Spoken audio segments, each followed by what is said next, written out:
Hi, welcome back guys. This is your friend, Cabbage Head Fanfics, back with amazing fanfiction. This is the second part of What If Deku Had Tattoo Quirk. Now before starting, please give this video a like and subscribe to the channel if you want more videos like this. Now let's get into the fanfic. Victory. Complete and utter victory. Izuku relaxed against the wall of his college. The countless hours of study and confusing what material was for what class had finally paid off, and he finally felt like he could relax for a bit.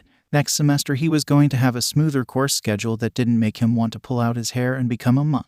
Were monks allowed to have tattoos? Maybe he would if he joined a sect that emphasized quirks. Weird how a religious order would be more accepting of tattoos than his own mother. He took a sip of the fizzy drink he had gotten from a nearby vending machine and swirled it around for a bit. The whole summer lay before him, and the freedom of it excited him. Not only would he actually have free time to do stuff, but he would have the cash and the motivation to do it. When he had first moved in with the Amagi, he had felt like a stranger and he'd needed time to adjust. But now, a smile crept over his face and he closed his eyes. Maybe a trip to Okinawa. He'd love to see Ori in a bikini, though she'd probably ask why he wanted to cover up the good bits. Then she'd be topless the moment they had some privacy, or before. There'd also be swimming. They could rent a jet ski. He could learn to surf, play beach volleyball, walk around shirtless. A moment of contemplation passed over him as he considered that thought. Maybe it was just his quirk influencing him because his skin could house living art and he wanted to show that off. Or maybe it was because he was just a narcissist and wanted to show off his tattoos. Maybe some combination of the two. When he got tattoos on his legs, would he want to walk around without pants? What kind of tattoo would he even get on his legs? He should talk to Ori about that. Space was running out on his torso, especially his back that was crowded by Raijin, Shade, and his crows, in addition to Ori's beautiful background that was becoming more detailed by the day. Though his left arm and his chest were still largely barren with the exception of his ashi. As great as Okinawa sounded, spending the whole time getting inked was just as appealing. Good thing his tattoo artist was his girlfriend. The door to the classroom opened, and Izuku smiled to see Hitoshi all but crawl out of the test. His friend had always looked tired, but now he was on a whole nother level of tired. There were so many bags under Hitoshi's eyes that they looked like they were ready to move across the country. With a walk that was close to that of a zombie's, Hitoshi stumbled towards the vending machine and started to fish for his wallet.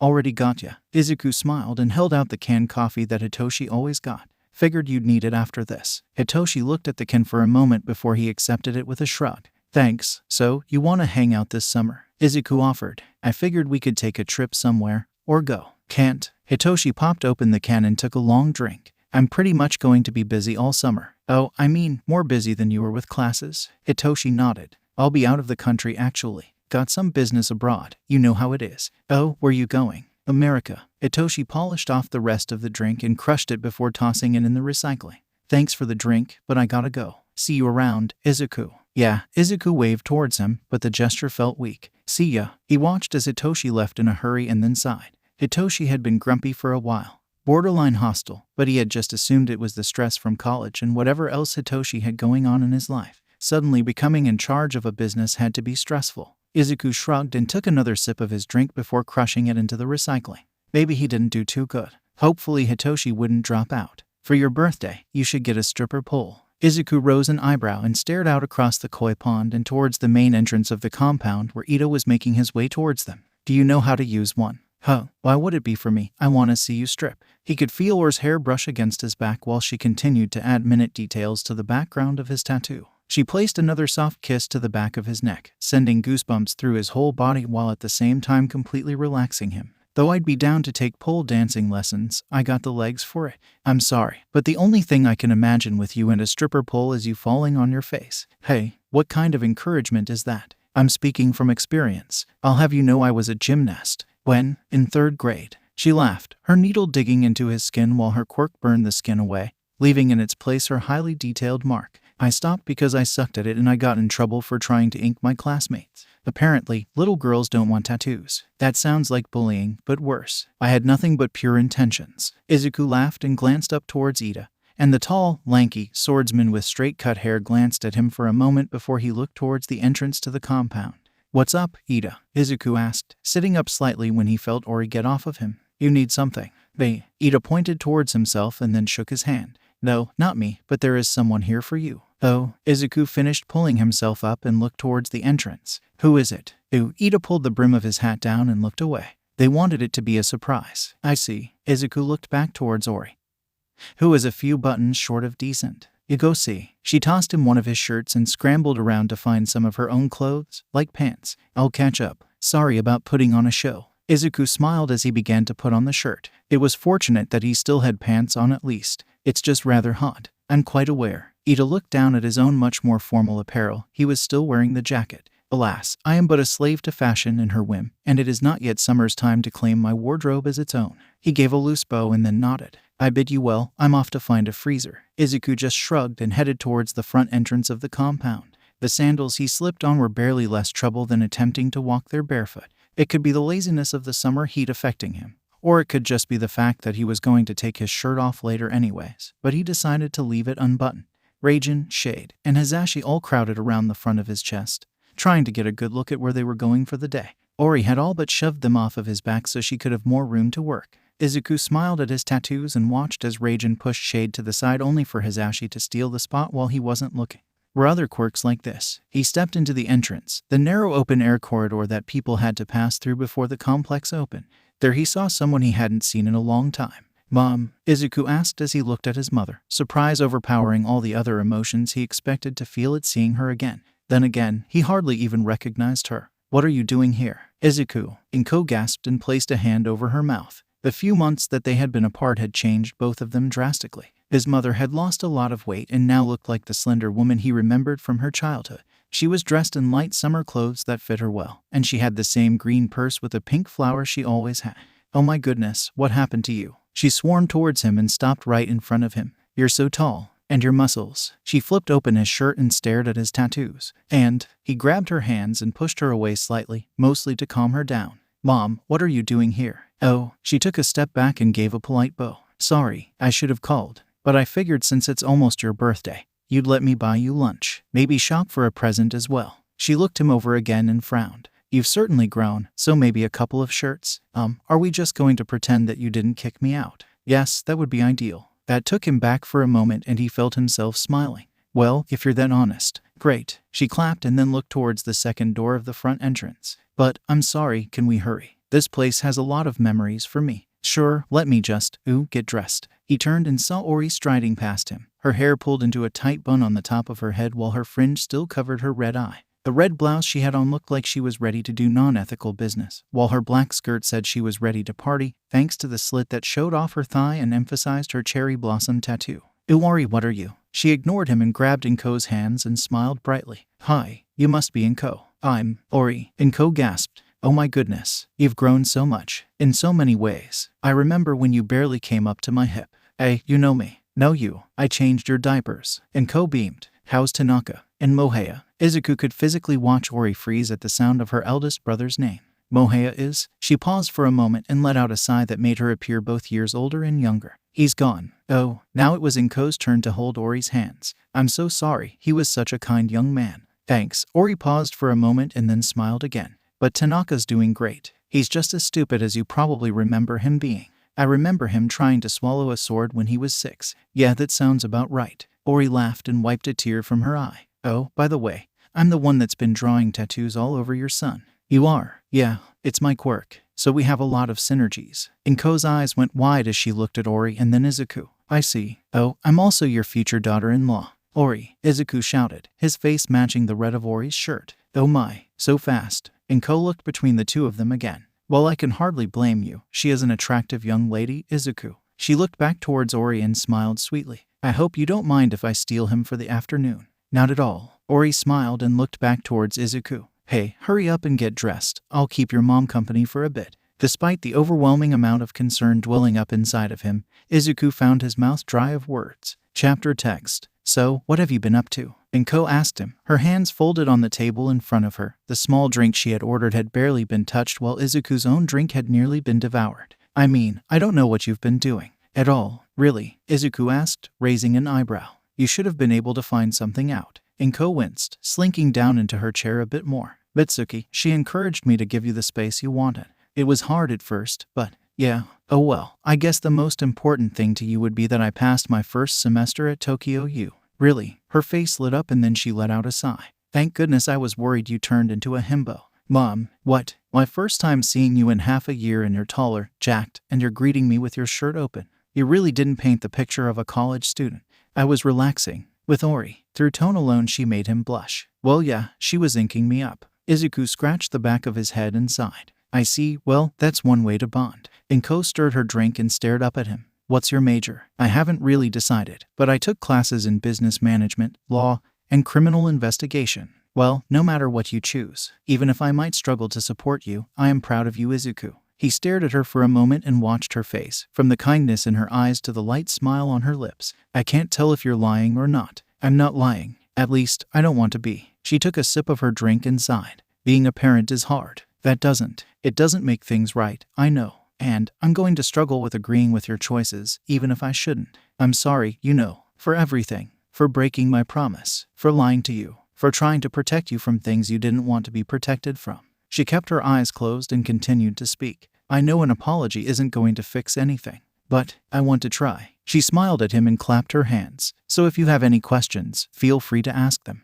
Why were you so against me getting tattoos? Pain crossed Inko's face and she bit her lip. Your father, he had tattoos. I never really thought much of them when we were together, but I grew to love them after he passed away. And I grew fearful. I'm sure Hanabi has told you all about how I took you and ran. That place is just painful for me. So, when you started to talk about getting a tattoo because of your quirk, I couldn't help but think about them, the Amagi. I panicked. I was afraid. I thought that if you got tattoos you'd end up like your father. She smiled and kept her head down. I also thought you might end up following in his footsteps. Guess my fear pushed you down that path though. He really didn't know what to say about any of this. She was apologizing for what she did and explaining things he had only been able to guess at. Ultimately, it wouldn't change anything, and she knew this. Okay, then, how did you and Dad get together? I was a waitress at his favorite restaurant. Apparently, he fell in love with me at first sight. Apparently, it was because I had my green hair in a ponytail. Needless to say, that wasn't the best of first impressions. He asked me out 72 times before I said yes. She took a sip of her drink and smiled at him. We got married 3 months later. Really? Yes, really. Izuku stared at his mother for a moment. Well, now he knew how her and Dad got together. It was also hard not to see some parallels with his relationship with Ori and how he was just being dense. Was his mother dense? Probably. After you kicked me out, what happened to you? Inko asked. Her tone was far too chipper for this conversation. Oh, nothing much. I cried a lot, didn't eat or sleep for a while, went a bit crazy, lost a lot of weight, and my job, got evicted, your stuff is in storage if you want it, and did a lot of soul searching. I'm sorry, what? Izuku placed both hands on the table. What happened? I just said. Inko waved him off. Don't worry, I moved in with Mitsuki, and she helped me out a lot. She honestly thought that Katsuki would be the one to rebel and had a lot of insight on what to do. She was a big help. She even helped me get a job. It pays a lot. I even go to her spin class. Well, that's good. It sounds like you got your life together. Inko shrugged and smiled. Only took me 30 years. But you appear to have your life on track. Better than I did at your age at any rate. So besides college, what have you been up to? Well, Ori's made it her life mission to turn me into a living piece of art, so that's basically a daily activity. One that both preceded and followed makeout sessions. Besides that, he shrugged. I've been just hanging around, helping Grandma in her garden, talking with the police. He shrugged. You know, the usual. You haven't done anything illegal, have you? Inko leaned across the table, her face scrunched up ever so slightly. Not that I'm judging, I just want to know. Not willingly. Probably shouldn't mention that he fought Stain at one point. Oh, I got to meet All Might. Oh, how'd that go? He was arresting me. She blinked at him. Excuse me. Yeah, you know those Namu things? Inko nodded. Nearly everyone had heard of the creatures by now. The thing that attacked Yue. Yeah, some of them kidnapped Eva and I chased them down and helped some heroes subdue them, and I got in trouble for being a vigilante. If his mother was expecting him to feel the slightest ounce of shame or regret over nearly getting arrested, he wasn't going to be the one to give it to her. But don't worry, Sae. She's the Amaga's police handler, showed up to set me free, and Grandma showed up to yell at All Might. Inko's nose crinkled as his story slowly digested in her mind. Who's Eva? Oh, she's a girl that I rescued from human traffickers in a joint operation with the police and some heroes. If I wasn't already sitting down, I think I'd need a seat. She placed a hand on her head and ran her fingers through her hair. All right, well, I need to be supportive. So, just promise you'll be safe, Izuku. It looks like you're trying to live the most dangerous life you can. Izuku paused and considered everything in his life. His grandmother's garden alone could put him in jail for several lifetimes. His girlfriend was Ori will stab as a warning Yamato. He went to the fight pit frequently. He jumped at the chance to work with the police and heroes, and he kind of dive-bombed a Namu. His mom had a point. Don't worry so much, I'll be fine. Besides, if I get into any kind of trouble, I got a guy like Tanaka backing me up. That really doesn't fill me with confidence. Haha, well, if it helps, I have Dad watching over me. Huh. Inko tilted her head to the side. Oh, that's right. You haven't met my tattoos yet. Why don't I introduce you after we finish eating? The last time his mother had seen his tattoos, she had freaked out and kicked him out of the house. Even earlier, when she caught a glimpse of when his shirt was unbuttoned, she had nearly freaked out. But his mother would have to get used to this part of who he was. This was his quirk. Izuku rolled up his right sleeve all the way to the shoulder, showing off Ori's artwork to the whole world. The water flowed. The plants swayed in a wind that wasn't there, and a few small critters gave the piece life to rival the greatest of animation. When it came to leaving his skin, only Raijin couldn't leave through his arm without destroying his shirt. Shade and Hasashi could, but tended to lack the necessary respect for clothing unless he specifically called them to his arm. He smiled and looked around the small clearing in the park that they had snuck off to. It was close enough to be a bit risky if someone came their way, but it couldn't be seen from the streets. Though this wasn't exactly a place he should have taken his mother. Wow, Inko looked at his arm. I knew that things came to life on your skin, Izuku. She touched his skin softly. It's like you have a whole world in there. Yeah, Ori's been calling it her life's work. Izuku laughed and marveled at his own quirk once again. But you haven't seen anything yet. I saw your giant monkey. He's an ape, but he's also a bit too big for around here. He held his arm out to the side and smiled. Let me introduce you to Hasashi. Inko took a step back, her eyes going wide, and she covered her mouth. What? Hasashi dropped out of Izuku's arm like a giant dollop of ink that vanished into the ground without a trace. A moment later, a mound of animated dirt appeared and circled around Inko's legs twice, causing her to squeal and jump while trying not to fall. Then Hasashi leapt out of the ground, his molten tongue flopping out of his mouth like an overexcited puppy dog, while his large flat tail pounded the ground and his 6 stubby legs stomped on the ground. A salamander. Inko laughed, kneeling down onto one knee to get a better look at Hasashi. You got a salamander, and named him after your father. She continued to laugh as Hasashi rose up onto 4 legs to lick her in the face. He always hated that name. He did. Grandma made it sound like he loved the nickname. Oh sure, he acted tough around the other members, but the truth was that he hated it. Inko began to pet Hasashi, his tail striking the ground hard enough to cause some of the loose dirt nearby to start jumping. He actually had a phobia of lizards. He would have hated this little guy. Huh. Well, it was my way of honoring him, so I guess I missed the mark. Not at all. Inko laughed and scratched both of Hasashi's large cheeks, a bit of magma drool falling onto the grass. Her smile grew wider. As a matter of fact, I think they have the same eyes. She continued to fawn over Hasashi. You'll make sure my son is safe, right? Hasashi gave a sloppy yip and stomped its feet. You're just a great big lava lizard dog, aren't you?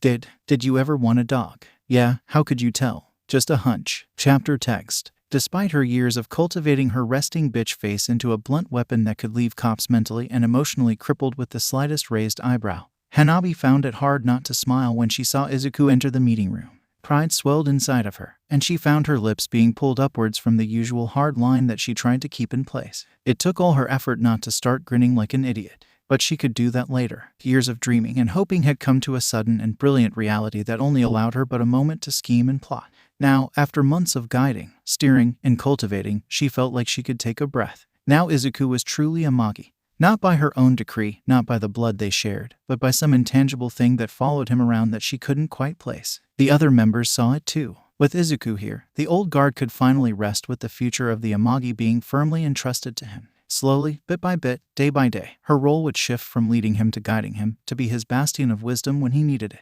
or just be some crazy pain in the neck he has to put up with. Maybe she should have an end-life crisis and show this generation what the word Hellion actually meant. Grandma. Izuku nodded and sat in front of her, hands on his knees, his back straight, shoulders back, and his head held high. His smile was one that she couldn't help but match, one of confidence that bordered on being just cocky enough to do something stupid, but knowing they were good enough to come out of it alive, if only just barely. The only real problem was his wild mess of green hair that seemed to be constantly on the verge of being in the way. There was no doubt about it. Izuku had fallen in love with this life, the freedom that came with it, and the exhilaration of being just barely on the brink of destruction. When he had shown up here and she lured him in with tricks, deceit, and sabotage, he had been lost, struggling to find a reason to live. So much growth in such a short time. Hanabi took in a small breath, her smile growing the more she looked at him. Hasashi would have been so proud. Who knew letting Inko rebuild that bridge would only further cement Izuku as an Amagi? Izuku. Even she could hear the smile and pride in her voice. She glanced towards Tanaka and Sho, who had sat next to Izuku.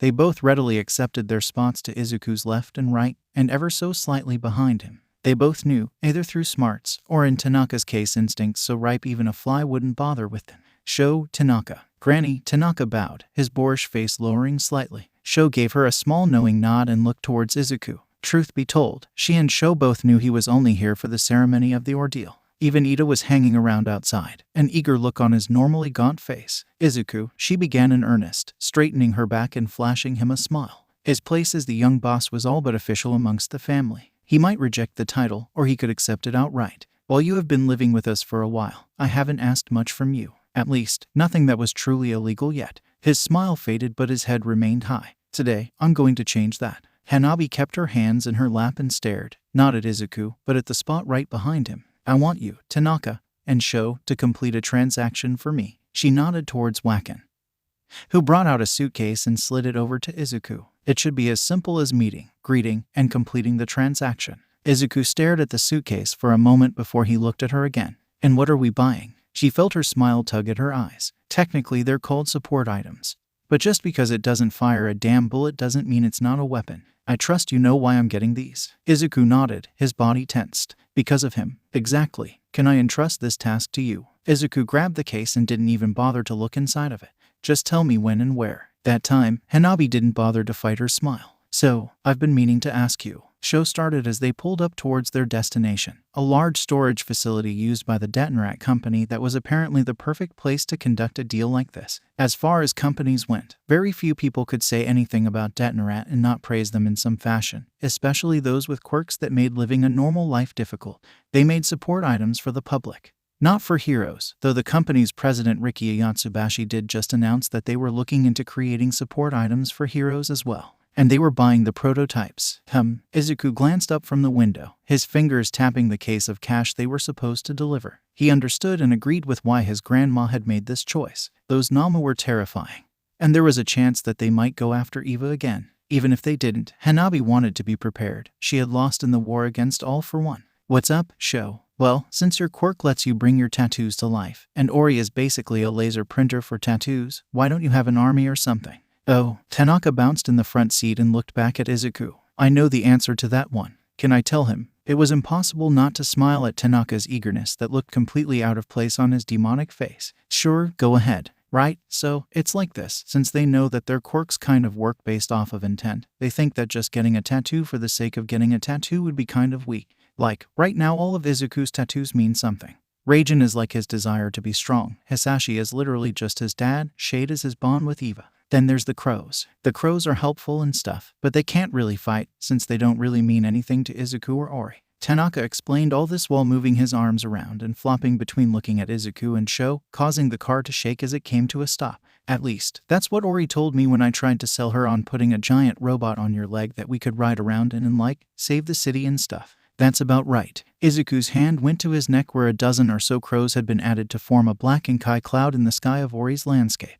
The crows had started off as meaningless, little more than a tool for a mission, but now they were a way for him to help protect his family. Both Ori and Eva had a crow in their shadows at all times, and he could drop a crow into someone's shadow just by having his shadow touch theirs. Tanaka opened the door and placed one foot out. All right, I'll head in first and make sure it's legit. You two, wait for me. Tanaka got halfway out of the car and then turned back and looked at Izuku. Wait, you're in charge. Ooh, can I do that thing I just said? Yeah, go ahead, Tanaka. We'll be waiting for you. Izuku had never seen Tanaka's quirk actually in action since oftentimes Tanaka simply didn't need to use it, as he tended to be able to beat people without having to use his quirk. Or maybe, that just was his quirk. Seriously, how was not being able to lose in a fight a legitimate quirk? So, how much of that was true? And how much was that just Ori-branded bullshit? Sho glanced back towards Izuku with a smug eyebrow raised, because that girl knows how to shovel shit, and Tanaka ain't afraid to sniff it. Izuku just shrugged. There's a lot of guesswork between how our quirks actually interact.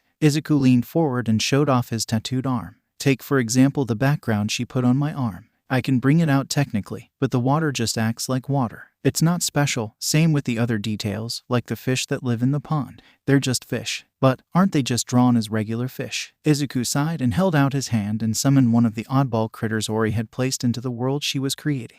A fish that was on fire. It appeared in his hand, its flames flickering, but it produced neither heat nor light. This is CFK. CFK? You mean KFC? Nope, constantly flaming carp. That's not a carp. Sho glared at the fish and then poked it.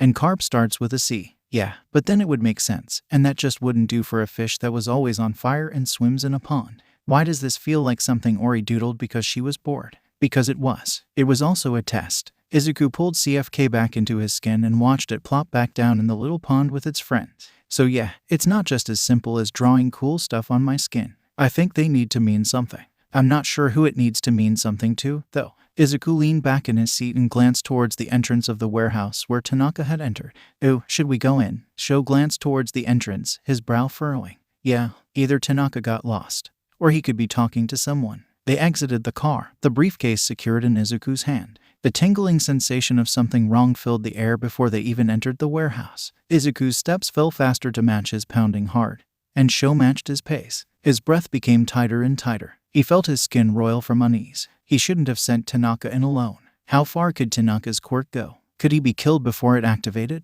What if it was a different quirk, something that didn't fight? Tanaka stood in the center of the warehouse, completely still save for the small movements that showed he still drew breath. Across from him, standing just as still, was a man in a suit. His wild orange hair looked like a lion's mane, and a Detonaret badge was visible on his chest for all to see. Between the two men was a large crate that had already been opened, its contents missing. "Tanaka." Izuku rushed forward, his hand already working on unbuttoning his shirt. "What's wrong? Why are you just standing there?" Izuku stepped in front of Tanaka and saw that his face had a blank, almost vacant expression on his face. This wasn't good. "The crate's empty too," Sho said from behind him, "and this guy looks just as out of it as Tanaka." A single footstep echoed from every inch of the building. "Honestly, I had expected more from Tanaka." A cold, calculating voice traveled with the constant footfalls. "With all the trouble he had been causing my underlings, I had thought that he would be a bit more of a challenge, that he would simply be able to ignore my quirk.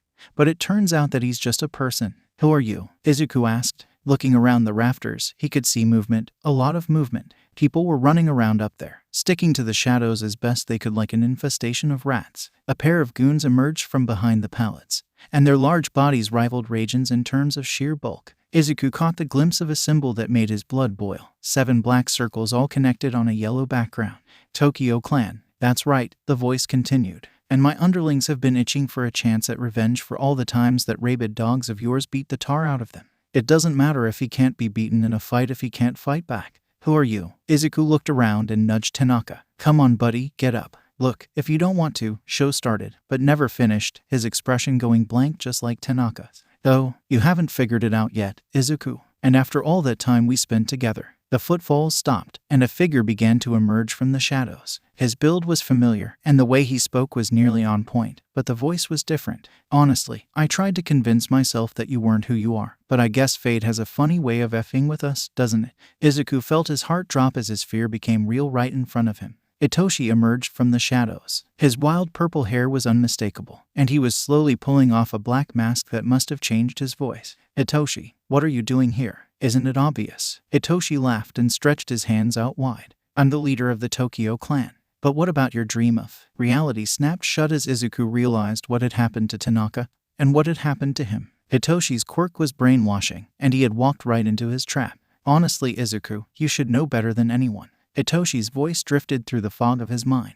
"Dreams mean nothing." Chapter text. Kneel. His body began to move on its own, his own autonomy being brutally stripped away from him and being replaced with Hitoshi's will. A thick fog covered his mind, making even his own thoughts feel like they were just fleeting images at the edge of his vision, keeping him locked in an endless maze of half-ideas. There was a trap, a double cross, a leak, luck, how did, why, since when, escape, escape, escape what, didn't matter, escape, break free, get out, freedom, anger, revenge. Concepts swirled in the fog, clashing against each other and creating thoughts and ideas at random. Well, alone wouldn't be enough to break out of this. Was this how he died? Brainwashed by his friend and watched as someone slit his neck. Pain surged through his face, and he became very aware of the giant light blue palm that had been slammed into his face and the surge of electricity that had his hair standing on ends. Compared to the fog, the pain was a blessing. Raijin removed his palm from Izuku's face, and despite blood falling from his nose, Izuku smiled. Even if Hitoshi could brainwash his body, his tattoos had a will of their own, and there was no way that Raijin would ever be content with such a lackluster ending. Izuku locked eyes with Hitoshi and stood. The pure satisfaction of open defiance and the rage he felt at Hitoshi's betrayal made for a potent mix of emotions. Things made sense now. Hitoshi hadn't grown distant because of school stress. He had figured out Izuku's relationship with the Amagi and had simply played the role of friend for the time being. Impressive, Hitoshi said loudly, his hands gripping the railway so hard that Izuku could see the white of his knuckles. Truly, you had a quirk worth being a hero. All you needed was someone to support you. I didn't have that. The urge to shout at Hitoshi was strong. Hitoshi simply had a knack for getting people to react to them, but anything that was said to him could be used as a weapon to activate his quirk. The raw power of Hitoshi's quirk made it simple to imagine how he had managed to become the leader of the Tokyo clan. He wiped the blood from his nose and flicked it onto the ground. Despite the situation, despite the 2 large goons, despite the dozen or so Tokyo clan members all armed with high-tech support items, despite Hitoshi, Izuku found himself smiling. Saruto, Nasuke. Hitoshi's voice had a powerful, commanding aura even when he wasn't using his quirk.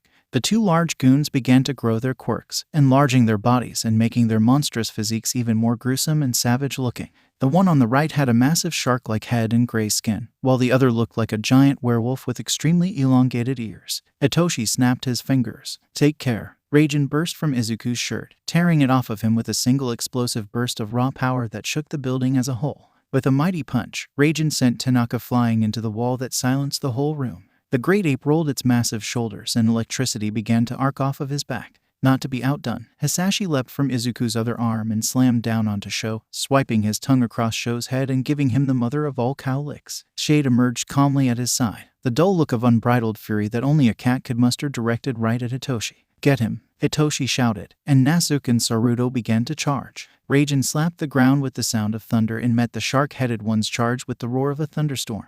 Despite Raging's relatively smaller size, the shark was not only stopped in his tracks, but was pushed back by Raging's primal charge. That just left the wolf. Shade wrapped one of her tails around Izuku's leg, pulling him into that ethereal form that would allow him to effortlessly avoid the wolf's tooth-filled charge. If it ever happened, a Tanaka-shaped missile slammed into the wolf's side, stopping it completely. Not today, Nasuke. You're mine, Tanaka roared. A guttural laugh erupted from Tanaka as he pulled back a giant red fist that sent the wolf a step back. It was nearly impossible to tell where Tanaka's quirk ended and where his impressive physical physique began. Maybe the two were one and the same. Izuku glanced over to Sho and saw him standing up from Hasashi's tackle, a disgusted look on his face as he glanced around.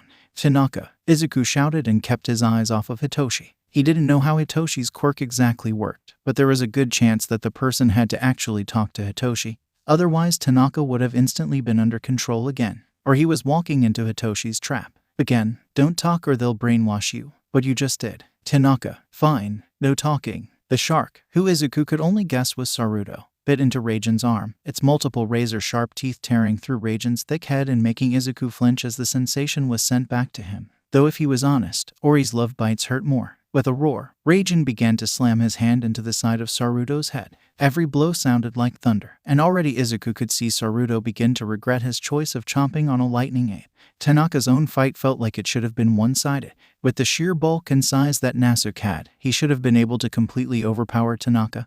But he wasn't. Ha ha ha. Tanaka roared with laughter as he grabbed onto Nasuke's wicked claws and twisted him into the air. His jacket had split down the back, unable to take Tanaka's exertion for more than a moment. Ha ha ha. Why was he laughing? It was kind of creepy. Why are you laughing? Hitoshi spoke. Ha ha ha. Tanaka's laughter grew with each passing moment. Effing smartass. Hitoshi tossed his arm to the side and looked at his underlings. What are you guys waiting for? Get the support items and put them to use. Right, boss? What about Saruto and Nasuke? Get out of there, you two. Hitoshi shouted. Izuku couldn't help but smile at the panic on his former friend's face. He was still new to this whole leading thing, and the pressure was probably getting to him. Not that Izuku had much room to speak. All things considered, he was just standing around watching Tanaka and Raging fight. He had no idea what those support items could actually do, and part of him didn't want to bother finding out. Izuku turned to Sho and looked at the Detan employee that was still dazed. With a small nod, Sho grabbed the case and began to pull the employee out of the warehouse. It would be a bad idea for their contact to die, especially if both the loot and cash weren't around.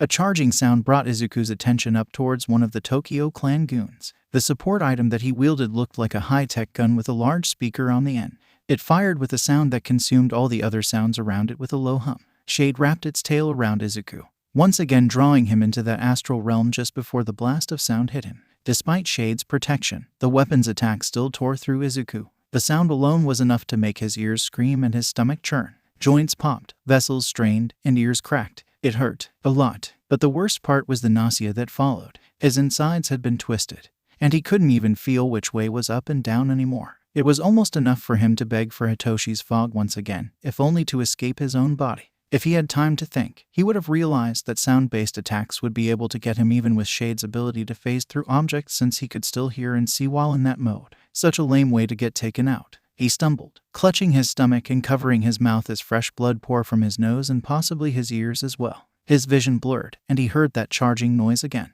Ha ha ha. Tanaka's obnoxious as F laugh tore through the ear-piercing silence that had followed that blast. With a roar, Izuku found himself being thrown out of the warehouse by one of Tanaka's large red hands just as another blast hit. Izuku hit the ground hard before Hasashi caught him and softened the blow just enough to stop him. Tanaka, Izuku muttered, barely able to keep his mind together. Tanaka had taken a direct blast, but he still stood. Blood poured from his ears and nose. Ha ha ha. Tanaka continued and turned to face the entire Tokyo clan force. His shirt was in tatters after the first blast. Fire, everyone. Fire everything. Izuku felt his heart drop as he heard that same charging sound once again rising in crescendo as multiple of those support items began to fire on Tanaka. The first one hit Tanaka, and he stopped in his tracks. Thunder without sound tore through the entire area as Tanaka was hit again and again by the support items. One blast had nearly killed Izuku. Two would have made him wish for death. A third would have been instant death. But Tanaka had taken a dozen or more of these blasts, all firing in succession.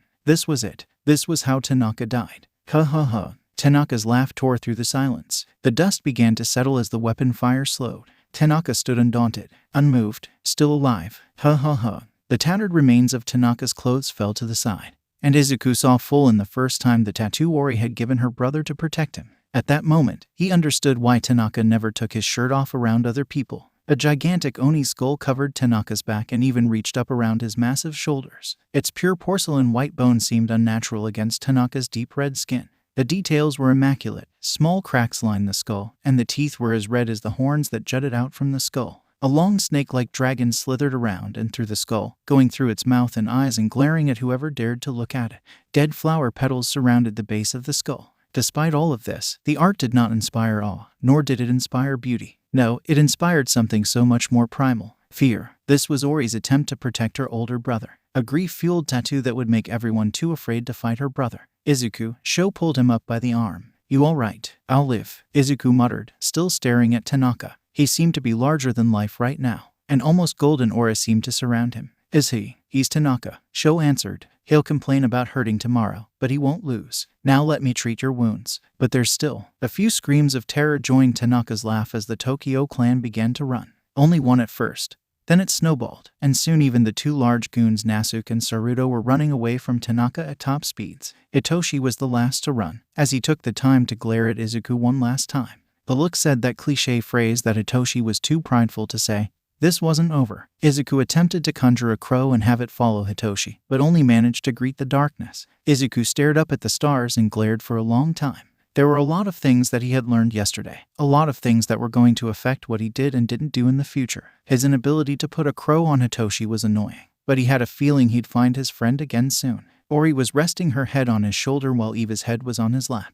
Both of them had shown up to comfort him. But he didn't need comfort. He needed answers. Did Hitoshi feel betrayed that Izuku turned out to be a member of the Amagi? What was with that ambush? Did someone leak their deal? There were so many things he didn't know. He sighed for the 10th time in the last 5 minutes and closed his eyes. What was he going to do? Well, Hanabi asked as she approached him, her arms folded up in her usual kimono. You just found out your friend is the leader of the Tokyo clan. And apparently he's not willing to pull punches. What are you going to do about it? Izuku stared at her for a few seconds and then shrugged. I really don't know. What do you think? The only advice I can give is to do what you want and F everything else. Hanabi swatted his question to the side with all the ease in the world. She sat next to him with a sigh that made all of his worrying appear pointless. What you're going through sucks. Most people will say that death is the worst thing that can happen to someone you care about. But those people have never had a knife in their back. So, what? Ori asked, leaning up to join in the conversation. I mean, are you just telling him to give up on Hitoshi? Who knows, I'm old, bitter, and a bit crazy. Hanabi waved her hand and cracked a grin. Believe me, I know many things about revenge. There's no greater peace of mind than an absolute victory, but only if you're prepared for it. So what do I do? Izuku asked again. I mean, should I go out and find him? We have options. Hanabi winked. Unlike us and the Shai Hassaikai, the Tokyo clan never really had a relationship with the police. They were too decentralized for that. Now that they have a leader, it would be easy for us to give them his name and let the police handle it.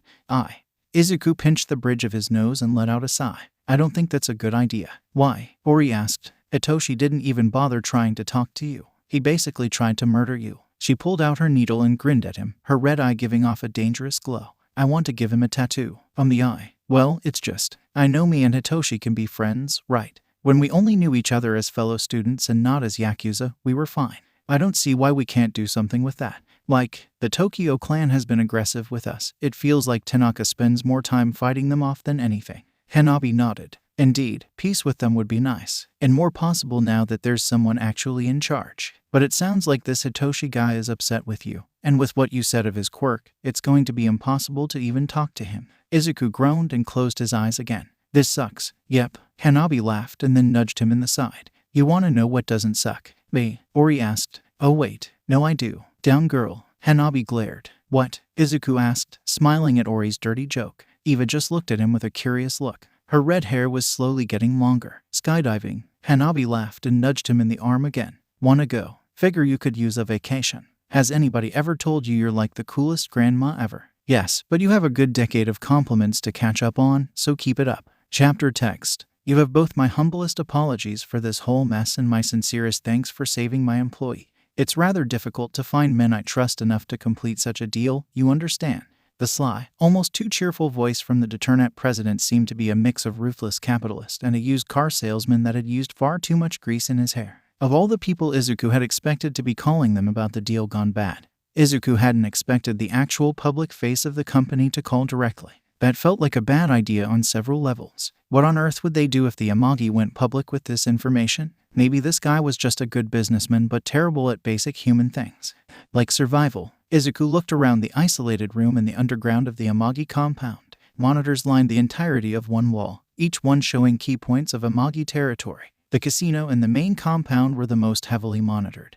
But there were a few cameras in the fight club and a few more in the red light district. The ones that kept drawing Izuku's attention were those placed at the bridges. Historically, the Amagi group in the Tokyo clan had been divided by a large river, though at times that border had shifted a lot. Thanks to Tanaka, the historical riverside border had been restored. A long table sat in the center of the room, and sitting at the head was his grandmother, a deep frown etched into her normally lively face. Wacken sat near her, arms crossed over his chest and a deep scowl pointed towards the phone. Beside Izuku sat Sho, who looked like a ball of fury about to erupt at a moment's notice. How did this happen? Hanabi said in a voice that sounded like the crackling of embers before they sprung to life once more. This was a meeting on your terms, at your facility. So how? Well, we were able to confirm that it was largely a coincidence. An ambush like that was just a coincidence. If looks could kill, Rikia would have been brutally murdered through the phone. Are you taking me for a fool? Sorry. I should be more clear. Allow me to explain. After reviewing the footage, we found that several of the Tokyo clan members had scouted the building over the week prior. It's likely they just happened to be robbing the place when our deal was about to begin. My employee said that he greeted the man with purple hair, asking if he was with the Amagi, but after that his memory was foggy until you saved him. Rikia paused for a moment. His phone had been stolen as well. It's likely that they found out about your meeting through that. Izuku gritted his teeth and clenched his fists. Luck. They had a fight like that due to dumb luck. He leaves his phone unlocked. Wacken asked. Probably not. Sho answered. From what I understand of Hitoshi's quirk, he can give you commands. Unlocking a phone could be easy, depending on how it was locked. Shin had a biometric as his only lock, Rikia confirmed. I might have to require my employees to have a code as well. That's fine and all, Hanabi growled. But how are you going to compensate us? Another deal, of course, one that's more favorable to you. We at Detan are always innovating and pushing the bounds of illegal support items. Izuku looked towards his grandmother, eyebrow raised. Was this a sales pitch? She scoffed and shrugged, both hands going up in pure done with this shit energy. She sighed and glared at the phone again. And what about the items that were stolen from you? Those weapons that are now pointed at us. Oh, we have no intention of retrieving those support items. Rikia's attitude shifted from placating to dismissive in a heartbeat. Really, it doesn't matter who gets these items so long as they're not heroes. Because of Tanaka's unique meta ability, as well as Izuku's, I'm not too concerned about your ability to weather this storm, and I'd prefer us to be allies in the future. Then why aren't you? Because I don't want to shut the door on the Tokyo clan. Now that it's clear they have some form of organization. Rikia cut Hanabi off with the firmness of his voice. This wasn't like the police who had to do anything because of the laws. This was a man that knew his exact position and all the chips he held. It was kind of frightening. Look at it this way, through Detan, you'll have a third party that'll assist with a peaceful avenue should you wish it.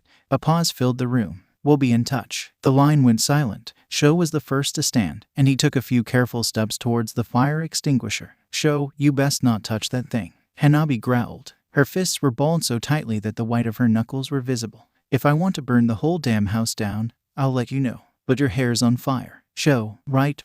Sho rolled his eyes and sat back down. For a long time, the room was filled with a silent rage while everyone digested the conversation. Detan still wanted to do business with them, but they were now playing the double-sided role of a proper arms dealer selling to both sides. From what Izuku understood, there was nothing they could really do about it. Fortunately, it was far more illegal to use support items in a fight than it was for quirks to be used, so what Hitoshi could actually do with them was actually limited. Any large-scale conflict could have the Tokyo clan become rebranded as a villain group in the snap of a finger. Then it would be game over for them. We'll just have to keep relying on Tanaka, Izuku said and folded his fingers in front of him. I told him about Hitoshi's quirk, so he just said he'll keep laughing when he fights against the Tokyo clan. That's good. Sho leaned back, a smug grin on his face. It means that they'll start to shit themselves whenever they go to a comedy. Given the amount of fear that Ori's tattoo caused him to personally feel, Izuku had to agree with that possibility. All right. Hanabi clapped and stood, a wide smile on her face. I'm done with this shit. Izuku, pack your bags. Huh, why? We're going skydiving in Tahiti. After that you and Ori can F off and discover why you shouldn't F on the beach, while I pretend to be a normal-ass grandma that wants to do boring shit all day. Wacken snorted. By that she means put everyone younger than her to shame. Not my fault everyone over 30 acts like they'll break going downstairs. Hanabi crossed her arms and pouted. Wacken, you're in charge. Hi, I'll make sure no one tries a coup while you're gone. F that. Encourage it. Give me something fun to do when we get back. Wait, are we really going now? Izuku stood and asked. But, Hitoshi, the Tokyo clan, those Namu things. Things will be fine. Hanabi waved her hand like she was swatting a fly. That Hitoshi boy is smart enough to know he shouldn't start an all-out war with us, and if we leave now, we'll be back before Island when the heroes and police are most active. Really, even if we did stay, there'd be nothing to do. Perfect time for a vacation. But, Hanabi placed a bony finger on his chest. And you need to take a break to clear your mind off this bullshit. Izuku gave a light wince. Honestly, going to a fun-sounding place like Tahiti sounded like a great trip for his 18th birthday. Living alone with his mom. They barely had enough money some years to have fried chicken on Christmas. A trip out of the country was never really in the books. Don't I need a passport? Already taken care of. Hanabi glanced towards Sho, who gave a small thumbs up. Eva too. That girl's been training nonstop and she needs a break. Wacken gave a light grunt in confirmation. Just don't throw her in the water. Why? She can't swim? Izuku asked. I mean, I could teach her and her body is too dense. Humans are barely able to float in water as it is. But if you throw Eva into the ocean she'll sink like a rock, and no amount of swimming would be able to save her. Wacken grunted and then shrugged. And no, floaties wouldn't help. Be like tying a rock to a balloon. Got it. Eva doesn't mix with water. Izuku nodded and looked back towards his grandmother. Why Tahiti? Why not Okinawa? Half the places in Okinawa won't allow people with tattoos. Hanabi placed her hands on top of his arms, a sad smile on her face. If you go there, you'll be stared at, jeered at, and people will avoid you just because you've turned your body into a work of art and self-expression. Her eyes twinkled as she looked up at him, a kindly smile that seemed to be perfect for a grandmother gracing her lips. I know you have tough skin, but I want you to experience the outside world. That grandmotherly smile was replaced with one that belonged on a hellion. Besides, Tahiti is more fun. Do try to make sure Hanabi doesn't start. Wacken paused and twirled his hand for a moment. An incident. You hush. Hanabi threw up her hands and walked past Izuku. I'm too old for this shit, let's get going. Woo. Izuku watched his grandmother leave before he turned to look at Wacken, who had yet to really move from his seat. Your grandmother has ants in her pants. Wacken kept his eyes shut and sighed. Once she wants to do something, there ain't nothing on earth that'll stop her. You got that right. Hanabi's voice drifted from down the hall. Now come on. Izuku stared down at the expansive blue lagoon that was filled to the brim with warm water and pure white sandy beaches. Just the view alone had made the plane trip worth it, though he had barely gotten a moment to enjoy it before his grandmother had grabbed him by the arm and loaded him onto a much smaller plane. It took him about 6 seconds to realize that he was about to go skydiving, which gave him plenty of time to deal with the fact that he was going really high up in the air. You want to know what the best part about Tahiti is? Hanabi all but shouted as the plane door opened, allowing the wind to come rushing in and smacking both of them in the face. Before Izuku could answer, she peeled off her parachute and headed towards the door. The Quirk laws. With that, Izuku watched as his grandmother jumped out of the plane, her body taking to the air like a piece of paper on the street. She glided effortlessly, flipping, turning, and dancing in the air before she ignited. A mixture of orange and blue flames engulfed her, forming the vague shape of a bird that soared through the air. She does this every time. The skydiving instructor Izuku was currently strapped to gave a small sigh. If she didn't pay so well, we'd have banned her. Oh well, you ready to go, big guy? Do I jump or fall? Both work. Izuku took a step out of the plane and found that rush his grandmother had been talking about. Plummeting towards the earth had its own unique set of charms to it. Chapter text. Her body was weird. Eva stared at the wet footprints that Izuku had made along the sandy beach and contemplated them for a moment. His feet were broad, and because of his bulk, he displaced a lot of sand. The same was true with Ori, though her feet were slightly smaller than Izuku's. It made a lot of sense for them to leave footprints on the beach. They were both big and rather heavy. But what didn't make sense was her footprints. She glanced at her trail of small, barely there indentations that faded quickly with each small wave on the beach. That didn't make sense. While she was far shorter than both Izuku and Ori, she was heavier than Ori and maybe even Izuku. It was because of her quirk. Her body was just really dense, which was why despite having gained a lot of weight since being rescued, she didn't really show it. Instead, her muscles had become more defined. When she didn't eat stuff, she even had a six-pack. So since her feet were smaller and she was heavier, she should be sinking into the sand a lot more than Izuku and Ori. Why? She took a sip from the fizzy sweet drink that they had gotten her and gave a small hop. She landed with a small wet splash. She still barely made a dent in the sand. Ori had mentioned that the tattoo on her back would do something. Was this it? Making her light on her feet? Wacken-sensei said she was light on her feet a lot. She kind of hoped that her tattoo would come to life like Izuku's. But that was his quirk. Still, she ran her hand along the thick tribal lines that Ori had carved into her arm and paid special attention to her wrist. The scars from where she had been bound by iron had vanished, replaced by the smooth skin of Ori's tattoo. Her left arm offered a stark contrast between her skin before and after Ori's handiwork. Those scars were ugly and rough, and reminded her of a time best left forgotten. I like them. Eva pulled her hand up and looked along the long white beach that faced the central island of wherever they had taken her. Even with the light crowd of people that were likewise enjoying the island, it was easy to pick out Izuku and Ori from the crowd. They were standing in front of another smaller building, talking to someone about something or another. With a hum and a shrug, she took another sip of her drink and walked towards them. Hey! A hand on her shoulder stopped her, and a tall man with blonde hair stood beside her. He was tan, and had a shark-tooth necklace hanging around his neck. He was fit, but Izuku had him beat on every level. The guy spoke in a lackadaisical way as his arm snaked around her shoulders, and he showed a complete lack of awareness for her personal space. There was also the fact that she could probably throw him into the ocean. He was speaking what Eva guessed English, which, according to her tutor, would be easier for her to learn, but they didn't want to interfere with her Japanese. They did teach her a very powerful thing to say. F off. She met his eyes and shrugged out of his grip before taking another sip of her drink. The dude bro person, however, was persistent. And not even the good kind of persistent. He moved towards her again, arms out wide, and he spoke in a soft voice that Eva could only assume was his attempt to seduce her, or placate her. He touched her shoulder again and Eva glared at it, all while this random guy continued to talk to him. Hey! Ori stepped up beside them. In theory, both she and Ori were wearing the same swimsuit, a black tube top with a hole in the center that was supported by several straps around the neck and shoulders, and a plain black bikini bottom. A translucent white shirt covered the shoulders and stopped before it reached the stomach, and a white wrap was tied around the waist. On Eva, it was cute, and made her feel like she was here for fun on the beach. The wrap covered her waist perfectly, and she could even bounce her hips to make it act like a skirt. On Ori, it turned the older girl's curves into a dangerous weapon. The little window in the tube top provided a glance into Ori's cleavage, and even the white shirt seemed to be straining against her bust. The wrap likewise emphasized her curves, as it was tied into a split at one side, showing a whole lot of hip and thigh and allowing the full length of Ori's cherry blossom tattoo to be seen. Eva took an aggressive sip of her drink as she contemplated asking for a similar tattoo. Sure, now that she wasn't malnourished, she was starting to get some of what Ori had, but it felt like it would take a century for her to get there. The guy stepped away from Eva and towards Ori, a large smile on his face as he spoke to her, his eyebrows doing that weird thing that guys did when they thought they were being clever. Ori kept up a calm smile as she replied to him in English. Her smile didn't even fade when he touched her shoulder and gestured towards the resort. Eva stared at the hand for a moment and looked at Ori, who was still smiling.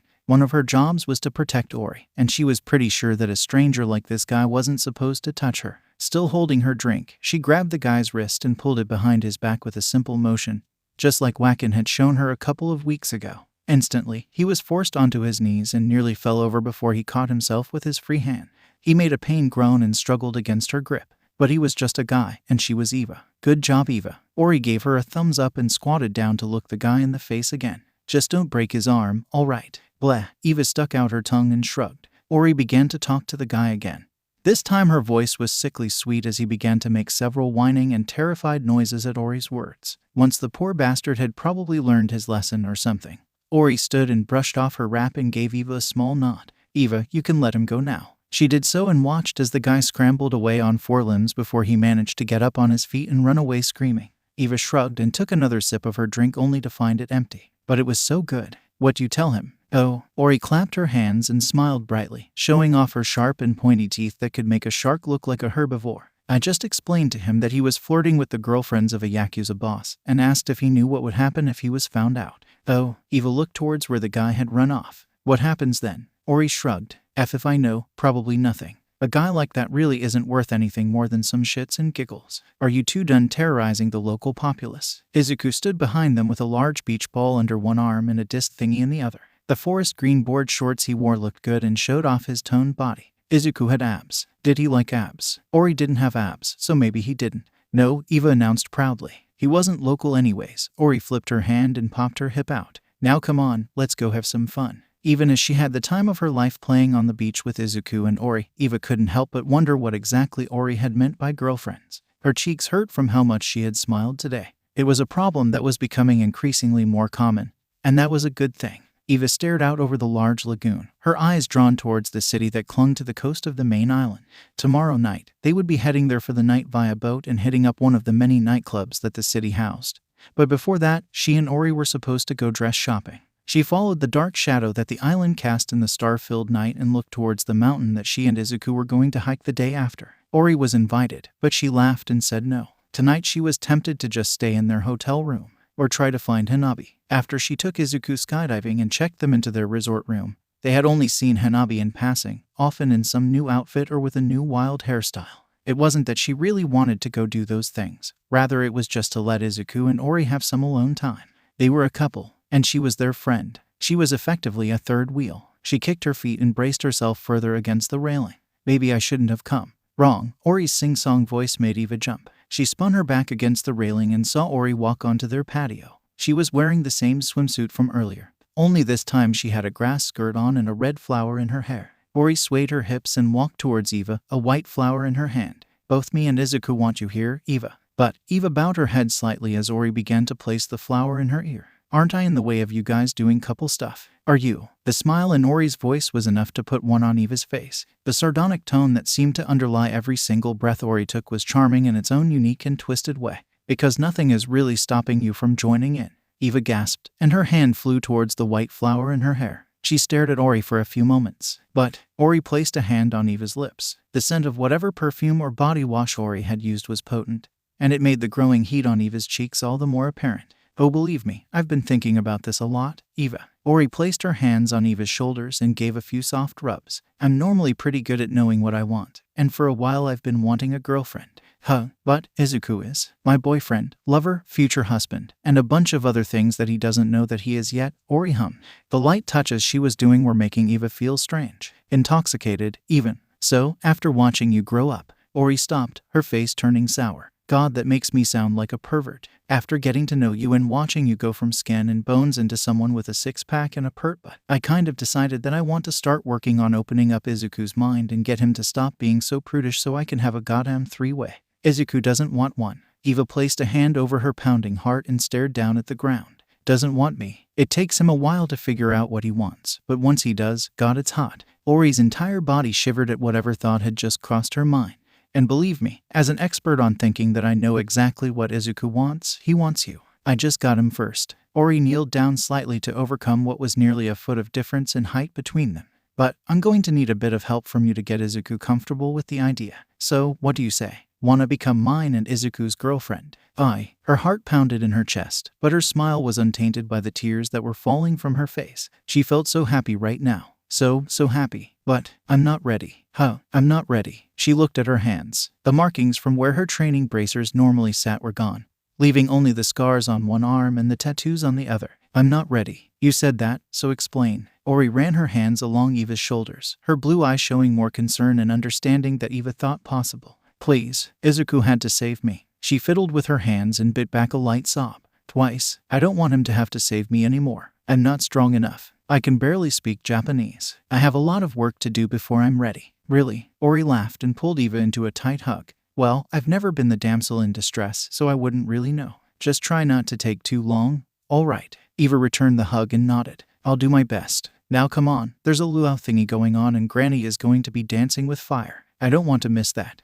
I know, right? Honestly, when I'm that old, I want to be that crazy. You are that crazy. Already. Thanks. Chapter text. Izuku stepped out onto the tranquil beach, the calm waters barely lapping against the softest sand he had ever touched. Everything felt more beautiful here, and he had even seen Ori in so many new lights that he could hardly believe she was the same person. Eva also seemed to be experiencing something similar. She was really coming into her own and becoming a beautiful young woman that could casually beat the shit out of most dudes without breaking a sweat. Perhaps the most important thing was that this vacation had given him time to think. Think about his place in life. Think about where he had come from and where he was going next. The calm ocean nearly mirrored the clear night sky, making it feel like he was walking into a globe of stars beckoning him to jump in and go for a swim. From his earliest years, he had always wanted to be a powerful hero. He had always wanted to be like All Might and have people recognize his strength. Being Yakuza was to stand on the other side of a very defined line from hero. While not a complete villain, he had come to terms that the majority of the things the Amagi group did were simply illegal. From the fight pit to the casino, the drugs, and the insurance schemes, they, and now he, were criminals. It wasn't until this vacation that he had found the exact reason why he had been so okay with all of this. Power. It had started with Ori and the promise of tattoos. Then it was the exhilaration of the fight pit.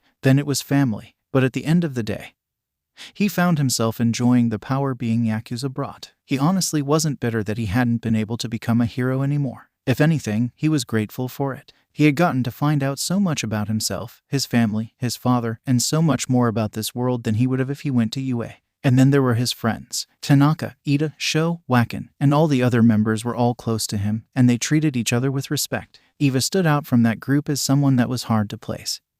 She was closer to where he placed Ori as someone that was just a bit more important to him. Ori was Ori. She had been the catalyst for his current life, and he wanted to keep her in his life. Part of him had been worried that they were only close because his addiction to getting tattoos matched her addiction of giving them perfectly. Their quirks were just beyond compatible. But he was sure now he was in love with Ori. A plume of fire erupted from the beach and stretched over the ocean for a dazzling moment that remained etched into his eyes as he made his way towards its source. Hanabi Midoriya, his grandmother. He had only known her for less than half a year, but he couldn't help but feel like she had done a better job raising him than how own mother did. It was because she believed in him. Everything he did she supported, and sure, she tried to guide him, but she never lied to him. And she was the kind of crazy badass that he wanted to be when he was her age. She stood knee-deep in the sandy shore, a warm glow coming from her submerged hands while steam billowed up all around her. Every breath she took caused the sea around her to boil as she worked a glowing object with her hands. Grandma, what are you doing? Making souvenirs. She snapped her head back to him and nodded towards a chair she had set up on the secluded beach. Mostly just trying to wear myself out for the plane ride home tomorrow morning. She let out a laugh that was closer to a cackle and flashed a smile at him before returning to her project. Though part of me is hoping I sleep in and you leave my wrinkled ass here. Please, you'd be bored of this place in a week. Within a week I'll be hunting sharks with a harpoon just to feel alive. Her cackle carried over the sea far more than it should have, as though she was sending a warning to every single sea creature there that they were simply sport to this crazy old woman. But don't worry, I'm not ready to leave everything to you just yet. Wait, Izuku felt his blood run cold enough to freeze the ocean. What? The light in Hanabi's hands faded, and she held up a small piece of glass that drew every piece of light into itself. It was as though a star had fallen from the heavens and had been given form and shape. Don't go acting all modest, you're a smart kid. She turned and started to walk towards him. Ambitious too, I see so much of myself in you. She placed a warm hand on his chest right above where Hasashi rested. A bit of your grandfather too, and more than a bit of your father as well. She walked past him, her words leaving him brimming with pride and filling him with a sense of unease. It shouldn't be a surprise that you're going to be leading the Amagi. But wouldn't someone else be better? Like Wacken. Izuku held up his hands as he followed after his grandmother. He's a hard ass, but he's too old and has the leadership abilities of a blind duck in the snow. Was that an actual saying? What about Ida? No drive. Sho, he's on my side and thinks you'll be a good head. Tanaka. Hanabi just looked at him for a moment with only the sound of the ocean to mock how stupid his words were. Right, too stupid. Don't worry so much, Izuku. I'll stick around until you're ready, and even then you'll know where I am if you ever need an old woman to come save you. She cracked a smile and placed down the piece of glass on a flat rock where some others sat. With a groan, she plopped down onto her chair and stretched. Just figure I'd let you know what's in the cards. I don't know what to say. Izuku kicked the sand at his feet and then looked up towards the stars. I'm pretty sure being a Yakuza head is a long way away from being a hero. Meh. That noise served to bring out every single fault in the hero society they lived in, kicking and screaming into the light where it was ultimately found wanting. Being a hero ain't nearly as glamorous as you think it is, nor are they as good as you think. Just as you're aware that we aren't all bad, they aren't all good. What do you mean? Izuku sat in the sand beside his grandmother and followed her far-off gaze towards the ocean. You learned about Destro in school, right? Yeah, didn't he lead a terrorist group? Huh. Hanabi barked and then adjusted herself in her seat. That's a title I never thought I'd earned. Huh. You were a member of the Metal Liberation Front. Yeah, I was. And we weren't a terrorist group either. She kicked her legs and glared forward like she could see the memory vividly. Not at first, at any rate. We started off with peaceful protests. You know, a bunch of college students following around some older guy that had ideas we liked. Hunger strikes in front of the diet. Standing out in the rain, blocking streets, anything we could think of to get the message out that quirks shouldn't be outlawed. That they were a new part of human nature. We had sister groups all over the world, mostly in first world countries where the governments were strong enough to ban quirks. For a while, it felt like we had hope. Then quirktocracies sprung up. Less Smurdy most of all put the fear in people of what quirks could do unchecked. And our conservative shithole of a country seized up with fear all the way to the top of the government. Things began to change. Fast. Hanabi let out a long sigh and closed her eyes. It was a protest like any other, a rally to remove the anti-quirk laws that felt like a noose to so many people. The police fired tear gas at us. It triggered someone. They retaliated. Quirks were activated. She leaned to the side and pulled a large blunt out of her bag and ignited it with the flick of her finger, its embers floating up to join the stars like lost ducks in a pond. You could tell me that the first to act were plants and I would believe you without a second thought. I've seen enough bullshit to know that's how the government works. She took a long hit of her blunt and let the smoke flow through her nose before she sighed and continued. Then, the heroes came, and in that moment, they made themselves known as dogs of the government. That was when the movement turned more extreme. I stopped being a part of the movement afterwards. But it carried on. I still don't think half the attacks were actually from Destro. Izuku sat forward. The history he had been taught in school was being rewritten right before his eyes again.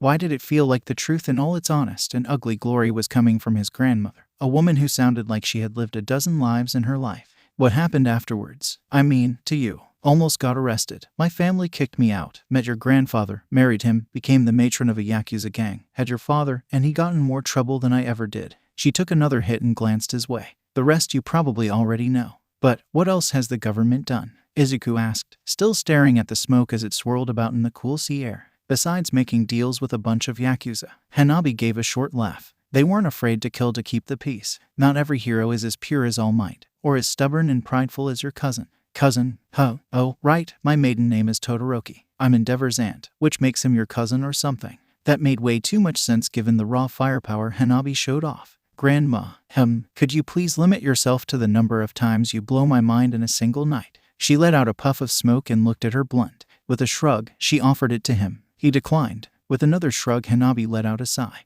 But, you should be aware, the Hero Public Safety Commission has teeth that they're not afraid to use. Have you ever wondered why you haven't heard of any heroes making deals with villain groups for mutual benefit? It's because the heroes that do this are eliminated in the name of preserving the way things are. Really? Izuku asked. It was true. He had only become aware of heroes working with the Yakuza because he was one. It would make sense that desperate heroes would try to make a deal with villain groups, or maybe there were even corrupt heroes to begin with that saw an opportunity and took it. Yeah, you know Lady Nagant, the hero killer.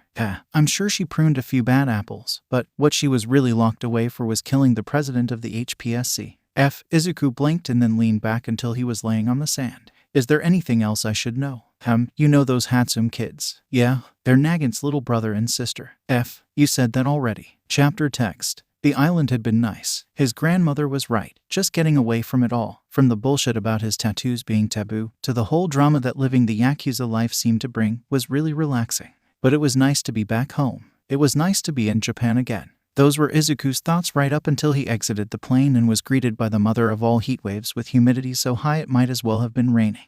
I hate this place, Hanabi growled and marched forward, looking no worse for wear while wearing her usual business kimono. Even when you're basically immune to fire, this shit will still F you up. Can we go back? Ori let out a soft whine, pulling on her loose summer tank top to get some sort of ventilation in between her bobs. I feel like I can cook ramen in my tits. Eva just stood in her shorts and t-shirt, her own bag strapped to her shoulder as well as Ori's. The expression on her face was one of pure defiance to the intense Japanese heat she was experiencing. A bit of sweat dripped down her cheek and fell near her lips, which she casually licked up like she was desperate to preserve liquid.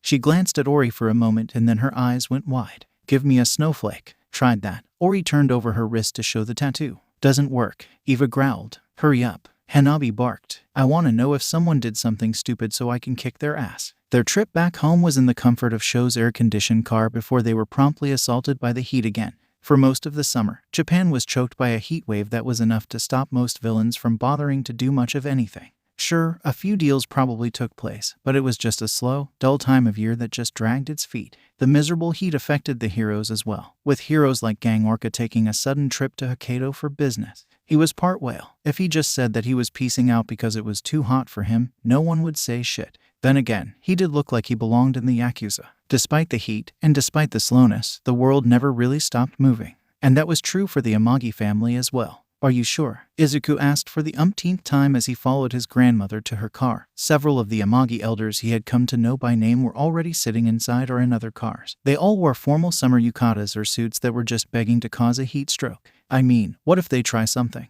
Then I'll burn the bitch down. Hanabi grunted and smiled at him. But no, I've known Rajan since before your father was even born. He's an old hard-ass, but he follows the code closer than anyone. There's a code. Of course. She grabbed him by his shirt and buttoned the first two buttons on his shirt and scowled at him. Part of which is making sure you're dressing the part. Why do you think I put Tanaka in a suit? Izuku just shrugged then shook his head. Look, don't change the subject. You're going into the Shai Hassaikai territory. Without Tanaka, without me, without PFFT. Don't act like you're the only muscle I have, Izuku. She placed a hand on his shoulder and patted his cheek. I spoke to Rajan over the phone.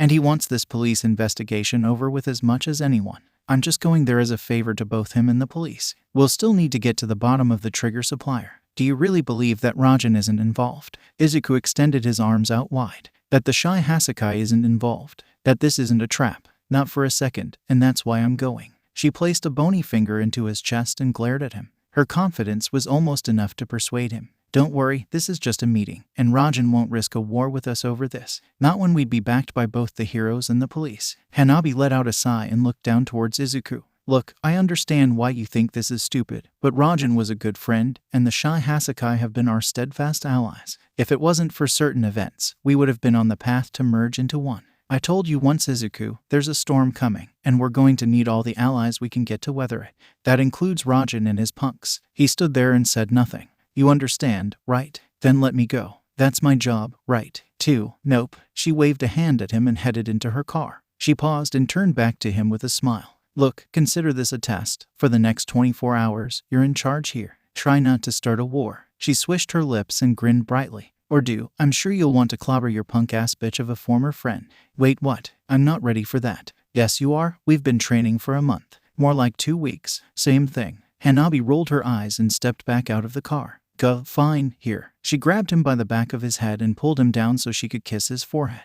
There, Grandma loves you and she'll be back before you can say Chohan. She flopped back into the car with an evil laugh and slammed the door shut. Izuku watched as the cars moved down the street in a 3-wide caravan, a growing pit gnawing at his stomach. He conjured a handful of crows, their ephemeral forms wavering in the summer sun. Follow them. Hanabi glared at the skinny young man wearing a mask that she had seen hanging around Rajan in the past. Kai Chisaki was completely loyal to Rajan after that old fart had taken him in just after the Underworld War. Ever since Ori's and Tanaka's older brother passed away, and Rajan's daughter ran away, there was no doubt that Kai would be the next to lead the Shai Hassaikai. He was older than Izuku, not by much less than a decade, but more than 5 years. It wouldn't have been surprising to find out that Rajan was giving Kai more and more control over the operations of the Shai Hassaikai.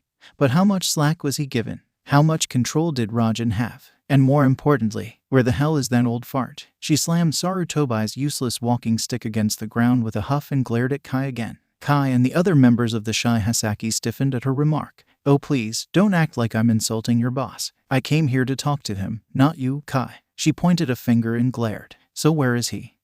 Kai rubbed the back of his neck with a gloved hand. What was with those gloves? And that mask? And why was everyone else wearing a mask? Such needlessly edgy apparel. Kai took in a breath and sighed. The boss, he's fallen into a coma. What? Hanabi growled, doing her best not to set the whole room on fire. I just talked to him last week. How is he just now in a coma? She stood, feeling flames lick her ears. What happened to Rajan? Kai placed both hands in his laps and stared at her calmly. His calmness just wanted to make her punch him in the face more. I apologize for not contacting you about his condition sooner, but we didn't want word to get out. That was equal parts frustrating and understandable. So where is he? Resting. Kai reached into his breast pocket and pulled out a phone. He's currently at our base, and I have a live feed to a monitor there. He tapped a few things on the phone slowly as though to show he was posing no real threat. He placed the phone down on the table that sat between them and nudged it more than halfway towards them. Have a look. Hanabi glanced at the phone and felt a bitter bit of bile rise up in her stomach as she looked at him. Time really could bring down giants. Shame, he had been such a force back in his prime, fully capable of taking on even the best heroes. She'd been aware of the curtain closing on their era for quite some time, but this just sealed the deal. Without a word, she pressed the phone back towards Kai. Now then, the lines on Kai's face showed that he was smiling. Shall we get down to business? Right. Hanabi took in a deep breath that left her throat with flames. I'm going to make this very clear. Kai nodded. Stop producing trigger behind your boss's back unless you want to see your whole family get swallowed up.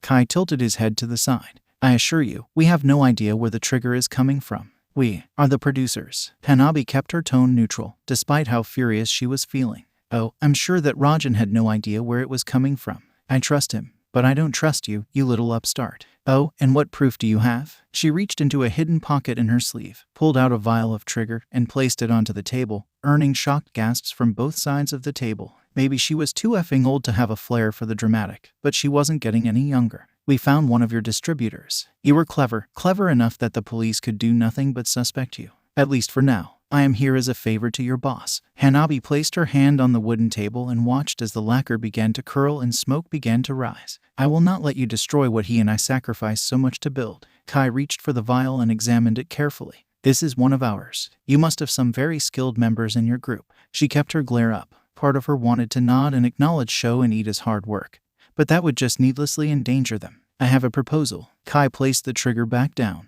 The dry look in his eyes was the same kind of ruthlessness she'd expect from a villain.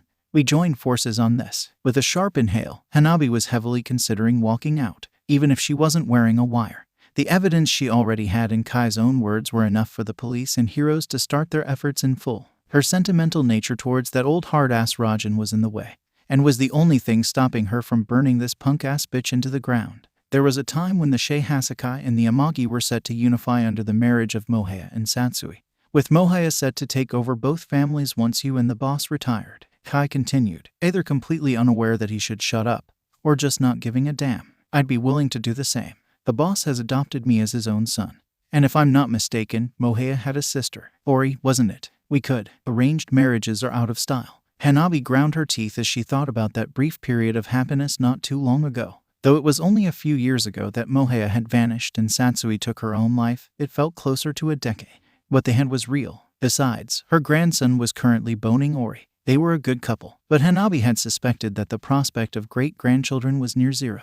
Izuku needed Ori's unique brand of not giving a f that reminded Hanabi ever so slightly of herself at her age. Truly, Kai folded his hands for a moment and began to take off the leather gloves he was wearing in this heat. Still, that was the reason for the talk of merging, wasn't it? PFFT, she snorted and crossed her own arms and glared at Kai's fingers. Why the gloves? Why the mask? She heard he was a germaphobe in the past. So why would he take off his gloves here? She didn't see any marks on his hands that denoted a quirk. That was little more than drunken rambling at a wedding. Oh, I see. Well, that's a shame. You see, the Amagi have a large amount of territory and more than a few profitable ventures that would be ideal for us to have access to.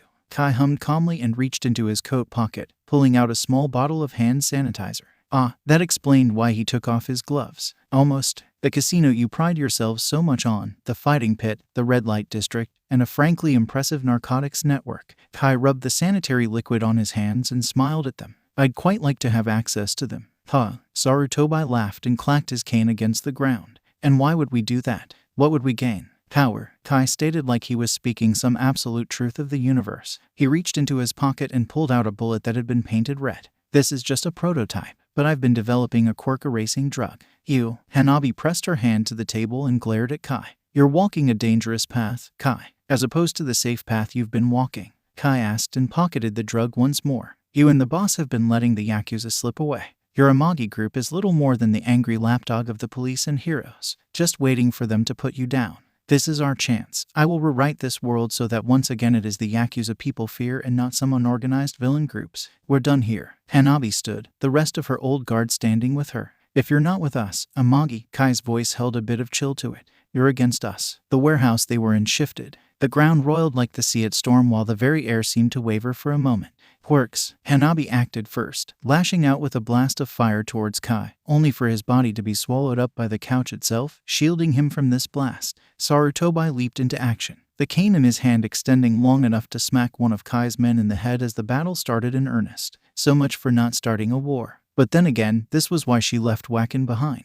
A bit of insurance. She tried to burn her way out of the building, but nothing stayed still. Not only was the building moving and blocking her attacks, her entire body felt off balance like she had just gotten drunk off her ass without any of the fun parts. Still, she had fought in worse conditions, and Sarutobi was a natural drunken brawler. For a few moments, it felt like they might win, that they had lived up to their reputation as warriors of old. That dream was shattered by gunfire, and she felt a bullet press into her stomach. The pain was nothing. She had been shot before, but the absence of her quirk, that filled her with fear. It only lasts for 30 minutes right now, Kai informed her as he casually dropped the gun to the side. A large mask-wearing man that outweighed Tanaka placed a beaten and bruised Sarutobi to the side. But that's plenty of time against you. With a light touch against Sarutobi's head, Kai ended one of her oldest allies in a puff of blood. Kai stood in front of her, his eyes smiling behind his mask. Don't worry, I'll be sure to take care of your Amagi. She spat on him, a bit of her blood landing on his cheek. The furious look of disgust on his face was a satisfying final image. Sorry Izuku, looks like I won't be around much longer. Why was her phone going off? Sae pushed her head out of her pillow and glared at her phone. Her work phone. Sleep tried to pull her back into its embrace, telling her that it could wait until morning, telling her that it wasn't anything important. She wasn't on call, after all, and she needed rest for the upcoming investigations. That thought vanished when she saw who exactly was calling her. Izuku, Amagi, she asked as she pushed herself firmly out of Sleep's grasp. She answered the phone and placed it against her ear. Izuku, what's up? It's like 2 a.m. If he was arrested, he could sleep in the jail cell. Hey, his voice cracked. You're part of the investigation into the Shai Hassaikai, right? Yeah, are you okay? I want to help. Oh, that's good. I can arrange a meeting with the hero we commissioned to. Tomorrow. I want to meet them tomorrow. Ooh, okay, I think that should be possible. Sir Nighteye might not like it though, he was a bit fiddly. But, why so urgent? They killed my grandmother. Oh, that night she didn't get back to sleep. But she was certain that Izuku got less. Chapter text. Nejire. Status report. The ape is still going in the same direction. Nejire's bubbly voice traveled through their comms device easily, despite the turbulence from her high altitude.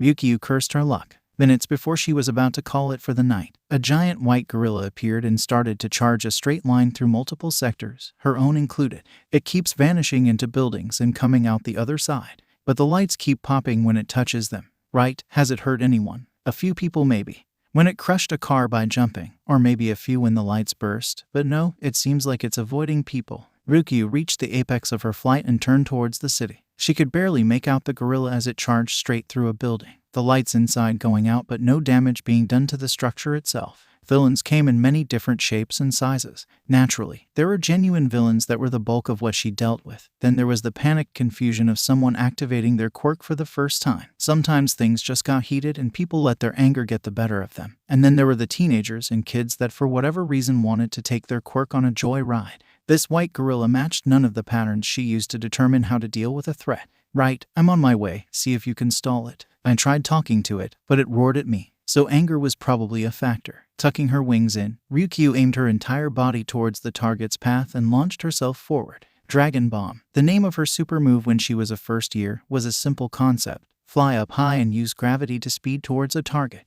Despite its simplicity and effectiveness, she rarely got to use the move. The ground grew closer by the moment, and soon she could see the white ape clearly. The speed and dexterity of the beast were impressive, even without considering its abilities to simply phase through buildings like they were nothing. The lights going out and how the beast could easily travel across power lines hinted at its abilities being electricity-based. I hit it, Nighteye called from her comms, but it shouted at me and kept running. I'm worried that if I use a full power blast it'll just phase through it. Good, keep trying to slow it down, I'll be there in a moment. Nighteye attacked it, but it didn't retaliate. That didn't help her at all with what she should do about this. If she approached it, the beast would probably just phase right through her. Unless it couldn't. Nighteye, have you seen it phase through any humans? Yeah, their hair goes up like when you rub a balloon on your hair. So there was no way she could stop it. Still, she had to try and talk this thing down. She spread her wings and caught the air, flying right behind the beast. The speed she had built up from the dive was more than enough to match its astounding pace. Using all 4 of its limbs, the creature ran just like the charging gorilla she had seen in one of the nature documentaries she watched out of pure boredom. Knuckles digging into the ground, great powerful arms pushing it forward while occasionally it grabbed onto some form of ledge or power line to propel its considerable bulk.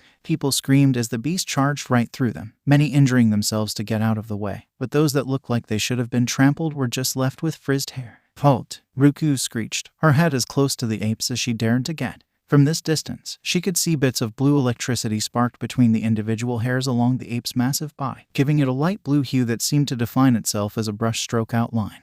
And she could see the pain and anger etched onto its face. Was it crying? Stop, or I'll be forced to. She had to dive up as the beast leapt through a building, its body acting like the structure simply didn't exist while the electronics inside went haywire. Stop! Ruku shouted again and charged towards the beast. She placed a single clawed hand on the beast's shoulder. It felt like she was licking a 9-volt, but she was still grabbing onto it. If you don't stop, I will have to arrest you. It roared and slammed both hands down onto the ground, causing thunder to strike from the cloudless sky, and its speed doubled, forcing Ruku back while it charged right towards a large warehouse. Instead of phasing through the building, it destroyed the garage door. Language. About now, Nighteye. Ruku circled around the building and then dove down towards the freshly made entrance and found the beast gone.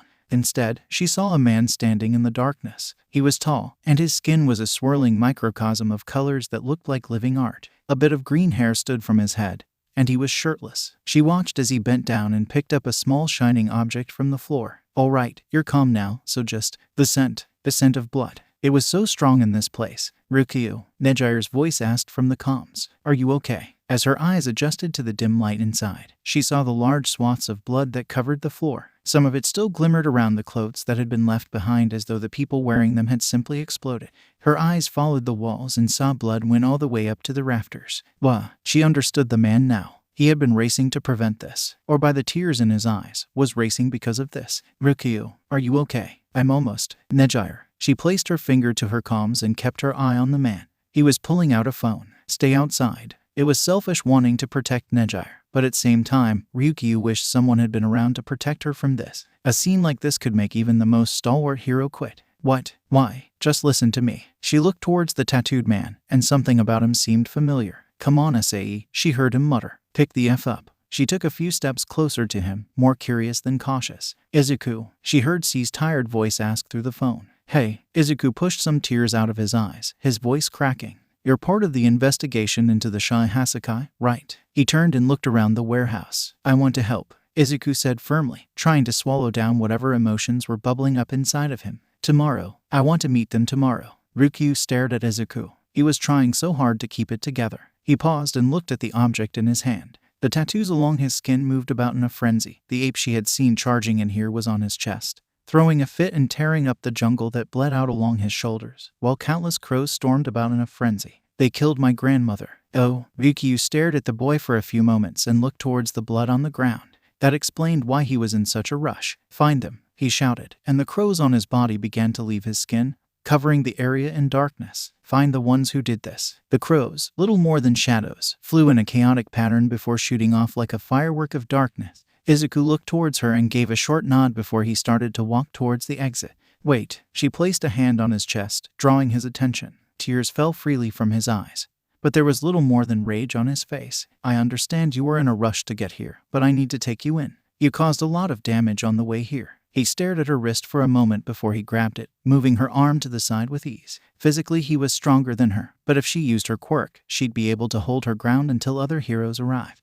The police know where I live. I'm not hiding. His glare hardened as he leaned in to glare at him. You're C's sister, right? Yeah. Recollection hit when she finally realized who she was dealing with. Living tattoos, green hair, the name Izuku, the next in line of the Amagi. No, that wasn't accurate anymore. He just said it, didn't he? His grandmother was dead. We're going to want to ask you questions, she said firmly. What's there to ask? The Shai Hassaikai killed my family. Now get out of my way and let me mourn. It was Nejire's gasp that forced her to act. She lowered her arm and ran towards her apprentice, pulling her into a tight hug and doing what she could to ease this horrific memory out of her mind.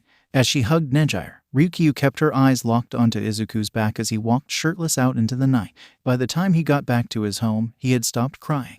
Not because he was over Hanabi's death, but because there were no more tears left. His eyes burned, and he wanted nothing more than to find something and beat the shit out of it. Specifically Kai, the acting boss of the Shai Hassaikai. A quirk erasing bullet. Plans to erase heroes and put the Yakuza on top. Kai was a dangerous man, one that Izuku wanted to remove personally. Wakan, Sho, Ida, Tanaka, Eva, and Ori all stood out front waiting for him. Only Sho and Wakan didn't have cheeks stained by tears, while Ori's makeup was running as she stared at him, hand covering her mouth. It's as we feared, then. Wakan looked at his hands, sadness, regret, and anger written on his face. Izuku held out his hand and revealed the glass souvenir his grandmother had made during her trip. Somehow, it was still whole, despite looking more fragile than Hanabi. She's gone. Fuwuwuk. Tanaka howled and smashed his head into the wall. I want to effing punch something so effing hard. Eva pointed at Tanaka and nodded. What he said. I never thought she could die, Ida muttered, hand covering his mouth, his entire body shaking. Well, boss, Sho stepped forward,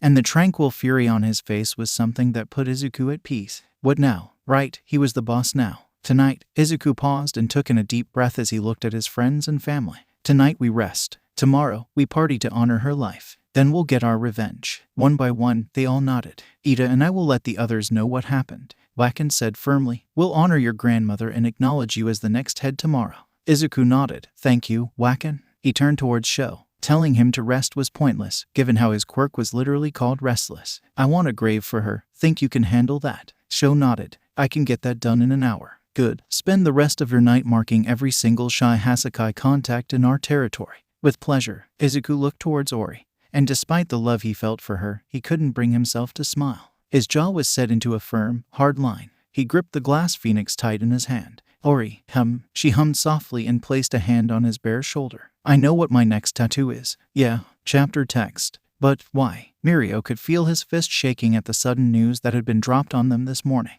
They had a meeting in an hour with the boss of some Yakuza family that Mirio had never even heard of before. Not that he had heard of the Shai Hassaikai either. He didn't understand. According to his police contact, last night the Amagi group was attempting to settle this investigation without the police, and as a result, their old boss died. Sir pinched the bridge of his nose, his glasses being held delicately in one hand. I wouldn't put this as much higher than an act of revenge for their old boss. Okay, I get that much. If someone hurt his grandma, Mirio was pretty sure he'd punch them. Hard, hero license or no. But if the police know where he is, and he apparently talks to them, why are they still out there? The Yakuza are criminals, right? Sir gave a short laugh and placed his glasses down on the table, letting out a long sigh before he met Mirio's gaze. You're not the first person to ask that question, and you won't be the last. To be honest, I've asked that question more than a few times myself. Some say that these are protected groups, a bit like keeping a tiger in the zoo. Others call the Yakuza a necessary evil. How could crime be necessary? Kidnapping, selling drugs, racketeering, and so much more, none of that was necessary. No matter how perfect the society, there will still be those that commit crime for one reason or another. Some laws even force people to commit crimes. Prostitution, drugs, gambling, fighting, and other crimes like that are less dangerous if they're organized. I guess. Mirio furrowed his brow and crossed his arms. But it just doesn't make sense to me. Another way to think of it is that they act as a deterrent of sorts. Against what? Sir held up 2 fingers. 1. Potential villains may be more inclined to join a Yakuza group if they know they're safer. Though I'm not convinced of that reason myself, as it just sounds like turning the Yakuza groups into potential villain groups. Which is why we're investigating the Shai Hassaikai. Correct. The second reason is one I believe actually has credibility. Sir sat back in his chair and glanced up at the ceiling. They prevent foreign groups from moving in. Foreign groups that might not be as respectful to Japanese citizens and society, particularly Russian and Chinese mafia. If we were to clean up the Yakuza here, then we would be opening up a new market for organized crime, unless the other nations also cleaned up their groups. Mirio held his tongue for a moment. That did make sense, but it didn't feel like it was the only option, nor did it feel like it was the best. Sure, he understood that the police were stretched thin, and heroes couldn't help so long as the Yakuza weren't using their quirks to harm people, but just because it made sense didn't mean he had to like it. It went against his sense of justice. Sir, Bubble Girl bounced into their office and made the mistake of looking both nervous and deadly serious. She was probably going to be in trouble later if she didn't crack a joke. They're here. I see. Mirio. Sir placed his glasses back on and adjusted them a bit. Please go talk to the boss for a moment. I'd like to remind Bubble Girl about our office policies for a moment. Right now. Bubble Girl shrieked. Of all the days for Centipede to be out. Mirio patted the blue girl on the shoulder and gave a light laugh. You'll be fine. You should be used to it by now. Bubble Girl just whined. Mirio walked out into the reception area just as the Yakuza were arriving. There were 3 in total, and all looked like they were far too young to actually be Yakuza. The shorter of the 2 men could easily cosplay as a high schooler or even a middle schooler, if it wasn't for the orange stubble on his cheeks. The red-haired girl looked like she had never worn a suit before, and that she had had her youth robbed from her. Then there was the taller of the 2, dressed in a well-fitted suit that Sir Nighteye would be proud of. He cut an impressive figure, or at least, he would have if it wasn't for the fact that he was younger than Mirio. Was this actually a Yakuza boss? He just didn't have that kind of feeling. Then again, Sir did just say that their old boss had been killed. Oh, hey. The taller of the 2 raised a hand towards him and even offered a light smile that died after a moment. I'm Izuku. I'm here to talk to Sir Nighteye. Right, I'm Lemillion, his sidekick. He'll be ready to talk to you in just a moment. Mirio stood with his back straight and kept his eyes on the 2 criminals. He probably shouldn't tell them that right now Sir was giving a lecture to Bubble Girl on why she should at least try to be funny. The smaller one checked his watch. Well, we are early. Sorry about that show. Izuku scratched the back of his head and sighed. You're the boss. You shouldn't have to apologize. Sho commented. Besides, I'm more than a little impatient myself over this. Izuku stepped forward and extended a hand towards Mirio. Nice to meet you, Lemillion. You wouldn't happen to have been in the sports festival this year. Mirio nodded. I was. Did you watch? Of course. My friend Katsuki got in as a first year. Hey, you have friends at UA? Mirio asked, feeling a slight headache growing in his mind. He didn't want to think about any of his classmates being involved with the Yakuza. A few, actually. Izuku gave a sigh and retracted his hand once it became apparent that Mirio wasn't going to shake it. This was someone that was a borderline villain. He wasn't going to become friends with them. You know, in a different world, I'd probably be calling you senpai right about now. What does that mean? Mirio asked. Well, you see, I tried to become a hero, failed the entrance exam, and now here I am, a Yakuza boss. Mirio felt his mouth drop. How does that happen? Easy, Izuku shrugged. My quirk brings tattoos to life, and it's really hard to beat a robot with a press-on-all-might tattoo. And because it's illegal for a minor to get tattoos, I really had no option if I wanted to actually use my quirk. Oh, Mirio felt his shoulders slump a bit. I'm sorry. Don't worry about it, Mr. Hero. Izuku gave a light laugh. I've come to accept it as the blessing it was. Mr. Hero. But you're a criminal now. How could anyone that wants to be a hero be okay with becoming a criminal? Mirio took a step forward. Why did it feel like he needed to understand this man? Why did that feel so important? You got me there. Izuku scratched the back of his head. But when I found out who my grandmother was, I just kind of eased into it. Besides, I don't think it's such a bad thing to live life how you want, is it? You kidnap. Boss does not kidnap. The woman stomped forward, moving at a speed that had Mirio on edge. He hadn't even heard her walk towards him. Izuku saved me from that. Izuku is nice, so take it back. Evo. Izuku placed a hand on the short woman's shoulders. The act looked more like a hunter preparing his hound to hunt. Though in this case, perhaps a tiger would be more appropriate. It's all right, he didn't know. Eva huffed. He should. Mirio. A dazed Bubble Girl walked out of Sir Nightaye's office. He's ready for him. He half expected more of a fuss about their boss going in alone.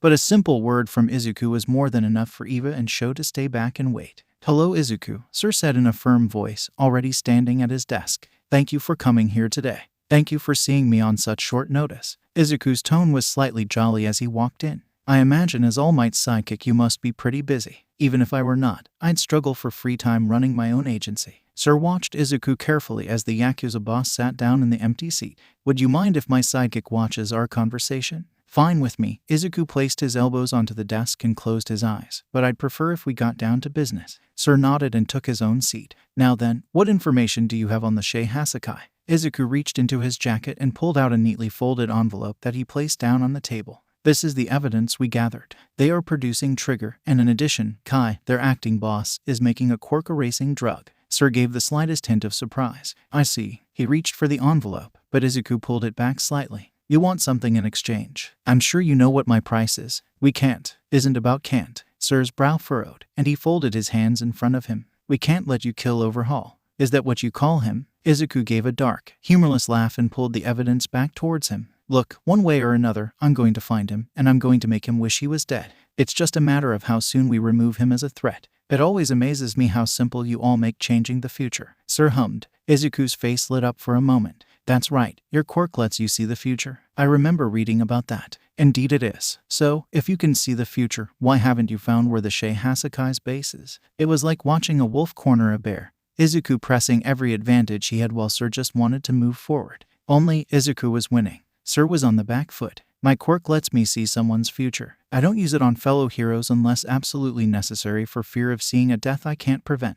I'm not a hero. Izuku leaned forward, ready to pounce. Let's make a deal. You can look into my future, and in exchange, you'll tell me where their base is the day after the raid. What happened to revenge? Izuku just shrugged. Sir paused for a moment and then nodded. I don't trust you, and I'm certain there's more to this than you're letting on, but I agree to those terms. Great, so how does this work? Give me your hand. Izuku extended his hand slowly, an unsettling smile spreading across his face. Sir took his hand and met Izuku's gaze without flinching. What? Sir removed his hand and looked at Izuku in shock. How? Izuku sat back in his chair, a cold, confident smile on his face. I guess you'll just have to find out. Did you get the information you needed? Yes, I did. Sir adjusted his suit and coughed. Thank you for that. I know their exact location now. Great. Izuku hummed and stood, placing his fingers on the evidence and sliding it towards Sir. Sir looked at the envelope for a moment, then looked back at Izuku. You might want to reconsider not being a hero. Izuku just shrugged. I am what I am. You certainly are, Sir hummed, hand covering his mouth to suppress a smile. Mirio blinked. What the F just happened? Izuku paused at the door and extended a hand towards Mirio. It was nice meeting you, Mr. Hero. I hope to see you again soon. This time, Mirio took that hand.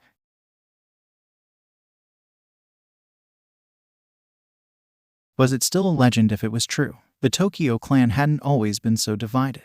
The clan was too vast to be commanded by just anyone. And upon their death, timely or otherwise, the clan would splinter into 7. Always 7. No more, no less. 1 for each circle, 1 for each ring. Hitoshi fumbled with the rings in his fingers. Each one was unique, gaudy, but undeniably valuable. And more for just the material and artistry put into them. Whoever had the rings had the clan. And right now Hitoshi had 3 of the 7. 1 more and he'd have the majority. Then the rest should be easy. Beyond their monetary and symbolic value, there was another value hidden within the rings. The legends that surrounded them. The whispers of power. The hints of just being more than mere rings. Legend had it that the rings were created not by a jeweler, but by a man. A man with a quirk. With all the quirks in the world, it didn't seem impossible for there to be a quirk that allowed him to create rings like this. There was even that girl at UA that could make anything with her quirk. If that was all, then Hitoshi wouldn't have thought much of it. But there was so much more to it than that. There had always been the boogeyman of a person that could steal quirks. Eraserhead was proof enough that quirks could affect other quirks. So what about someone that could turn quirks into rings and use them? Their boss is dead. Shamaru slammed his fist against the table, causing the drinks to clatter and the food to waver on its plate. The other members all gathered around the smoke-filled rumors jumped back at the sudden outburst. Now's the time to strike. Yeah, Saruto and Nasuke nodded in agreement. They have a point. Hitoshi, Haim moaned as she scooted ever closer to him. Her lithe body was as alluring as her quirk was. Her soft pink hair fell from her bun, and the bright red of her lips shined in the dull light. Her interest in him was only because of his status. If you deal with the Amaki now, the others will be willing to follow you, rings or no. Hitoshi gazed across the table. Smoke filled the air, and the scent of booze lingered on every breath. His circle was hardly loyal, and hardly had the wisdom to be considered leaders. The eldest amongst them was barely 27, but they had become steadfast allies ever since he found himself as their leader. He pulled his leg up and rested his arm on it before he gave a dull, dry laugh. Most of you can't go to a comedy show without shitting yourselves. Or did you forget Tanaka is still around? Shamaru crossed his arms again and scratched his chin.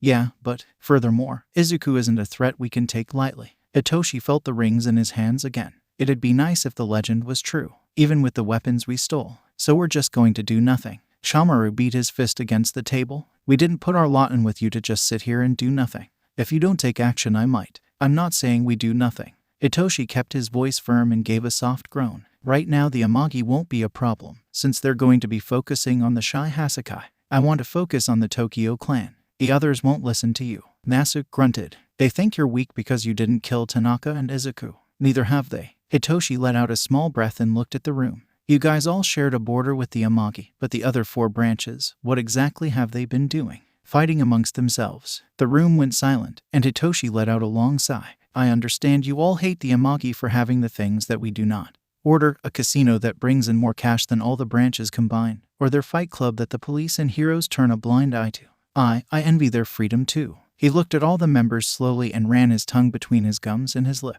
But who do we have to blame for that? Saruto snapped his fingers. The Amagi. No, the cops. Nasuke bumped shoulders with Saruto. You're all idiots. Haim rolled her eyes and gestured towards Hitoshi. He's saying it's us. We're the reason why we're failing. Hitoshi nodded. If we stopped fighting ourselves, if we stopped throwing ourselves against the Amagi, we could have our own operations just as grand as theirs. He sighed and looked towards Shamaru again. That's why you gave me your ring, wasn't it? Shamaru closed his eyes and scratched his chin for a moment. I still really want to get back at Tanaka. Hitoshi groaned. Revenge was such a stupid thing. That was a bitter pill he had to swallow after he attempted to kill Izuku. Their encounter had been an accident, a raid on a warehouse hoping to find something good when no one was looking, finding a stash of weapons strong enough to take down All Might, and then finding out that the Amagi were coming to make a deal. Such a stupid thing. Such a stupid mistake. There was no going back though. With the Amagi focused on the Shai Hassaikai, this is our chance to focus on ourselves. When we face the Amagi next, I want all of us there. He played with the rings again and squared his shoulders. This is our best bet. This is what we should have done from the start. The table was silent in agreement. Now then, tell me about the other leaders. 40. He'd gotten used to sleeping with one eye open. His insomnia matched well with that natural paranoia he had cultivated over the years. It was a damn mystery how he functioned at all with how little sleep he got, though he placed a lot of that burden onto coffee, of which he was out. With a groan that made him sound like he was in his 50s, Hitoshi stood and scratched his back while staring at what he had been reading. A police report on the previous leader of the Tokyo clan.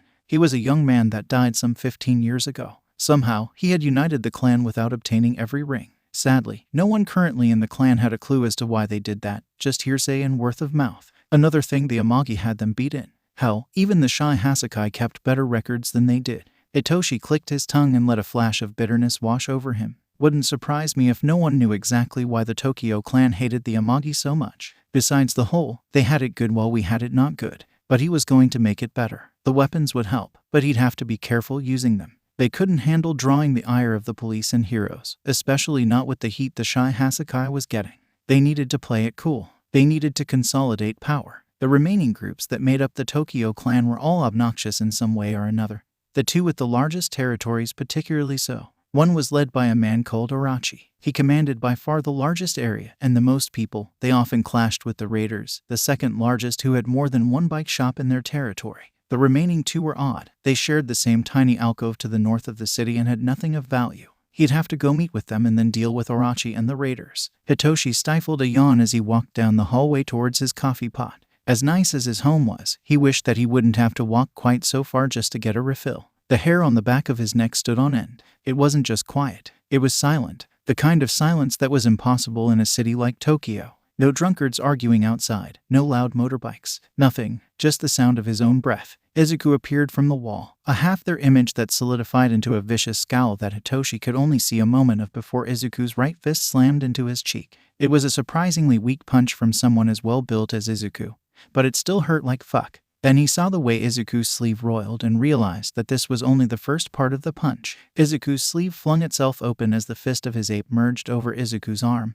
carrying much more force. Hitoshi felt his head get slammed into the wall before his ears started ringing, the ape's palm completely covering his mouth. Izuku stepped away from the ape's arm as the creature slowly manifested around both of them. Its other hand went on top of Hitoshi's head while its massive bulk pushed against both sides of the hallway. Despite the situation of being moments away from having his head torn from his body, Hitoshi found himself being remarkably calm as he stared at Izuku, mostly because his former friend was taking the time to button up his sleeve, and since he wasn't already dead, that meant that Izuku wanted to talk. Before you ask, your guards have been taken care of. I technically told her not to kill them, but she has problems knowing her own strength. Izuku calmly buttoned up the sleeve that his ape had come out of and then slowly popped his neck while looking at Hitoshi. There was an unchecked fury in Izuku's eyes that seemed ready to swallow the world.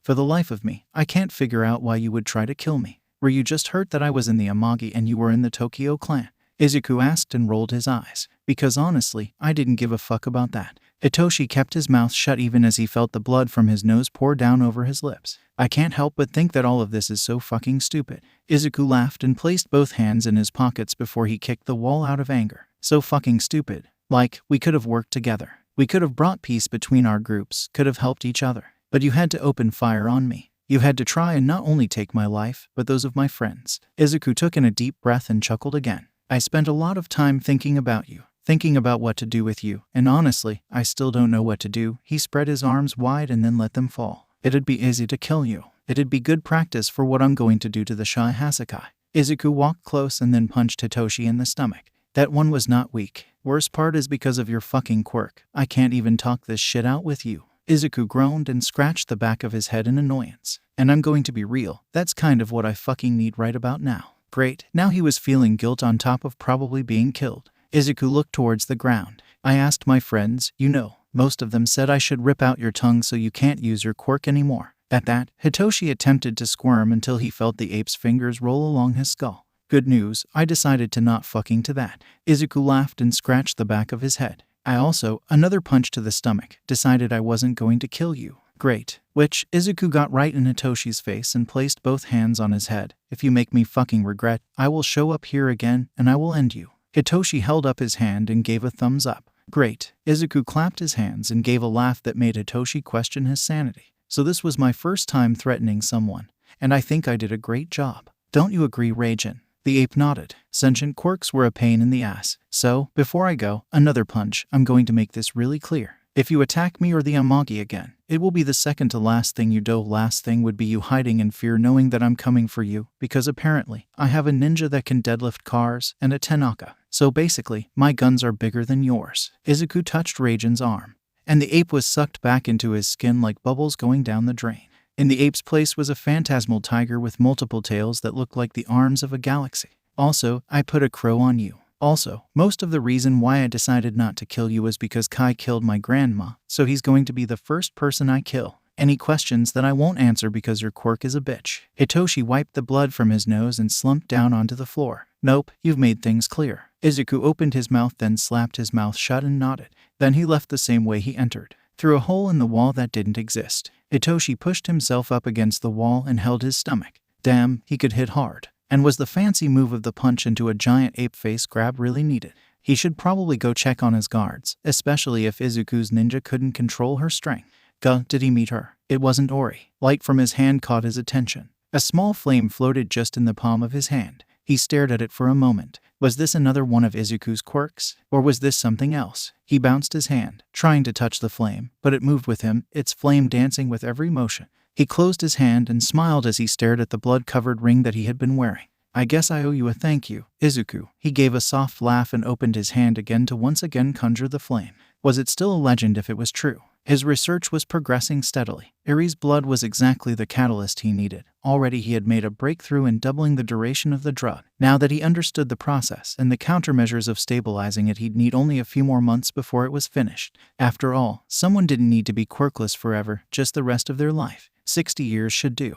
And in 18 more iterations, the drug would last exactly that long. It was a shame Eri only had so much blood to give. Kai reclined into his sofa and glared up at the clock. Still, even with his speed, he was running out of time. It would seem that the Amagi still had fangs, and already all of his trigger distributors out in their territory had been whipped out, and more around the city were vanishing by the day. To say it was impressive would be an understatement. I may have to actually deal with them. Kai glared at the clock as it slowly ticked away. From what he had heard of the Amagi was that they were little more than glorified businessmen that ran a casino and a fight club. They were in power because people, especially the police, liked them in power. With that hag, Hanabi out of the way, they, as well as the rest of their elders, shouldn't have been able to act this effectively. After all, their only real threat that wasn't a fossil had been a man called Tanaka. And it was no secret that planning and thinking, in general, wasn't something Tanaka did. There were rumors about his quirk simply being too stupid to die. Kai glanced at his hand and hummed softly. Someone who has a quirk that makes it so they can't lose in a fight. How exactly did that work? What would happen if he touched Tanaka? Would his quirk even work? Or would his ability to rewrite the structure of something overpower Tanaka's quirk? Perhaps Tanaka would simply reform over and over again until he won. Or maybe Kai would be spelling his own doom as every particle of Tanaka's former being would begin to plot his downfall. Such musings were for people that didn't have a quirkless drug. Still, it may be more beneficial to simply dismantle the Amagi and take in Tanaka as a stray dog a few years down the line. Good muscle was easy to find, but Tanaka's brand of muscle was exceptionally rare. Overhaul. Toya Satsuno came scrambling into his private chamber with a crazed look in his eye, his mask nearly falling from his face. The lanky man always kept his blonde hair obnoxiously long, but his devotion and ability to control the other two made that slight annoyance worthwhile. The police are here. So, Kai leaned forward and clapped his gloved hands together. If they don't have a warrant, send them away. If they do let them investigate the house, they won't find the entrance. About that you overhaul, sir. Toya bowed his head twice and kept his hands at his side. You see, they brought heroes, sir. Looks like time was running out. Kai stood and smiled behind his mask. Was this also the Amaga's doing? We prepared for this, didn't we, Toya? Toya nodded. I'm ready to throw my life on the line, overhaul, sir. Good, tell the others. 40, sir. For the last time we're going to have to ask you to leave. This could get dangerous. I'm just walking my dog. That's not a dog. Every one of the heroes that Sir Nighteye had gathered for the raid turned and looked down the street where a large red man that looked exactly like an Oni trying to pose as a Yakuza member. At his side was a six-legged creature that appeared to be oozing a glowing red liquid from its mouth, but looked so happy that it couldn't not be considered the most adorable creature on this side of the world. Well, second only to Nighteye when she was being extra Nighteye. Hey, it's his quirk. He can't help it, isn't that right, Hasashi? With a voice that sounded like two boulders grinding against each other, the living hunk of charcoal gave a small hap and let out a yip. That was so cute it actually hurt. Ryuko sighed as she put the pieces together of what was happening. If Tanaka was here, then she'd imagined that this wasn't going to go as smoothly as even the most realistic among them were hoping. She glanced over towards Nighteye, who gave her a small nod. Right, she just had to look. It was a good thing both her sister and her had inherited their father's resting bitch face. She sighed and walked over towards him, making sure to carry herself as a hero should and maintain eye contact with the Amaga's biggest stick. You're not even using a leash. He's well trained. Besides, he is made of fire, so I can't exactly leash him. And watch. Tanaka leaned down and pulled a storm drain grate out of its hole with one hand and then placed it on Hasashi's body. To her amusement and lack of surprise, the massive hunk iron passed right through Hasashi like he was made of little more than jello. Ew, he looks like fun. Nighteye announced that she had elected to follow Ryuko towards Tanaka. I just want to touch him and pinch his cheeks. That level of cuteness could destroy the world. Ryuko felt her cheeks burn and then coughed. Right, she needed to be serious and in control of this. She stopped just to the side of the two officers that were panicking in Tanaka's general vicinity and gave a slight cough. Tanaka, could you please put that back? I was gonna. Tanaka grabbed the grate out from under Hasashi and placed it back into its hole. Wait, Tanaka turned to look at her. You know who I am? Yeah, Ryuko nodded. We were kind of briefed on you since you might show up. She smiled softly and watched as Tanaka's eyes widened. I'm also C's sister. Oh, I see that. A large red finger was pointed right at her face. Right, well, Tanaka, Ryuko coughed and put on her hero's face. Why are you here? Ew, I'm walking my dog. Tanaka repeated himself and pointed towards Hasashi, who let out another adorable yip. Ryuko tried not to groan. Why are you really here? Are you here to help the Shai Hassaikai? No way. I'm here to make sure that you guys don't get in over your head. Tanaka flailed his arms and gestured towards the building. Oh, and I'm here to make sure that no one escapes. He pounded on his chest and beamed with pride. Today, I'm on your guys' side. He started to fiddle with his shirt. I even made a costume like you guys do. Tanaka burst open his dress shirt and revealed what looked like a simple black t-shirt that had a large red T etched into it. See, my hero name is Tanaka. Whoa, Nighteye bounced over. That's great. My hero name is Nighteye-chan. What is your real name, Nighteye? Tanaka asked. Yeah. Nighteye held up her hand. High five. Yeah. Tanaka held his hand up high enough that Nighteye had to jump and use her quirk to reach it. Why? Why? Look, Tanaka, you know you're not supposed to be here, right? Yes, I am, Izuku said. But you're not allowed. So, she felt her eye twitch. Hey, Tanaka let out a loud noise and clapped his hand. I just realized. My quirk means that I never lose, right? So do you think that applies to arguments and stuff? Ryuko could feel herself losing brain cells. How was her sister still sane? Ew, that sounds like it could be true. Nighteye clapped her hands. Wait, if you never lose, what happens when you play the lottery? Oh, I think it only works with fights and stuff. Not like luck and stuff, but I think I'm pretty lucky. Tanaka pounded on his chest. I have some great friends and... The front gate to the Shai Hassaikai burst open as a large villain wearing a beaked mask came charging out into the police. Talk later. Smash first. Ryuko could do little but watch as Tanaka grabbed Hasashi by the tail, the creature's non-Newtonian form shifting into a large shield that half-covered Tanaka's arm. And then to top things off, Tanaka pulled a katana out of Hasashi's mouth that left a trail of shadows like a wet brush to paper through the air. Wait, you're not allowed to.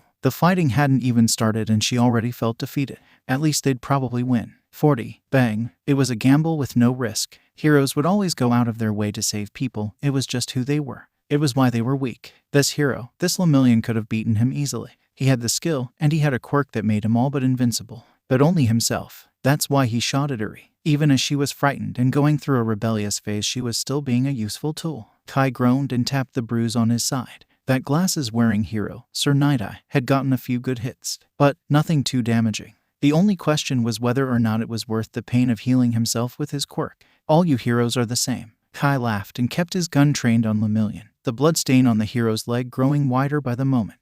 You so carelessly throw your lives away to save some little girl who will only do harm if she's taken from me. Don't you see? Her quirk is dangerous. Only I can control her. The defiant look on Lemillion's face was so irritating, but the surprise that followed was so satisfying. My quirk? Lemillion asked. I thought for sure you all knew. Kai laughed and looked at his gun. He only had one of the quirk erasing bullets prepared. I've been making a quirk erasing drug, and that bullet you so kindly took was laced with it.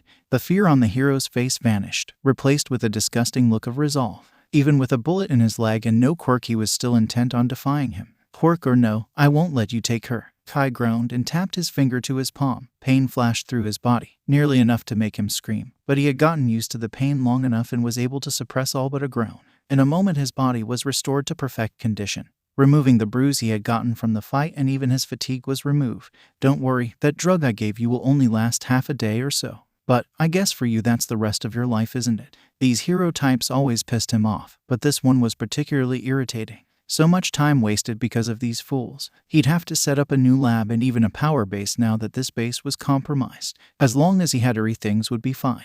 But this obnoxious fucker didn't care about that. He just wanted to save Uri because she wasn't happy. Let's see how long you keep this up, hero. Kai slammed his hands to the ground, reforming the room so that it would cause sharp, jagged bits of rocks to shoot towards Lemillion.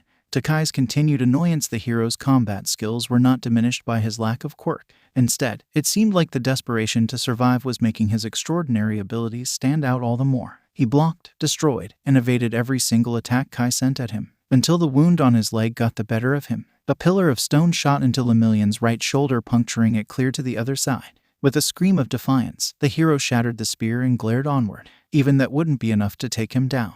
As much as your conviction annoys and irritates me, I must say that it is admirable, Lemillion. Kai laughed and tapped the ground again. 3 spears shot out from the ground this time, and Lemillion took one but broke the other 2 with his remaining arm. But you can't keep this up forever. With the sound of thunder that left the entire room silent in its aftermath, the large steel door that locked this room shut was sent flying clear to the other side with enough force to embed it into the wall like it was designed to be there. Electricity filled the air as a tall man with a muscular build and messy green hair strode into the room. Pardon me for the intrusion, the man commented, paying more attention to his shirt cuffs as he slowly undid the buttons. He took his time, walking forward, never glancing at any of them. With a toss so casual that this battlefield might be little more than his bedroom, the man removed his jacket and began to work on his shirt. Ew, Lemillion gave a shocked gasp. Sorry for the interruption, Mr. Hero. The man finally looked towards someone and smiled softly. But I'll be taking over from here. A shadow leapt from the man's figure, taking the form of a cat covered in stars and space. Don't worry though, Shade will take you out of the building. Like hell, Kai attempted another attack. But as the shadow creature reached Lemillion and Uri, he found that his attack passed right through their now ethereal forms. More bullshit quirks. Hold on tight. The man nodded. Kai could do little beyond watch as the large feline creature whisked away Lemillion and Uri, phasing through walls like it was nothing. Who the hell are you? Kai asked, glaring at the new threat. Oh, you know who I am, the man said slowly, the tattoos on his chest being revealed button by button. There were crows on his neck. You know why I'm here. The tattoos were moving. And you know I will have no mercy. The man fully removed his shirt, revealing the complex tattoos covering his chest that didn't just seem to move.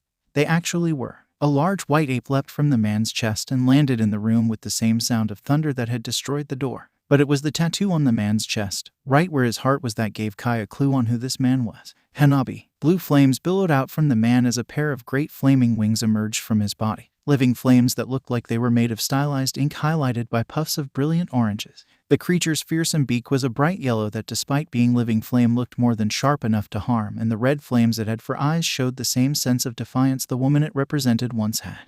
But, in case you need a hint, the man held his arms out wide. I'm Izuku Midoriya, and because of you I'm the boss of the Amagi. With that, the ape charged. Its massive arm was several times the size of Kai's entire body and extended far back into a powerful haymaker. Despite its impressive size, the ape moved with as much speed as Lemillion had. What's more is that the lightning around the beast was making the hair on Kai's entire body stand on edge. Kai ducked forward. Whether or not his overhaul would work on the summoned creature of a Quirk was seemingly random, but the odds were in his favor. He lunged forward, a single finger extended towards the beast as a mighty punch came billowing down while he made sure his other hand was ready to restore his body if things turned poorly. Kai touched the beast, electricity numbing his arm, but the ape exploded into a fine white and blue mist that hung in the air for a few moments. On the other side, he saw Izuku wince in pain. Ah, so he shared damage with his creatures. That was unfortunate for him. You talked a big game, but let me. The mist he had left the ape reformed in the blink of an eye, the fist drawn back again. A blue glow so intense shined from the creature's eyes that it drowned out all of its other features and gave Kai a sense of doom that he hadn't felt before. Thunderstruck, and Kai found his body ragdolling across the floor. He had to restore himself twice before he landed to survive the attack. Oh, don't worry, Kai. Izuku's green eyes reflected the same brutal intent that the ape did. We're nowhere near done. Chapter text. Sir Nighteye. Sae stood and greeted the tall man that likely had arms longer than her entire person. She reached across her desk, accidentally pushing a few pieces of paper off to the side,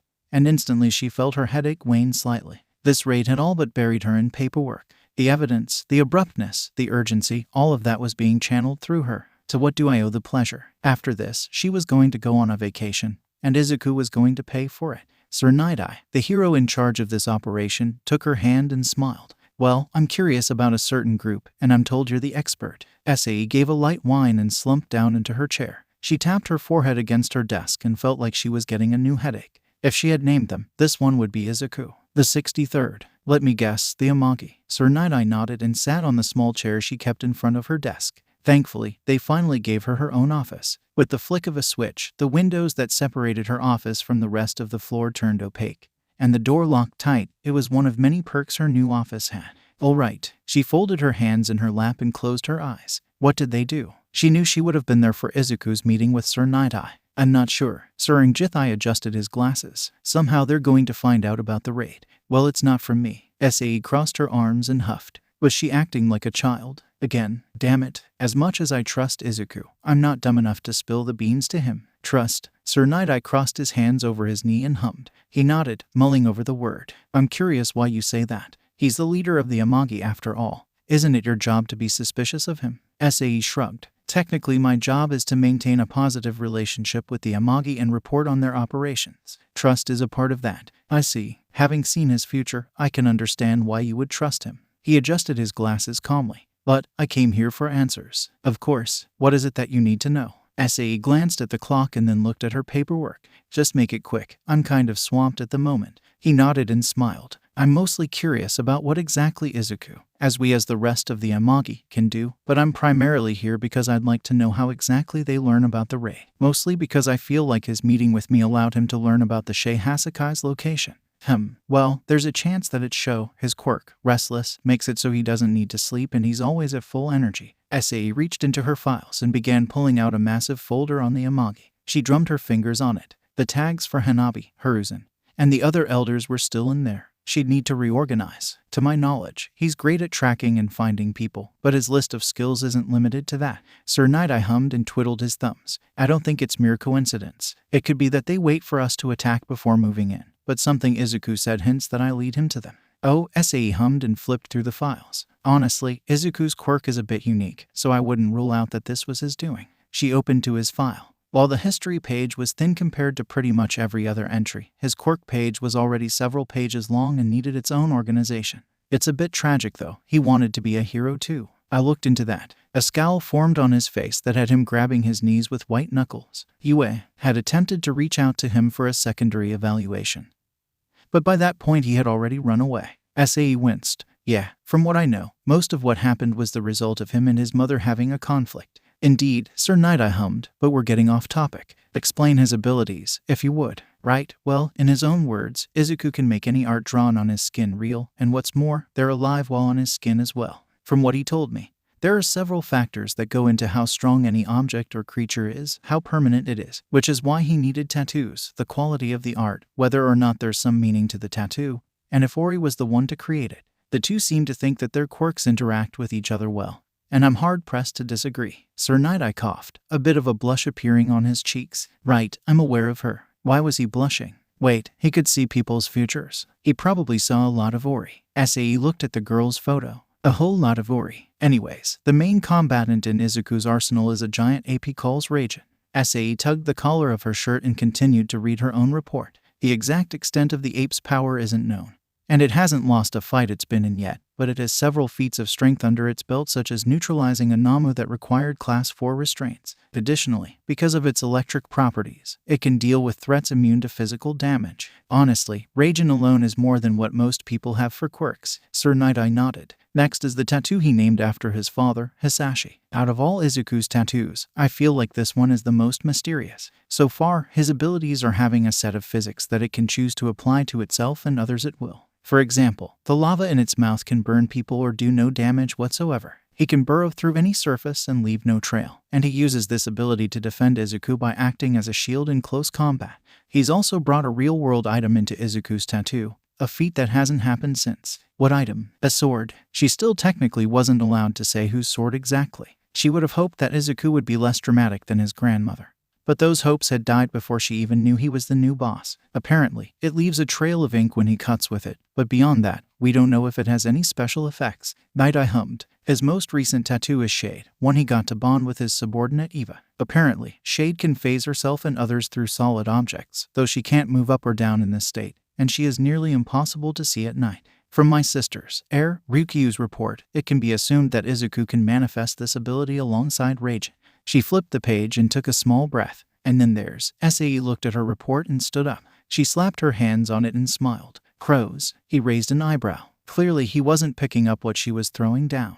Crows? Yeah, huh. It was rushes like this why she had gotten into police work. Izuku. He got a bunch of crows tattooed onto his neck during a joint operation. They're basically living shadows, and they can relay audio information between each other. I see, so he must have planted a crow on me when we shook hands. Sir Nighteye stood and adjusted his tie. Thank you for your time. That's it, Sae asked, feeling more than a bit surprised. Do you have anything on his blue bird? Or a snake? No, must be too soon then. Still, this has been enlightening, but I'm sure both of us have much to do for tomorrow's raid. Chapter text. The pain Izuku felt when Raijin had been destroyed by Kai's quirk was unlike anything he had ever experienced. Prior to meeting Ori and undergoing her needle over and over and over again, he likely would have passed out from what felt like being dipped into lava and then plunged into the coldest water possible. It spoke to just how deadly Kai's quirk was. As much as Izuku wanted to beat Kai with his own bare hands, he wasn't stupid. He was well aware of how dangerous Kai's quirk was. A single touch could spell death. But having Raijin smack the shit out of him was satisfying in its own way. Izuku kept his eye locked on Kai as the skinny man ragdolled across the room from a haymaker that would made All Might proud. But by the time Kai stumbled to his feet, all of his scrapes and bruises had vanished. For a moment, just a moment, Izuku saw a flash of pain cross Kai's face. He wasn't immortal, but still dangerous. Part of Izuku wished that he kept Shade around, but it was more important that he got the heroes out of here. He didn't want any witnesses. He had given Hasashi to Tanaka, largely on a whim and to act as backup in case Kai somehow escaped. Besides, Hasashi's brand of defense wouldn't be too useful against Kai, and could cause him to get cocky, which would likely result in a blood stain. All of his tattoos meant something. The crows were his desire to protect his friends and family. Shade was his connection to Eva, and represented whatever their future held together. Hasashi represented what could have been, a connection to his father that he had longed for years. Then there was his most recent tattoo. Placed right above his heart was the woman that had changed his life. Hanabi, represented as a blue phoenix that acted as the sun for the landscape Ori had painted. Her light blue light somehow spread through every corner of his skin. In terms of time and detail, Hanabi was by far the single most intensive piece Ori had done. Though Izuku didn't know exactly what Hanabi could do, he could all but feel the power that radiated from her flames as she partially cloaked him in her bright blue flames. Much like his grandmother, she was patient and cunning, with the motes of flames that formed her eyes watching the world around them carefully. She represented the person that had guided him, the person that had helped him find out who he was, the person that supported him, and the person that showed him the future, all while being a crazy old lady that didn't take shit from no one. And Ori had captured all of that within his newest tattoo. Still, despite all that, the one best suited for this fight was Raijin. It took Izuku some time to figure out why exactly Raijin was so important. He was literally just some random tattoo that he had gotten for his first tattoo. There was no reason for why Raijin was Raijin, but he did end up representing something. Izuku smiled as he felt a rush go through his body. Kai had touched the ground, deforming and launching a wave of spikes towards Izuku that could skewer him if he wasn't careful, but Izuku was prepared. With a shout that came out of nowhere, he brought his arm down and shattered the rock spear before it reached him. Like hell that would work, Izuku shouted and glared at Kai. His scowl turned into something close to a smirk as he watched Kai's face fall. He pointed his finger towards Kai, and Hanabi let out a screech that was close to that of a roaring flame before a massive gout of orange flame shot from her mouth, engulfing where Kai stood. A barrier of stone deflected much of it, though his jacket had been burned in places. With a small touch on his own hand, Kai was back to being good as new. Then Raijin came charging. His raw power was turned into speed as he used his massive arms to push himself off the ground. With a strike that sounded like thunder, Raijin blasted apart Kai's temporary shelter, then kept the momentum going by slamming with a massive backhand that barely grazed Kai, sending his arm flying backwards in an unnatural way. Then once again, Raijin exploded into a cloud of ink and Izuku could feel his nerves screaming in raw agony. Kai tumbled away just as Raijin reformed to deliver a second strike that would otherwise be lethal. With a touch to his own body, Kai healed himself again and then placed his hand on the ground to launch yet more spikes towards Izuku. Once again, Izuku blocked them, his strength training and Waken's teachings paying off in spades. Izuku was half sure that Kai would have attempted to dash towards Izuku. His best bet was to get in close range and simply touch Izuku. Instead, he moved towards one of the bodies that lay defeated around the large room that served as their arena. In a flash, Kai's body transformed into something monstrous. 2 extra limbs that looked like they were all sinew and bone sprouted from his sides, and a black cloak shrouded his body, while Kai's mask had now fused with his face to create a fearsome beak. "You're a fool," Kai shouted, slamming 2 hands onto the ground while he turned to face Raijin once again.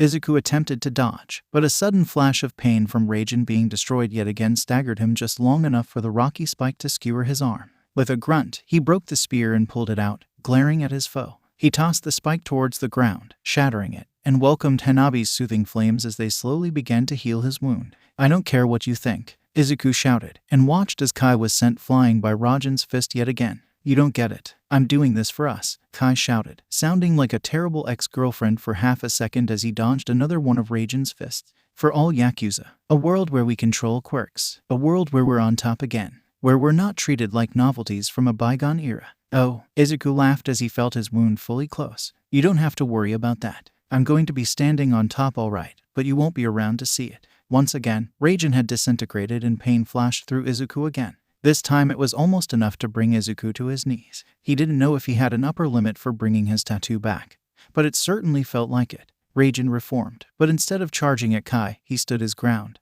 glaring at the much smaller man and letting out an annoyed grunt. Then he slammed on the ground, his fist shaking the building, and his body seemed to swell. In many ways, Raijin was like Tanaka, someone that was too stupid to truly lose. Despite their similarities, Raijin's fighting style had one key difference. It wasn't that he couldn't lose, it was that he absolutely refused to lose. It was what Raijin represented: Izuku's thirst to prove himself, his desire for victory, his refusal to give up. Raijin represented all those years Izuku spent trying to prove that his quirk wasn't weak, and the result was spectacular. With a scream, Raijin's body began to glow, lightning arcing from around its body and forcing Kai to step back, and even Izuku had to look away from his intensity. With a grunt that Izuku could feel, a burst of lightning shot out from Raijin's side and slammed into the ground, spreading slightly, but maintaining its shape. A second one mirrored it on the other side, and then the light faded, and Raijin stood with 4 arms. For a moment, Izuku forgot all about revenge and could only think a single word: "Neat." "What the fuck?" Kai asked, stunned for a moment,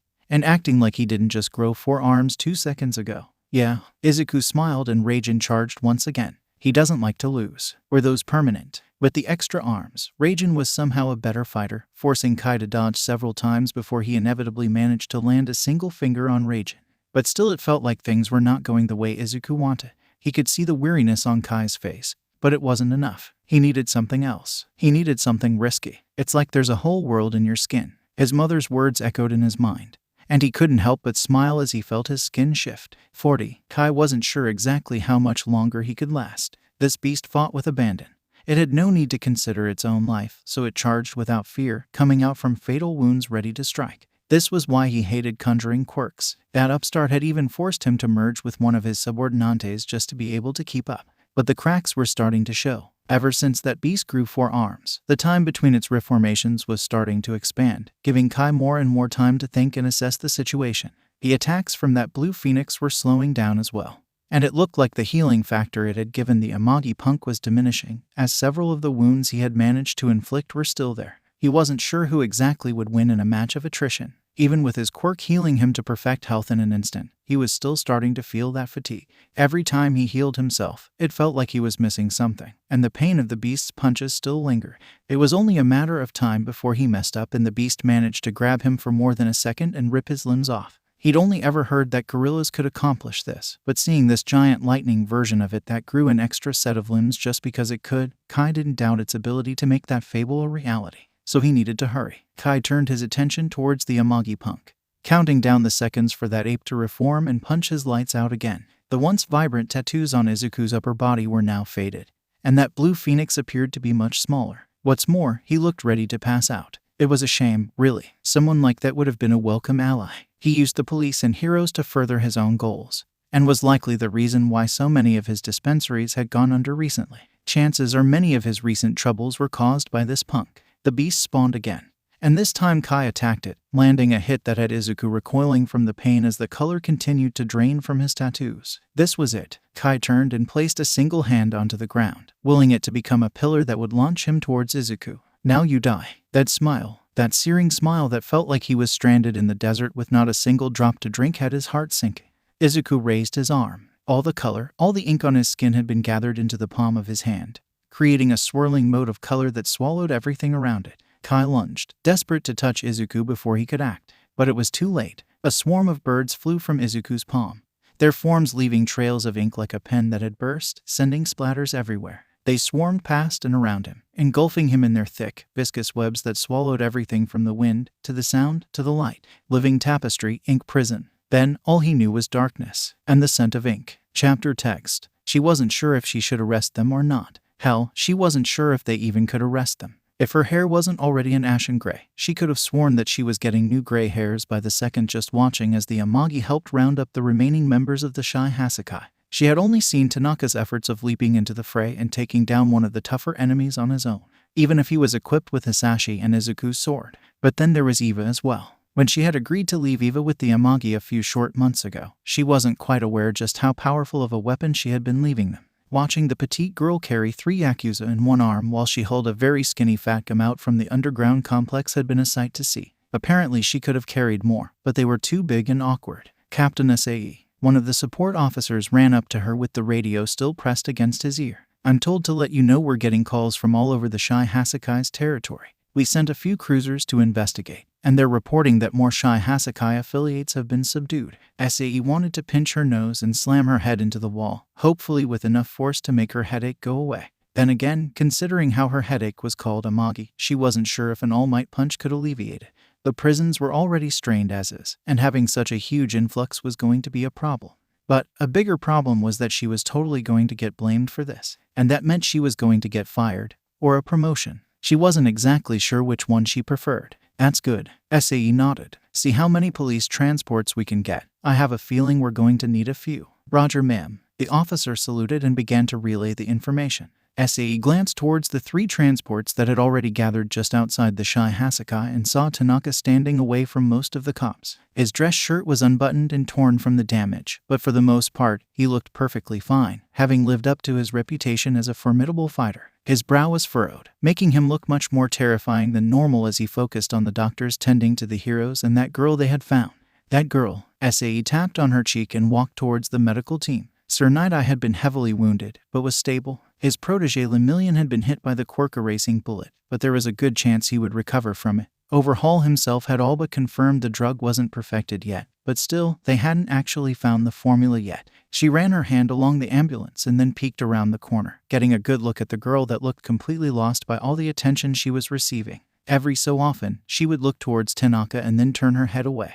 She had read in a report that Tanaka and Ori had an older brother that was marrying the daughter of the Shai Hassaikai head. They were met with tragedy shortly after their first child was born. Red eyes were fairly common. Sae herself had hair similar enough to white, and horns also weren't rare, but still, there were features in Ori that felt like they belonged to Ori. A blood test could prove the relation, but so too could a birth certificate. She needed to talk to Tanaka. Sae straightened her posture and walked towards Tanaka, only to be cut off by Izuku emerging from the compound, looking like a fucking model with how he was wearing his suit jacket on his shoulders, leaving his upper body exposed. The tattoos on his chest looked more vivid now than ever, so much so that they even hid the definition on his body. She could see a new addition to his tattoos, a large blue phoenix right over his heart. Oh, she found herself recalling the conversation she had with Sir Nighteye. Blue bird. Huh. Izuku paused to look at her. He was covered in sweat and honestly looked like he needed a smoke more than anyone she'd ever met. It was hard to remember that he was still only 18. Oh, Sae, what are you doing here? Eva bounced up alongside Izuku,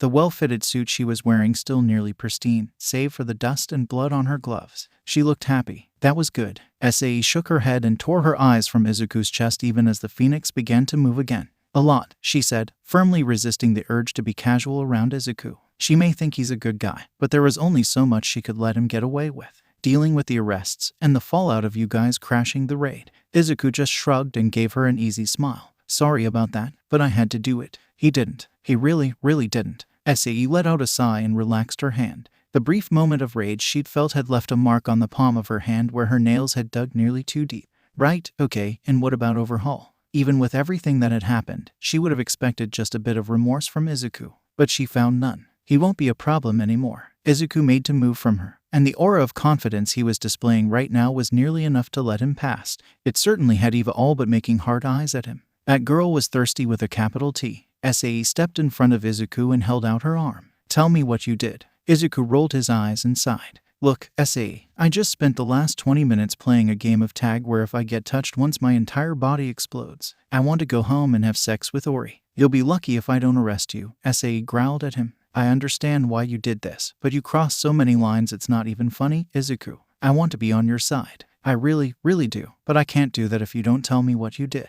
Does it really matter? I saved 2 heroes. Izuku gestured towards Lemillion and Sir Nighteye, and Eva probably saved a couple herself. Ida and Wacken are probably still running around giving your officers the locations of their operations. Just trust me that overhaul is dealt with. He needs to face the law. She took a steady breath, feeling her resolve shake before firming up again. He needs to be put on trial and then sent to Tartarus. Izuku let out a dry laugh. Where he's at right now is far worse than Tartarus. What? Sae narrowed his eyes and then pushed Izuku's jacket to the side just enough to look at the animated jungle that dominated his torso. She saw motion, a shadow moving in there. He's in there, isn't he? Yeah. Izuku shrugged his jacket closed and then scratched the back of his head. It took me a while to figure out how to bring Stendhal's sword out. And it's not quite the same for a human. It was the only way I had to really beat him. Sae sighed and then pinched the bridge of her nose. If you had just said that, I would have trusted you. Getting all hostile like that isn't good for our relationship.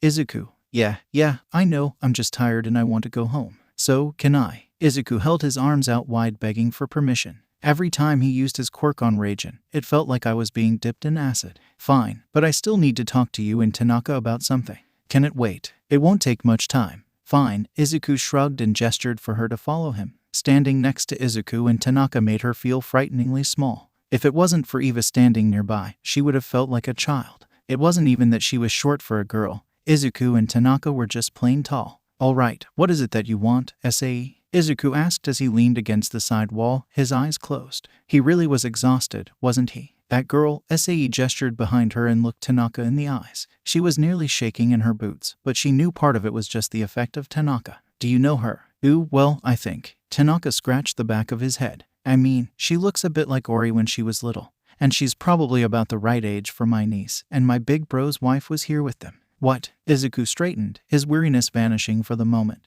and glanced across the street to Eri. Do you really think it's her? Even Eva looked over at the small girl. Kind of. Tanaka shrugged. I mean, I kind of get that feeling that it might be her. It just matches up, you know. And what if she is? Sae asked, tapping her foot against the ground, arms crossed over her chest. What will you do if she is? Ooh. Tanaka glanced towards Izuku and then shrugged. I don't know. I mean, children are afraid of me. And the feeling is kind of mutual, but...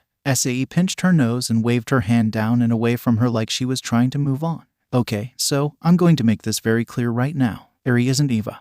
Eva said loudly. I'm here, she's there. Izuku snickered at that. What I'm trying to say is, you won't be adopting Eri. She glanced towards both Tanaka and Izuku to find neither one of them looked too surprised by this. Still, just saying those words made her feel so bad she had to explain herself. Tanaka's arrest record alone stops him from being eligible. And while you haven't actually been arrested, Izuku, you're still. She gestured towards him, the head of a Yakuza family. Izuku nodded in agreement, still not used to that. And that girl, from what I know, has been tormented by the Shai Hassaikai for years. Additionally, her quirk isn't fully under her control. For now, Eraserhead has agreed to watch over her, for obvious reasons. Sae let out a breath and then looked back towards the girl, and then sighed again. I understand that you might be her family, but don't you think she deserves a bit of peace? Tanaka just shrugged. I wasn't really thinking about adopting her or anything like that. I know how rough it is growing up in a Yakuza family. Sometimes I wish I had a normal life. She glanced towards Izuku. I'm 18, Izuku shrugged. I think I'm too young to have a kid, and I kind of have my hands full with everything else. He sighed and glanced in the vague direction of the Amagi compound.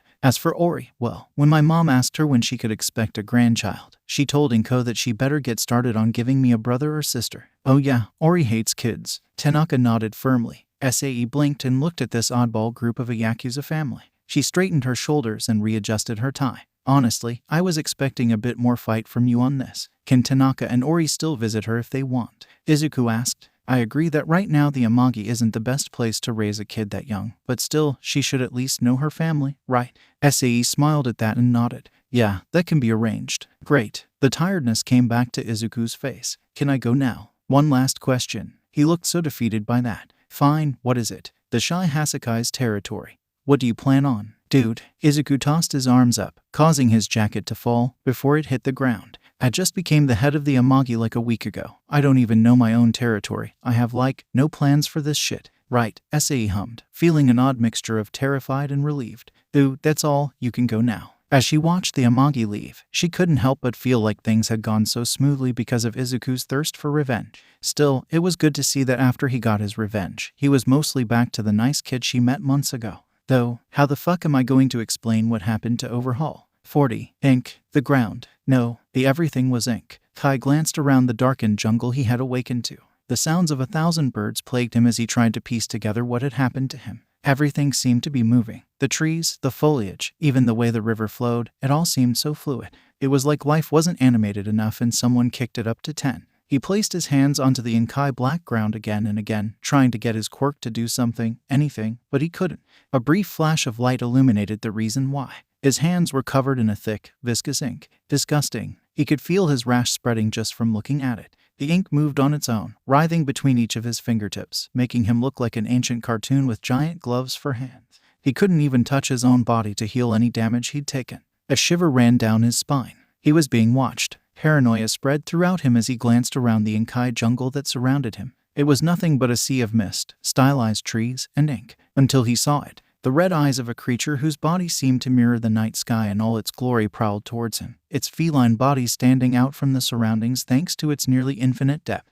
Matching its eyes, its claws were a rich, sanguine red that promised violence. It lunged towards him, and Kai barely managed to sprint away, his legs buckling under the thick, Inkai sludge that wanted to swallow him with each and every step. He couldn't see where he was going, yet it didn't feel like he was going anywhere. The forest moved around him, but the distant features of the clouds and mountain remained the same. The creature's claws dug into his back, and he let out a sharp gasp of pain before stumbling forward. He barely managed to get his feet under him, and he kept sprinting forward, trying to get out of this place before he was eaten by some random creature. It felt like he ran for days. His legs were dying of exhaustion, and his lungs burned from the Inkai air that this place had. Was the ink on his hands spreading? No, that wasn't the case. A moment of weakness, his exhaustion reaching its peak, and the cat found him. Its claws tore at his back while its roar sounded like a cackle of glee that it had finally captured its prey. Thunder struck. The cat stopped and backed away. Kai pressed himself up off the ground and looked at where the blinding light had come from. Another bolt of lightning erupted on top of a mountain, and there, standing in the flash of lighting, was that ape he had fought so long ago.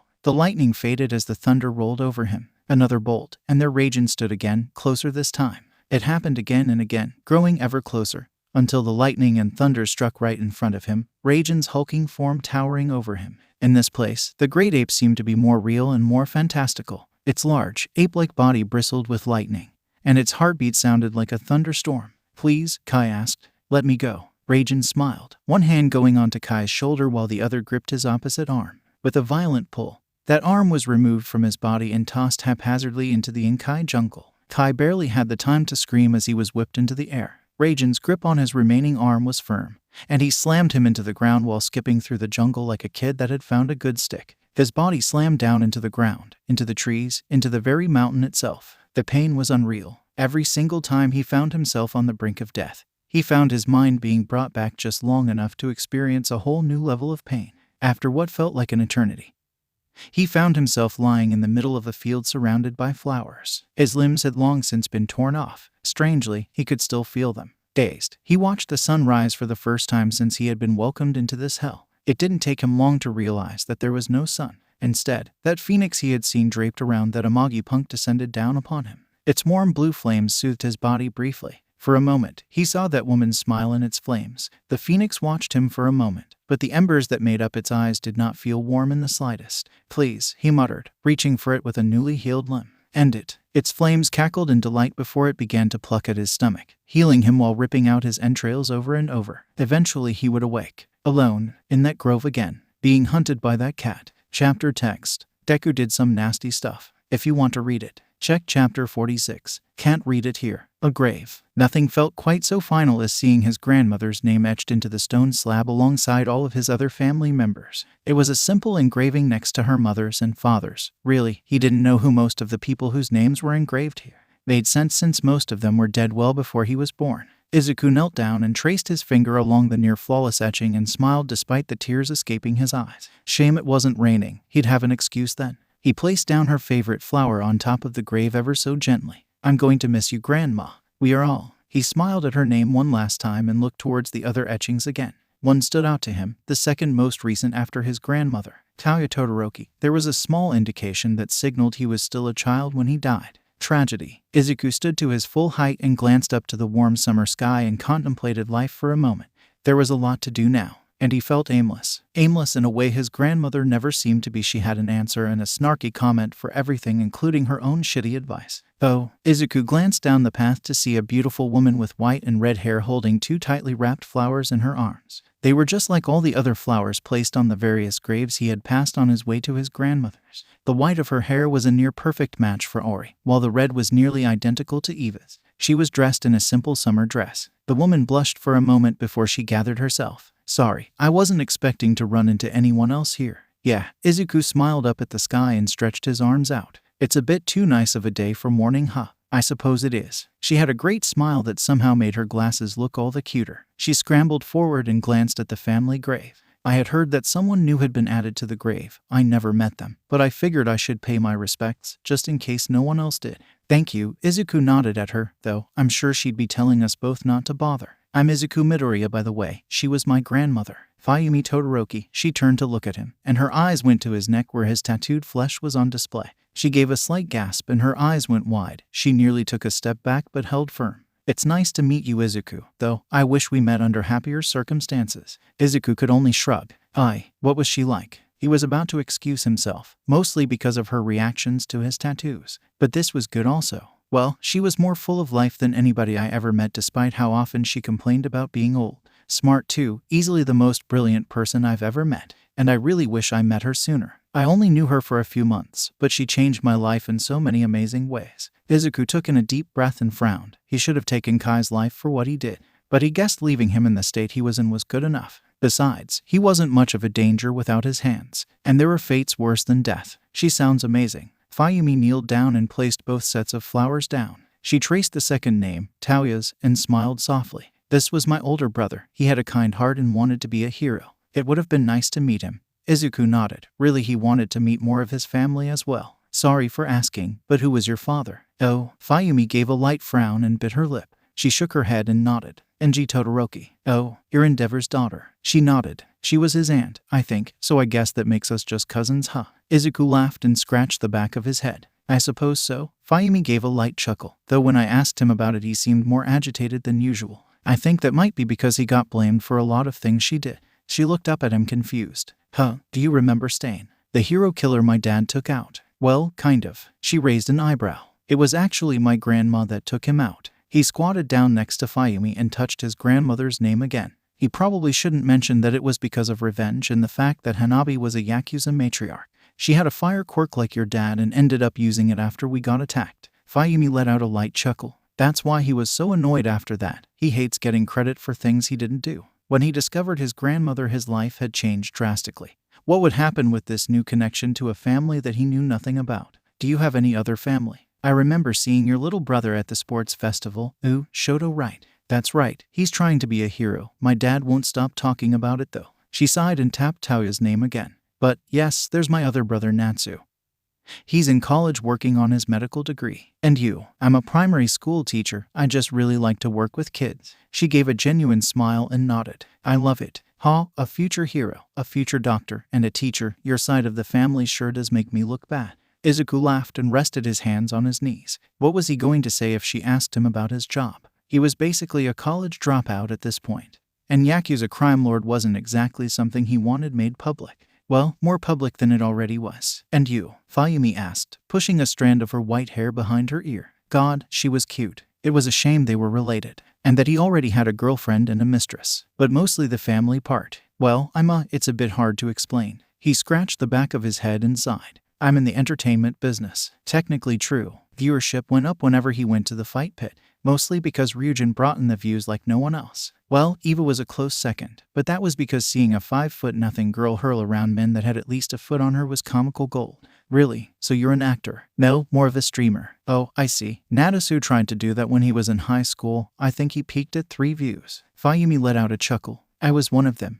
Ouch, that had to hurt his ego. Fayumi nodded. He started to take studying seriously after that though, so it wasn't all bad. She reached down towards the flowers and tugged at the stem of the one he had put there. What kind of flower is this? Well, it was one of her favorites. I actually took it from her garden earlier. What's its name? I'd love to bring her some. That's not a good idea. Why? Izuku chuckled and stood to his full height. Well, it's a bit on the poisonous side. Fayumi gasped and dropped the step like it would burn her alive. And it's very illegal. Really? She shrieked and looked down at the flower, her mouth falling open. But why? Izuku just shrugged. It was her hobby. But she stared at him for a second and then sighed. Right, sorry, I shouldn't judge. Still, it was a pleasure meeting you, Izuku. Likewise, it's been nice meeting family. He smiled at her and reached for his phone. Why don't we meet up some other time? I'd love to meet Shoto and Natsuo. 40. It's all falling apart. Sho gave a depressed sigh as he swiped through his tablet, his eyes scanning every single detail. Most of the other families don't recognize you as the head yet.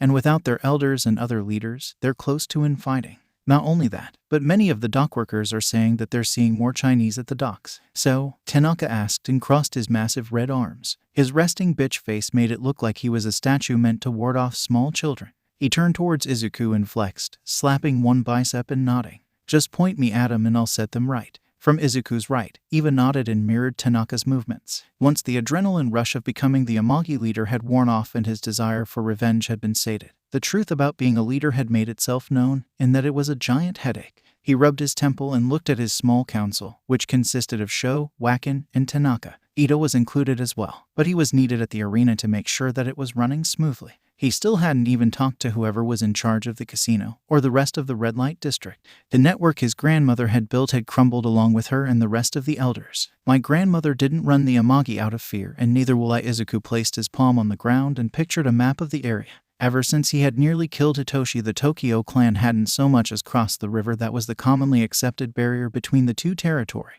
Which was good. It meant he had one less thing to worry about. Wacken gave a silent nod that told Izuku he was thinking about this the right way. Right now, Ori purred from his left, her hand gliding along his bare arm. Her smile was filled with her usual brand of up to no good. We should focus on consolidating power. What we did to the Shai Hassaikai showed the police and heroes that were not to be messed with, but that wasn't made public. The other families that belong to the Amagi are likewise unaware. And the Chinese certainly aren't either. He had offered Ori a place on his council, but she had refused, claiming that her spot was at his side, or on top of him, or under him, or inking him, which basically just meant that she wanted the power but not the responsibility. Ori's right, Wacken nodded. For once. Hey, right now the best thing for you to do is to make yourself known to the rest of Amagi, reach out to the branches, and get them to swear loyalty to you. Wacken scratched his thick mane-like beard and growled.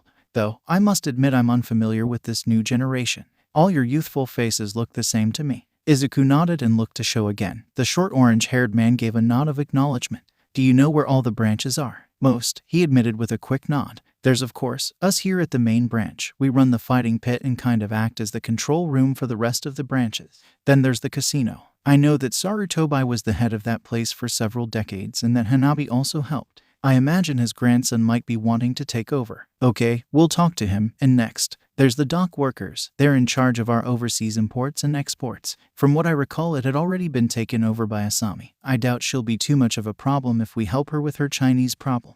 Tanaka punched his own palm and even mimicked him with a wide grin on her face. Izuku scratched the back of his head and groaned. Are we sure they're an actual problem? I mean, just because they're Chinese doesn't mean they're part of the Triads, right? I can find out. Sho gave a curt nod. Shouldn't be too hard. The Triads tend to be more obvious than Tanaka. Tanaka just shrugged, fully aware that he used Yakuza from hell. There's also a few various families that act as muscle and protection for us. They shouldn't be a problem. Sho tapped his tablet and bit his lip. There's also our tech department. Like support items? Izuku asked. No, like cyber attacks, data gathering, computer stuff. Sho corrected. They're a bit odd though, aren't we all? Izuku hummed. He really didn't know that the Amagi had people like that. I honestly thought you handled all the tech stuff, Sho. Sho simply shrugged. All right, well, can you make a list for me? With their addresses. I'd like to get started tomorrow. It was already too late for things like that. Well then again, they were Yakuza. Nighttime deals were the norm. Wait, Izuku furrowed his brow as he thought about something.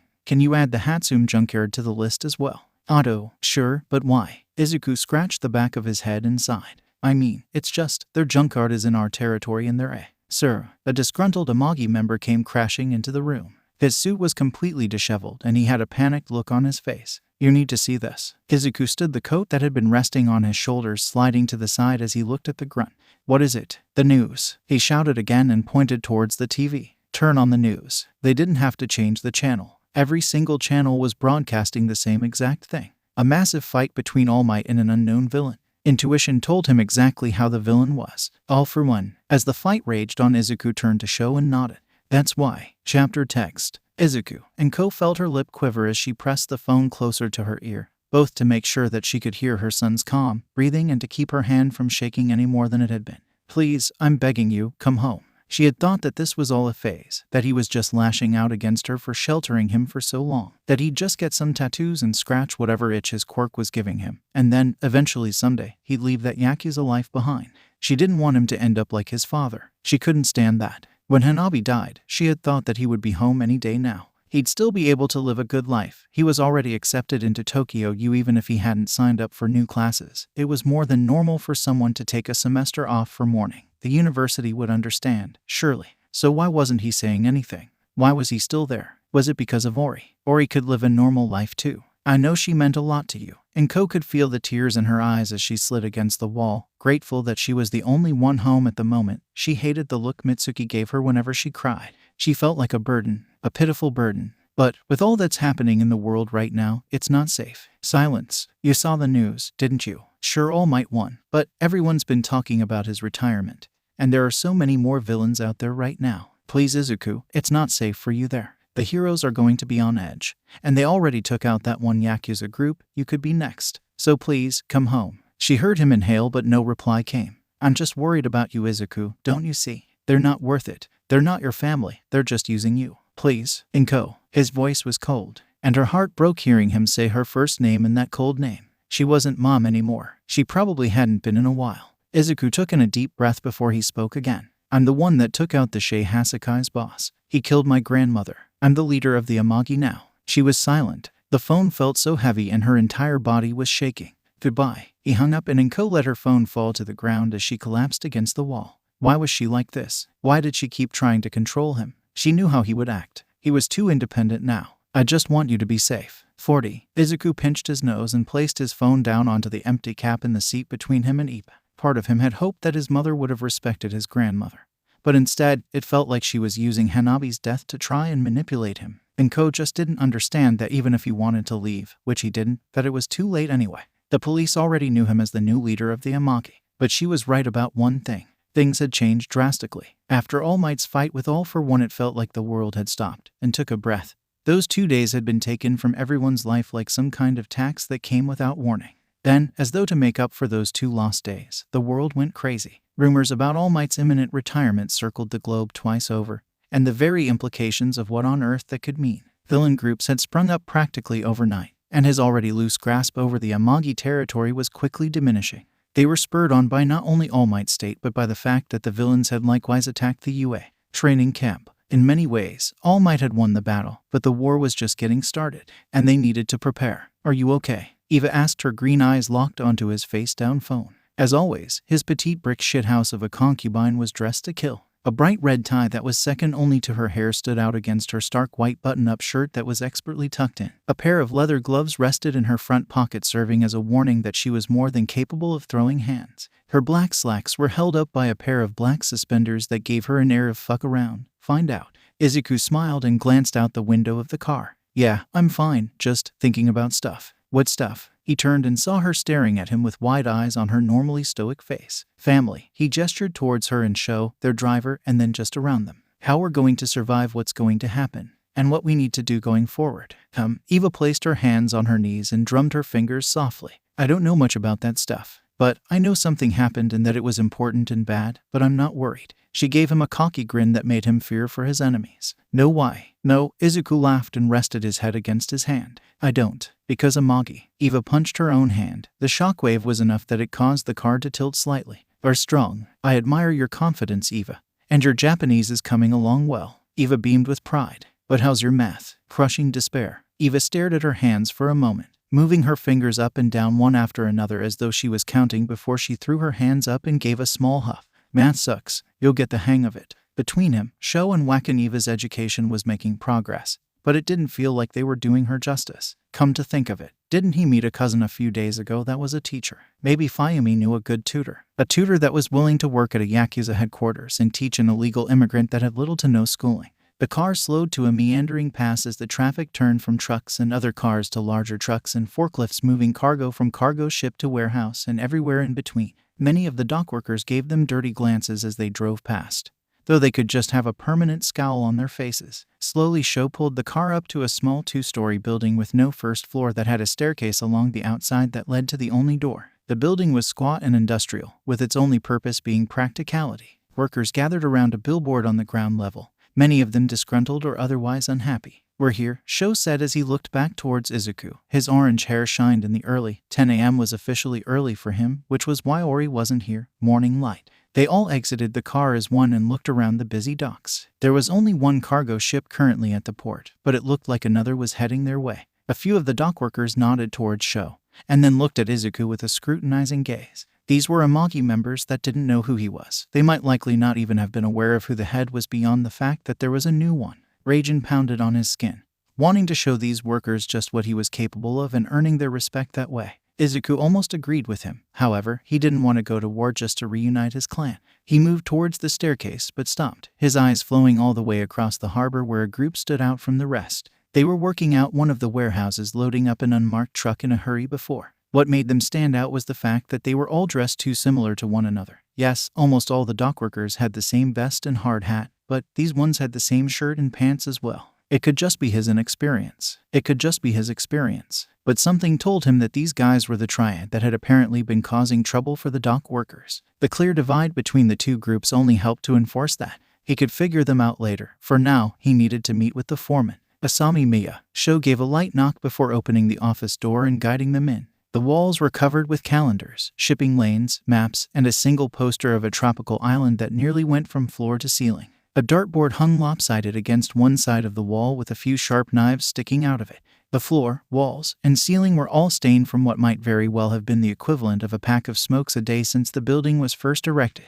A large table with several cheap folded chairs and a couple of coolers serving as the only seating. Beyond that was a large desk where two computers sat, one that looked like it could be older than Quirk's and a newer one. Behind that desk, she stood, with tanned skin and white hair. Asami Miya cut a striking image with the light trail of smoke coming out from her lit cigarette. She was dressed sharp and deadly.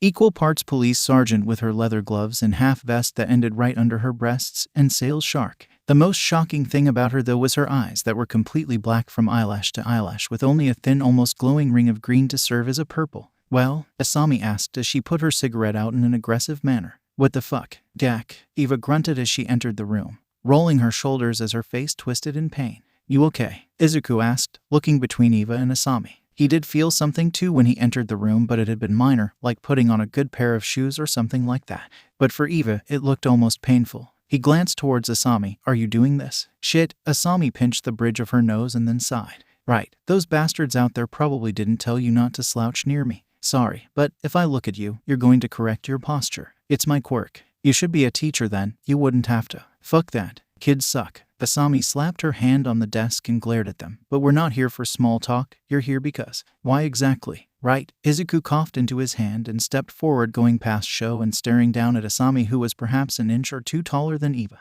I'm Izuku Midoriya.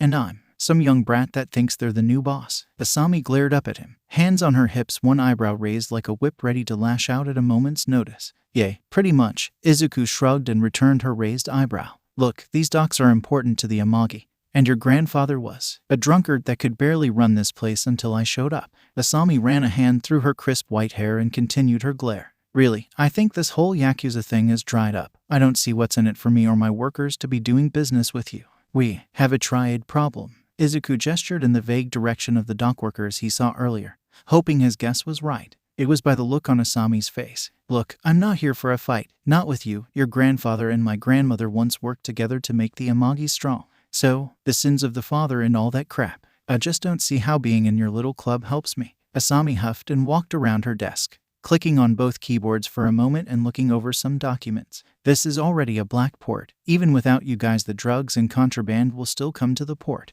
I'm sure they would, right up until the police sees it in a raid. Izuku placed his own hands on the desk and looked at some of the documents in plain view. Most of them were shipping manifestos, probably altered in some way to make sense after certain items were removed. You don't seem to understand. The police turn a blind eye to the Amagi. You stop being part of the Amagi. I'll take my chances. Bribes wouldn't be too hard. Izuku narrowed his eyes and stood tall. Do you have any idea how much I want to throw you through a wall right now? I admire your restraint. Asami scuffed, but I'm not going to be intimidated. They both stared at each other for a solid minute, the clock ticking away. What did this woman want? She seemed like she knew this was a good idea. But she wanted something. She wanted something more than running a dock for the Yakuza. What if you get a promotion? Asami raised an eyebrow at him, her lips turning into a smile for the first time. And what exactly would that be? I don't have someone in marketing. Yes, technically Sho handles a lot of that stuff, but he handles basically everything I don't have a guy for. No one in my council has any business sense. Not like my grandma and the elders did. So that'd be your promotion. Her smile grew and the green halo in her eyes glowed just a bit brighter. So, you're saying I get to be in charge of the Amaga's business side? For the most part, Izuku smiled and leaned back, his posture correcting itself under Asami's gaze. But the casino and red light districts will still be overseen by their own families. Assuming they joined. Asami shrugged. What makes you think you can trust me? Don't know. You seem like the kind of person that likes a challenge. Izuku pointed towards Eva with his thumb. That, and if you betray me, she can bench a car. Eva nodded vigorously. He was starting to think that she enjoyed being used as a threat. Asami nodded to herself, her head bobbing back and forth as though she was weighing her options. So, just so there's no fine print in all this, you're offering me a seat on your little council, you're going to let me be in charge of more than just these docks, and you'll take care of my little Triad problem. Yep, what's in it for you? Izuku gestured towards the map. I get to make sure that this area is under Amagi control. The Amagi workers under you swear loyalty to me, and we start working towards the future. Asami gave a huff and smirked before extending her hand. Sounds like we got a deal, boss. Izuku took her hand and nodded. Great to have you on board. Now, why don't we talk business? With pleasure. Asami clapped her hands and sat down in her chair. Oh, but the Triad. Far dock, dressed in white and black. Yep. Sho, Eva. On it. Sho gave a mock salute. What? Eva asked, looking confused. Use smaller words. Chapter text. Are we sure this is a good idea? Lion asked as he looked around the open warehouse they had confiscated from whatever the Yakuza in this area were called. It hadn't started out empty, but all the product that had been in here had already been redistributed or was on its way to where it needed to go. Soon enough the cash would start flowing through them. Most of their group was sitting around an empty container, using whatever they could find as chairs and playing a game of cards while they waited for something to do. Their boss Tang, a massive bald-headed man that was as smart as he was strong, which was very, sat in the center dealing out cards with a casual flick of his wrists. Balin gave a short grunt and looked towards Lion, a frown on his face. Everyone in this group had a reason for being here, and Balin's was perhaps the most important. His thick arms that were bundled like an accordion all the way up to his shoulders not only gave him excellent reach. When brought into a circle, they connected to his brother Bakken, forming a gate that allowed up to 20 people per day to travel through. It was how most of them had arrived, and how most of the goods were being transported. What are you talking about? Balin asked, scratching his nose and glancing towards the closed warehouse doors. This is the smartest thing we've done. I just mean, there's a reason why we haven't tried this before, right? Lion asked, scratching the back of his neck. There was no way Tang would even listen to him, but Tang listened to Balin, and Balin was also their ticket home. Japan has a lot of shit going on right now. Balin pulled out a cigarette and held it in front of Lion's face. With a sigh, Lion lit the cigarette with a spark of electricity. As far as electricity went, his quirk was pretty weak, but he had pretty good control over it. There wasn't a car he couldn't hijack or an ATM he couldn't get cash out of. He could even make people feel numb for hours on end with a touch. Think about it. Balin took a long drag of his cigarette. The Shai Hassaikai just got busted. The Tokyo clan is a fucking mess, and the Amagi are on their way out. None of these shitty Yakuza have any teeth. Us Triad are 100,000 strong. Lion bit his lip and nodded. He understood why they were acting now, but it just felt like this was a bad idea. And then there's that shit with All Might. Balin let out a laugh, throwing his head back. All the villains are acting up, and the police are going to have their hands full. And there's so much money to be had with villains and civs wanting to arm themselves with weapons. Or maybe just wanting to take the edge off. Heh. Tang let out a shallow laugh that rumbled through the building. Balin is right, and soon, this whole port will belong to them. A loud clang rang through the building, followed by a second, far more explosive sound as the twisted metallic side door was violently shoved in. Half their group was stunned. The other half were already drawing their weapons, and Lion was somewhere in between as he turned to face the person entering their building. A girl, a short redhead that looked like she'd barely come up to Tang's belly button. She wore professional-looking clothes, with slacks that seemed like they should restrict her movement. Likewise, her well-fitted button-up shirt and vest played at odds with her petite frame. She walked in casually, adjusting some black leather gloves on her hands. This girl was trouble. Tang rose from his seat and tossed the table to the side as he walked towards the girl. If it wasn't for the metal door that was currently folded in half on the opposite side of the building, Lion might have pitied the small girl. But, instead, he was more concerned about what this girl meant. They weren't welcomed here. And someone had called the cleaners. Oi, little girl, Tang spoke in Japanese, his rough tone betraying the polite accent he adopted when speaking the language. You going to fix that? The girl looked towards the door she had broken, then up towards Tang. The difference in size between the two was comical as Lion wondered what weighed more, this girl or Tang's forearm. She tilted her head and spoke calmly. No, then, I guess you'll have to repay us in a different. Of all the mistakes Tang made in his life, perhaps the one that he was most surprised for was placing his hand on the girl's shoulders. In the blink of an eye, Tang had been lifted into the air by his fingers, twisted, and then slammed down behind the girl as she demonstrated a level of strength that was downright monstrous. Why you? Tang shouted, rising from the ground like a storm of muscle. His bald head was nearly entirely red. I'll kill you. The girl leapt up and slugged Tang in his gut, sending him reeling back and into the dockyard door, bending it beyond use. What struck Lion as odd was how she made no sound as she landed, and even her kick was silent. The girl turned towards the rest of them and adjusted her gloves again. Leave now or eat shit. Naturally, being the criminals that they were, the rest of the group all shouted and charged at the girl. It was like something out of a kung fu movie where the protagonist effortlessly evaded every single attack while dealing crushing blow after crushing blow. What few hits were landed on the girl appeared to have nearly no effect on her. It was like she was simply made of different stuff. He could stop her. All humans had a nervous system, so he could probably stop her with a tap. Before Lion could take a step forward, he felt a sensation on the back of his neck that was less pain and more pressure before the world went black, and he saw a short orange-haired man walk past him. Part of him was grateful. He was pretty sure that girl would have broken him. 40. Kasumi could talk. A lot. It felt like their negotiations went on for a week despite the fact that they only talked a couple of hours. Still, he was overall happy with their arrangement, in part because she was currently operating a successful business that could handle being underground as well, but also because right now, the Amagi didn't have a business leader. He was starting to understand why Grandma had more or less forced him to take those business management classes. Izuku walked alongside Kasumi as they headed towards the Triad-occupied warehouse. Or should he say, formerly occupied, as it looked like Sho and Eva were currently in the process of cleaning up. Your guys sure do work fast. Kasumi whistled. Her pitch-black eyes looked strange from the side.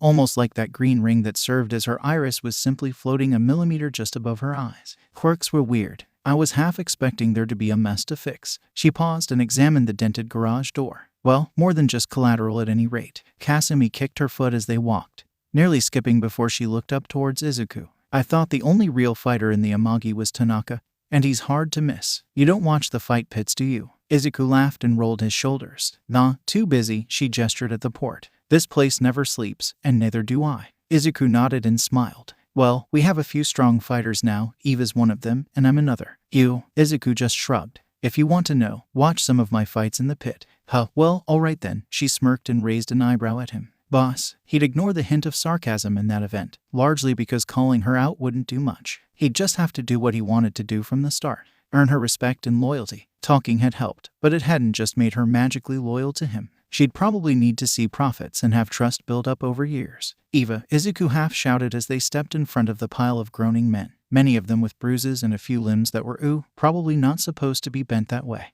How'd it go? Eva gave him a smile and a thumbs up. Ass kicked. Sho walked out from the building dragging another man by his collar. We found out that they wanted to take advantage of the situation. The situation being everything that had happened in the past couple of weeks. They were planning on using a quirk to bring more over later, Sho continued, but we stopped them. Their goal was to move in and replace the Yakuza. Izuku let out a sigh and scratched the back of his head. Yeah, I figured that was the case. They probably heard about the Shai Hassaikai, and then with that All Might fight, they figured now was the time. Sho nodded. While the immediate problem was taken care of, the long-term problem was still there. So, what should we do with these guys? He asked, looking the group over once more. They numbered about 11 in total. And while most of them had the same shaved head, they all varied in build, including the large man that looked like he had gotten his ass kicked twice by Eva. He smiled and walked over to the man and patted him on his shoulder. Nice tats. The man winced slightly despite being much taller than Izuku. Killing them would send a message, Sho said in a completely neutral voice.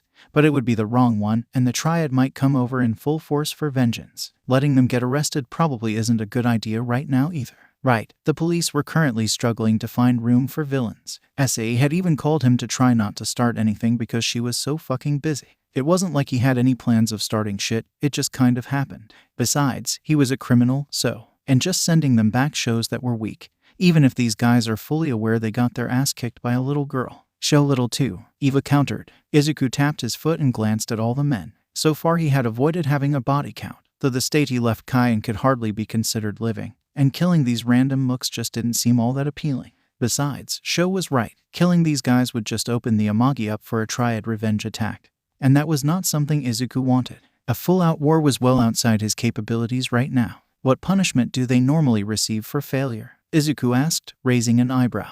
They have those, right? I think so. Sho glanced at the group and huffed. Should I call Ori? She could brand them. I know her cut caused Stain a lot of pain. I think they normally lose a finger though. Nah, Izuku waved the idea off. Ori's more about creating art than she is torturing people with tattoos. Besides, I think I have a better brand. He held out his arm to the side and felt one of his tattoos crawl along his arm before Hasashi dripped from his fingers in the form of a ball of lava that splattered onto the dockside, bits of his molten flesh flying into the sea and causing it to steam and boil. The six-legged lava salamander slapped its massive tail against the ground with enough force to make the ground shake slightly. With a tongue of magma, Hasashi looked towards Izuku, then towards the Triad.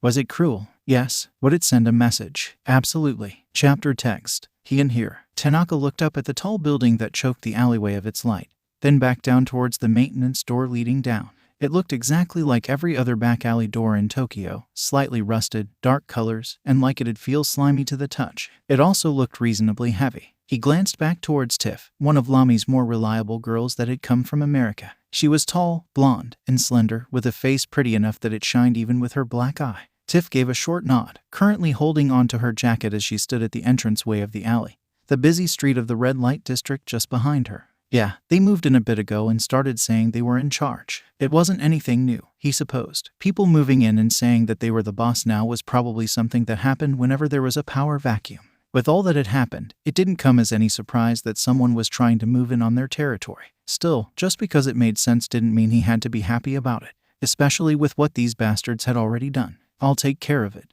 He didn't even look back towards Tiff as he walked down the few steps to the door. Izuku was busy dealing with the important stuff like making sure all the important people were with him. Sho was also busy with that, as was Ida, and Wacken was doing Wacken things, which left Tanaka with cleanup duty. That was fine. He was good at getting his hands dirty. Like Ori always said, he had the face of a janitor. Well, she didn't always say that. She did once when she was annoyed at him. He placed his hand on the door and took in a deep breath before he opened it. The more he thought about these guys, the angrier he was getting. And why shouldn't he? They moved in and declared themselves the new boss. To get the point across, they roughed up some of Lami's girls, and then, as if that wasn't bad enough, took 2 of them. Lami was furious, and so was he. He placed his hand on the brick-and-mortar door frame and pulled back, the door groaning and creaking as he pulled it from the hinges and ripped the lock completely out before placing it down on the ground gently. He had to duck to enter the narrow passage that ran beneath the building. The cement down here was dark and dyed with a permanent moisture that seemed to be at home in every basement. There might even be some rats. Tanaka smiled as he walked down. No, there were definitely some rats. He followed the trail of bottles, passing by lifeless rooms that were filled with things that made the building work before he got to the end and saw a bit of light creeping out from one of the doors. That door slid open without the slightest resistance. The room was furnished with a rough carpet over the cement floor, a couple of crappy sofas that were pulled from a dump, a small coffee table, and beer bottles. There were 5 people in the room, 4 men, 1 woman. One of the guys had his nose to the table as he breathed in some white powder. Another 2 were off to the side playing cards and smoking a sloppily rolled joint. And another had his arm around the woman. The woman was one of Lami's, Yuki, a pretty girl with frosty light blue hair and pretty blue eyes. Her face was covered in tears, and there was even a few cuts on her arms that were freshly scabbed over. Tanaka let the anger wash over him, but he didn't want Yuki to get hurt. "You're the one in charge?" he asked, and the entire room looked at him in shock like he was somehow hard to miss. "Oh shit." The druggie flailed back, kicking the table over in a panic as he pulled out a gun. "It's Tanaka, he's..." The other 2 also stood, though they were armed with knives. "Relax." The one with this arm around Yuki said in a calm tone. "He's not here to fight." "What?" The druggie stumbled over that word. "Just look at his face. He's pissed." "Dude, seriously." The leader leaned back and looked at the druggie, a cigarette casually held between his 2 fingers. "This is Tanaka. His quirk might as well be meanest resting bitch face in the world." The leader smiled at him and nodded. "He can't help it if he always looks pissed off. So put that shit down." "But..." The leader snapped his finger and glared at the druggie. After a moment, the gun was put away. That was good. He might be able to beat a gun in a fist fight, but that didn't mean bullets didn't hurt like hell. Besides, he'd rather not ruin his shirt. It was a gift from Lami. Oh, and his shoes were from Izuku. Wait, why was he wearing those shoes here? Izuku would probably approve of the shoes being used to kick dumbass ass. Besides, the leader stood and poured a cup of sake, getting more out of the cup than in. "Without the amagi, Tanaka here's got no boss, so he's probably here looking for work."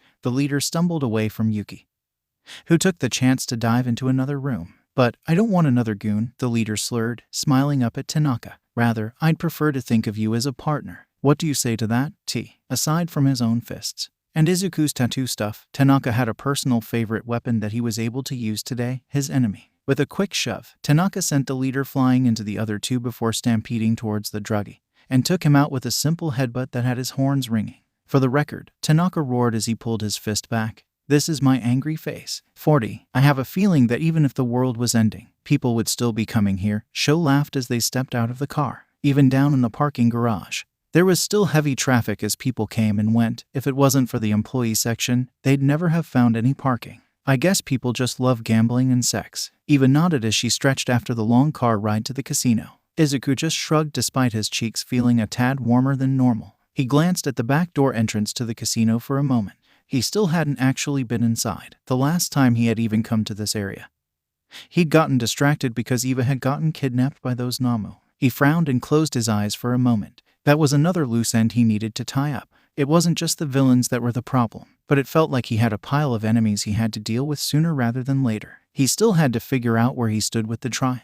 The branding would make it clear that the Amagi were still here and strong, but that didn't guarantee that they wouldn't try something later. "Something tells me," he muttered, looking towards Shai, "that this one is going to take longer than the last." "Probably. I've only met Sarimaru a few times, but he's always come across as..." Shai tilted his head from side to side and sighed. "Hot-headed, I guess." Izuku sighed. "Great. Well, I guess they wouldn't be in charge if they didn't have a personality. Still, is there anyone that isn't going to be problematic? Our hackers should be pretty easy." "I thought you said they were strange." "They are, but they're just strange, not really difficult." "Good. If we have enough time after meeting Sarimaru, we can stop by and get them on board." Shai nodded. Eva stepped up beside him and raised an eyebrow. "What does hot-headed mean?" "Ooh, think Tanaka." Izuku shrugged. Did people think he was hot-headed? Sure, there might be some people, like Hassaikai, that thought he was hot-headed, especially after he... Oh, so stupid. Shai barely held back his laughter at that. They were let in through the back door and promptly escorted through the large, multi-floored building.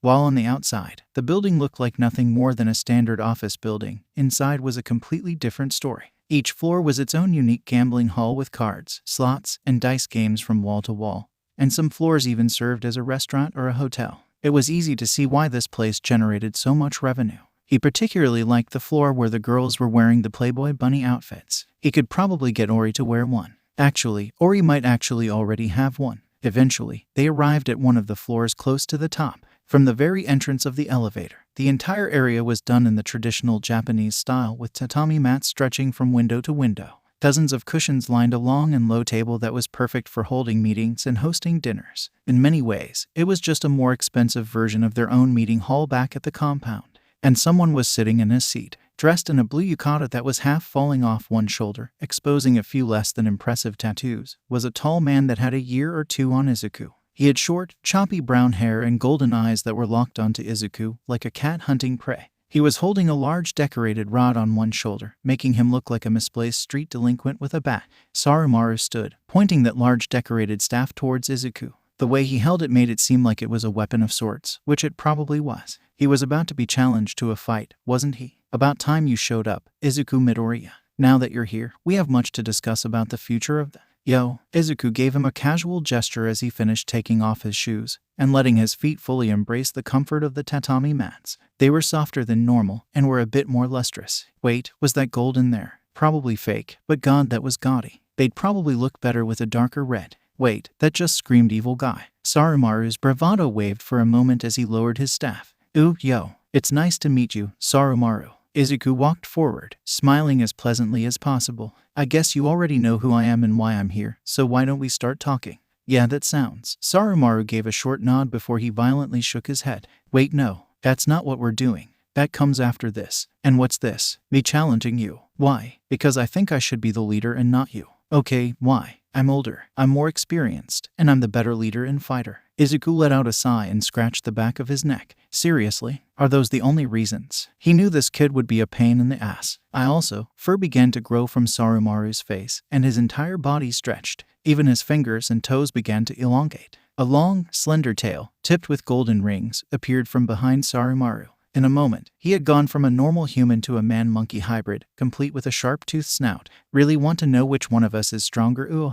Something told Izuku that this quirk wasn't quite so simple as turning into a monkey. You sure you want to do this here? Izuku asked as he unbuttoned his shirt. This room might not survive. Ooh, it's sturdier than it looks. Alright then. He tossed his jacket towards Eva, and then rolled his shoulders as he felt rage stampeding through his skin. A moment later, there was a crackle as blue lightning emerged from his torso, and Raijin came bursting out. Ready when you are. Soromaru pointed his staff at Raijin, and then at Izuku. What are you, a damn Pokemon trainer? What? I want to fight you. Soromaru hopped on one foot and glared forward. Not your tattoos, and not your lackeys. Show me you're a man worth following. It was bait. It was just fucking bait. But damn if it wasn't tempting. Alright, fine. Soromaru gave a cheeky monkey-like smile that spread all the way from one ear to another and started to hop on his bare monkey feet, which looked more like hairy-knuckled hands. He spun backwards, holding his ornate staff casually behind his back as he assumed some kind of a fighting stance. With the snap of his arm, Izuku sliced that smirk off of Soromaru's face as he summoned Stendel's sword into his hand. The dark ink-covered blade left a blackened void behind its every motion that seemed to swallow up all the light around them. Looking directly at the blade made it feel like it was less than real, in part because of the Inkai void looking less like an object and more like there was simply an area in space where existence stopped. I'll fight you one-on-one. Izuku raised a hand towards Soromaru, who was still transfixed on the blade. But don't think for a second that means I'm not using my quirk. How sharp is that? Ooh. Soromaru shifted his stance, standing on one leg while he pointed at the sword with his other foot. Have you ever watched Star Wars? Ooh. Soromaru nodded. That sharp. Izuku rolled his shoulders and held the blade in one hand. I hope you don't end up regretting this. Soromaru twirled his staff around a few times, smiling and laughing as he started to bounce from foot to foot.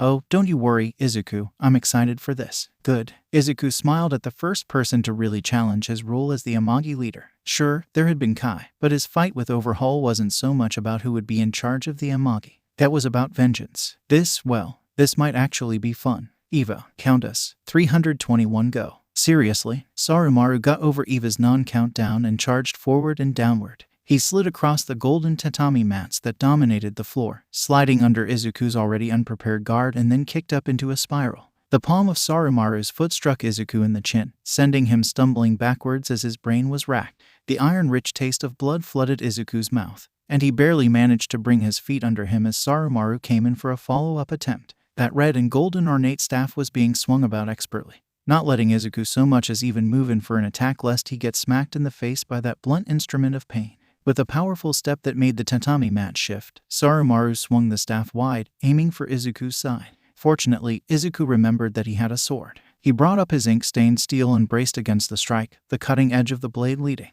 It was a gamble that the blade wouldn't bend or break from the strike, and he hit the jackpot. The ornate staff was cleanly cut, the end flying off and slamming into a window with enough force to leave a crack. The fiberglass that had been inside the staff was sent flying out from the metallic tube that surrounded it, and it slid along the mats before it rolled out of the way. Ew! Soromaru jumped back and pointed towards his broken staff. Do you have any idea how much that cost? That was a priceless family. They have 3 left in stock at malningeshet.com. Sho shouted, his gaze mostly focused on his tablet. Eva snickered. Shit. Despite having a face covered in fur, Soromaru's blush was more than visible. Fine. No weapon then. Without warning, Soromaru flipped up the mat he was standing on and kicked it towards Izuku, who promptly sliced it in half with his sword, only to find that Soromaru had vanished. An open palm struck Izuku's upper arm with far more force than Izuku would have expected, and he was practically thrown over the large central table. Before he could land, Soromaru continued the attack, flipping over the table and then kicking it towards Izuku. This guy with his damn distractions. With a roar, Izuku slashed the table clean in half, and then spun to face Soromaru as he came in close. Izuku let his sword drop, the blade falling seamlessly into the floor all the way to the hilt as he came to catch the monkey man's fists. Ooh, not bad. Soromaru taunted before he jumped up. His lengthy toes formed into a couple of fists. But I got more fists than you do. Before the fists could even hit Izuku, Raijin's arms formed around Izuku's stomach and caught the monkey man's feet. Wanna try that again? Ooh, Soromaru looked down and blinked. That's shocking. Don't make the joke. Don't make the joke. No, this is F. He allowed Raijin to channel his electricity, instantly causing Soromaru's brown fur to stand on edge before Izuku slammed him down onto the ground, where he brought back his fist to beat the man into submission. Instead, he only saw the golden mats once again. Where did he go? How was he so quick? Up here. Izuku glanced up and saw Soromaru was hanging from the ceiling with his tail. He leapt down, a barrage of jabs coming from hands and feet alike as he descended down onto Izuku. It felt like Soromaru was only getting faster and stronger the longer they fought. Or maybe he just gradually stopped holding back. The man clearly knew how to fight with his quirk. A powerful blow slammed into Izuku's nose, making his eyes water as a bit of blood came splattering out. Soromaru leapt back, dancing like an excited monkey. First blood is mine. Hanabi. With a thought, the phoenix on his chest sprouted her wings and began to soar around his body. Everywhere she passed, his fatigue vanished. His aches and bruises melted, and his wounds were healed. He brought her to the surface, her flames covering his upper torso in a blue hue. Raijin. The great ape thundered inside of him, its massive face covering Izuku's chest completely as he stuck both arms over Izuku's own, solidifying and condensing until they matched his arm and then doubled. Every movement was mirrored with a slight delay. Hasashi. His skin crawled as Hasashi appeared along his body, leaving a black and red trail that looked like lava bursting from obsidian. It glowed and wreathed with an earthy heat that felt like opening a roaring oven. Living tapestry, chimera. Oh, Soromaru blinked and pointed 4 pointer fingers at Izuku as he balanced on his tail. That's new. Izuku rolled his shoulders and smiled. Nah, I've been thinking about doing something like this for a while. Besides, he ran his thumb over his now unbroken nose and blew out a bit of blood. I figured the best way for you to stop monkeying around is to actually take you seriously. Izuku charged, the crows exploding from his body and covering the room in shadows. He could see the whole room. There would be nowhere for Soromaru to hide.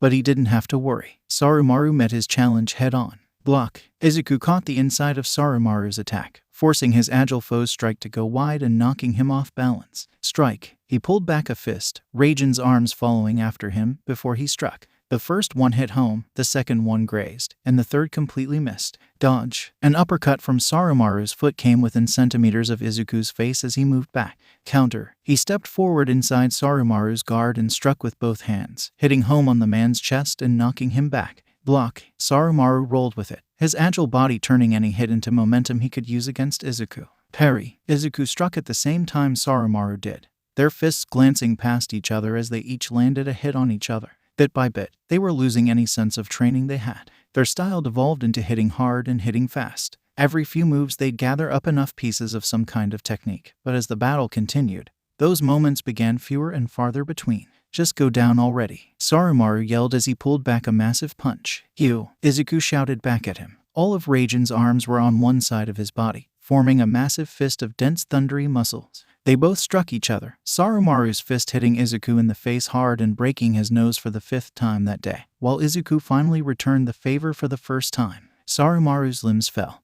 and he stood there for a moment before he slumped over, falling to the ground. Izuku stood there, panting. Even with Hanabi, he could feel the fatigue of that fight. It had gone on for way longer than he thought, but it still all blurred together into a few simple moves that each of them did thanks to the pure and raw emotion he felt. He smiled. It felt good to beat a strong foe for nothing more than to say he did. I win, right? Izuku asked, smiling at Soromaru. Oh, ay. Soromaru gave a blood-filled smile and a thumbs up. You're the boss. Great. Izuku flopped down beside him. Let's do this again sometime. Can you fix my face? No, I think you're stuck being that ugly. Oi. Izuku let out a laugh and sighed. Hanabi had already emerged from his chest, her radiant blue flames engulfing both of them. Good to have you on board. Yeah, so, can I claim the spot of your second in command? You might have to fight Tanaka for that. Izuku leaned up and looked at Sho. Wait, are you my second in command? Sho just shrugged. At this point I might just be your secretary. And the guy that drives the car. Izuku just shrugged and then punched Soromaru in the arm. Well, anyways, I don't think I can quite trust you with being second in command, but show up to the council meetings and we'll see about that. As long as you promise me a rematch sometime. Izuku rolled his eyes and sighed. With Kasumi and now Soromaru on his side, he had covered most of the big Amagi operations in Tokyo. He still needed to head out to the mountains for the farmers, head over to Saitama to see how that branch was doing, and take care of the stragglers left in the heart of their territory. But everything was starting to feel more and more secure. 40. So, this is where the computer people live? Izuku asked as they walked up a seemingly random fire escape in the middle of the Amagi district that led up to a seemingly random rooftop. He glanced back towards Eva, who insisted on carrying all of the stuff on her own. Despite her strength, it was still something watching her carry what likely amounted to her entire volume in ramen. And we have to bring them tribute. Yes, it goes easier if you feed them. But wasn't he the crime lord? Sho led them up the staircase and made a hard right when they got to the top. The building on top was small, quaint, and ultimately unnoticeable despite its position being on top of another building. Really, it almost looked like someone just took a street home and smacked it on top of a building. There was even an overgrown flower box. They arrived at the door, and Sho stopped, holding up his finger. Let me check and make sure they're okay with this. You still haven't told me who we're talking to. It'll be easier to understand after you meet them. Izuku sighed, both hands on his hips. I'm honestly expecting some brain attached to a computer at this point.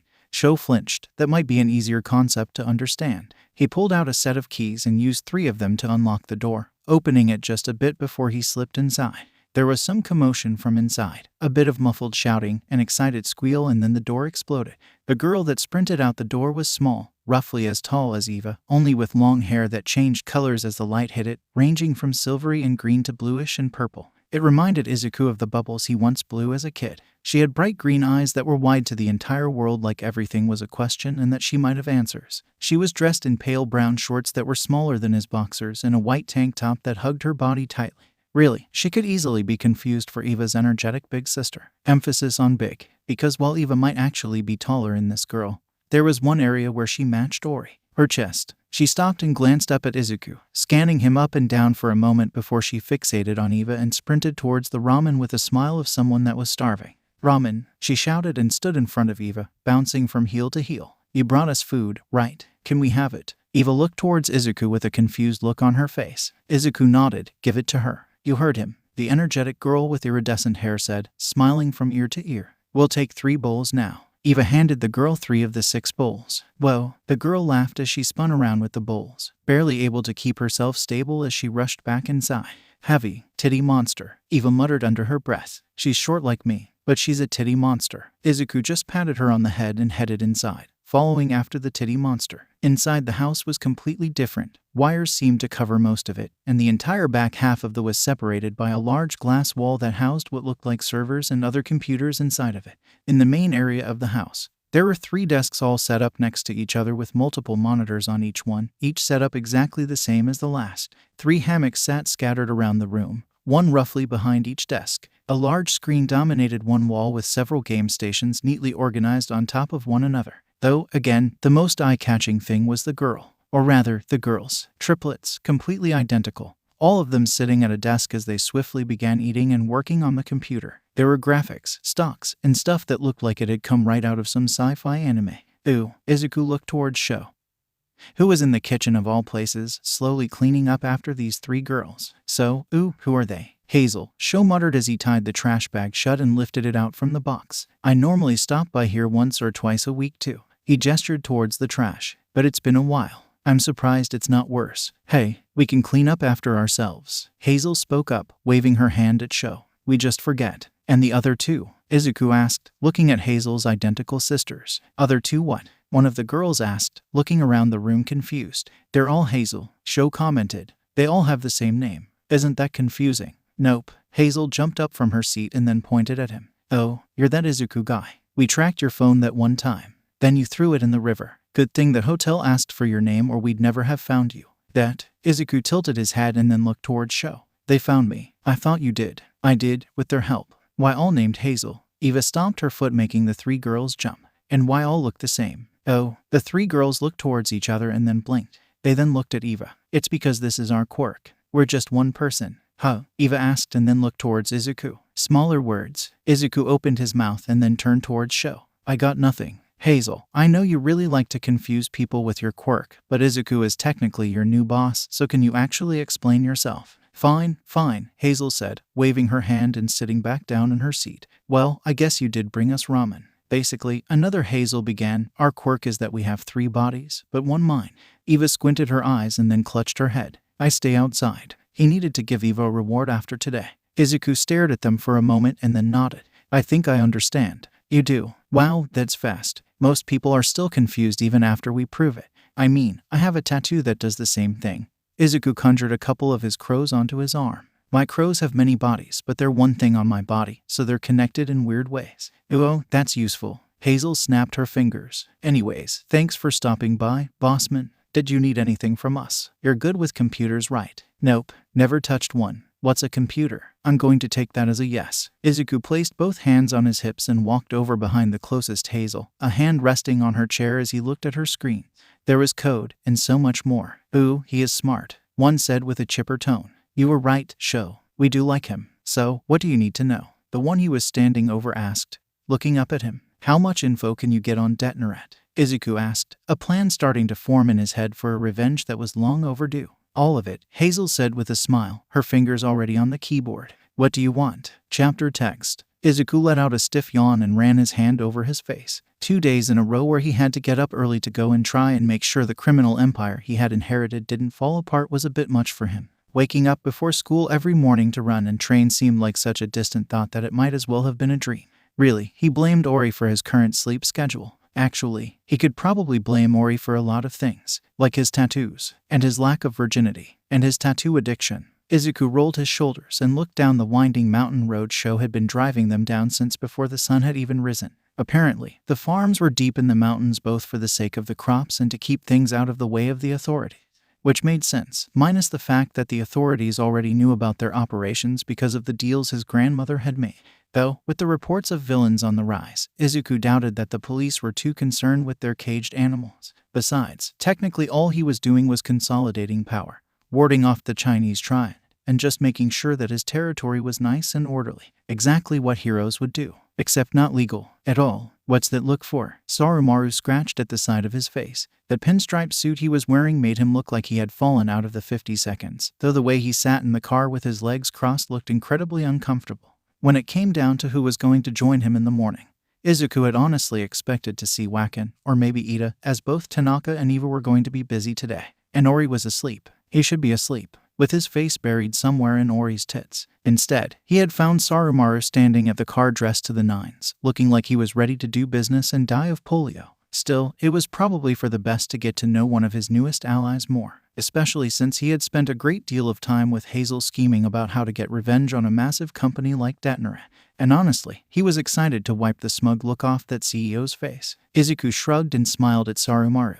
Just scheming, and thinking about how much I want to be getting inked right now. It's addicting, isn't it? Sarumaru muttered, placing his hand on his cheek as he rested his elbow on his knee. Even when he wasn't using his quirk, he still looked a bit like a monkey. It had to be his round ears. You've gotten tattoos. A few. One done by Ori when we were little, another from when I went to India. But that's not what I'm talking about. Soromaru waved his hand like he was shooing the past away. I'm talking about expressing your quirk. Izuku raised an eyebrow. Look, I have a degree in quirk psychology. Really? Well, I browsed the internet. Same thing if you think about it. Look, just because monkeys throw shit doesn't mean you have to spew it. Soromaru snapped his finger and pointed his finger at Izuku. That's what I'm talking about. I've thought about flinging poop before. Gross. I never actually did it. Soromaru scratched his chin again and shifted in his seat. But I'm just saying that for whatever reason, people feel the need to use their quirks. And their quirks affect them in weird ways. If I were to say I have a wicked craving for bananas, would you even blink an eye?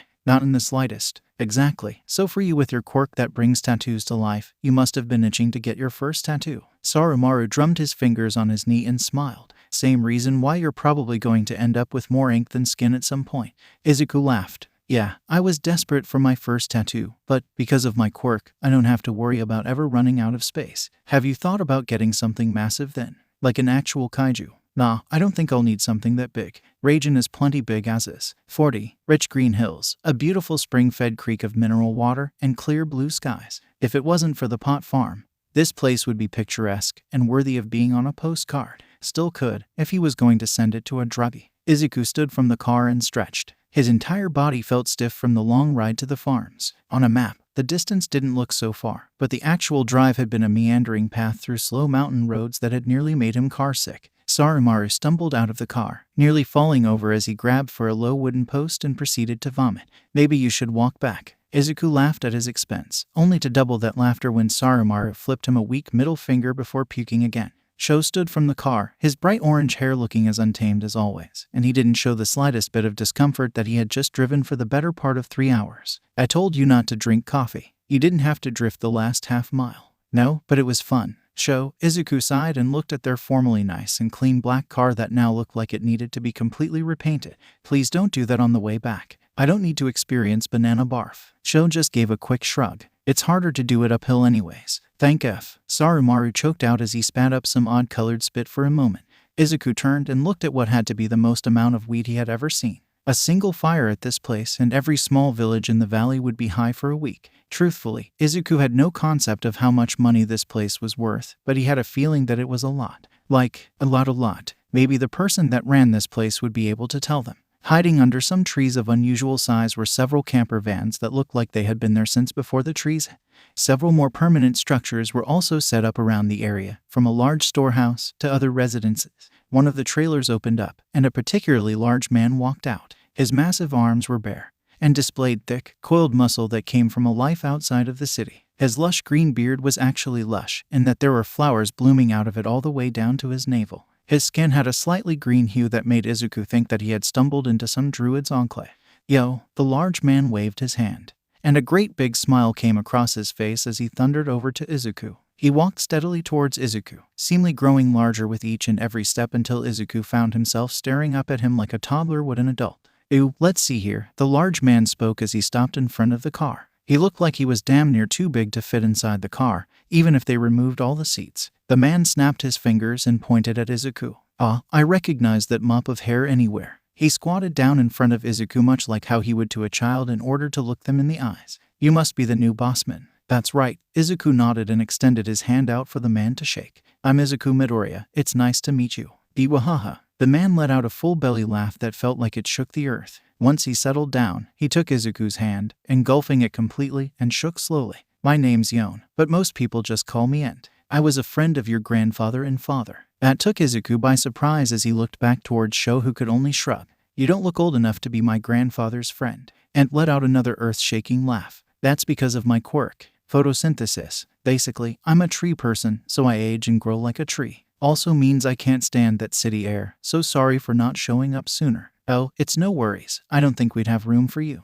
Izuku smiled up at the large man. This was a pleasant surprise. And the smile vanished from Ent's face and he finally let go of Izuku's hand. Sorry about Hanabi. Izuku looked to the ground and let his arm drop to his side. Truthfully, he was still expecting her to show up and say I'm not dead yet, quit crying, or to give him some life advice that may or may not take place in a drug garden. He placed a hand over his heart, feeling the warmth of the tattoo he got to remember her. He held out his hand and felt her namesake travel along his arm before it burst from his hand in a massive ball of blue flames. Despite her size on his arm, she weighed nearly nothing. Her Inkai blue flames shifted in color ranging from cool teals to vibrant purples, and her eyes locked onto Ent's. "It's all right," Izuku said, looking at the phoenix. "She's still with us." Ent kept his eyes locked on the flaming bird. "That she is." With a thought, Izuku pulled her back into his skin and smiled up at what was apparently a long-time family friend. "So, what do I have to do to keep you happy and loyal?" "Not a damn thing." Ent roared and let out a full belly laugh again. "I'm low maintenance. Just need good dirt, good sun, and good water, and I'm happy as can be. And so long as there's a Midoriya in charge, I won't have any problems working for the Amagi. Longest trip, easiest to win over. Well, since we came all the way out here, why not show us around? I figure I should probably know about what we're doing here." "Right on. I suppose Sho and Barf Boy are coming along too." "Of course." 40. "I'm sorry." Izuku blinked as he looked at the large bag of weed that was ready to be shipped out. It had a corn label on it. He had always known that drugs were a good way to make money, even if they weren't really legal and could get him arrested.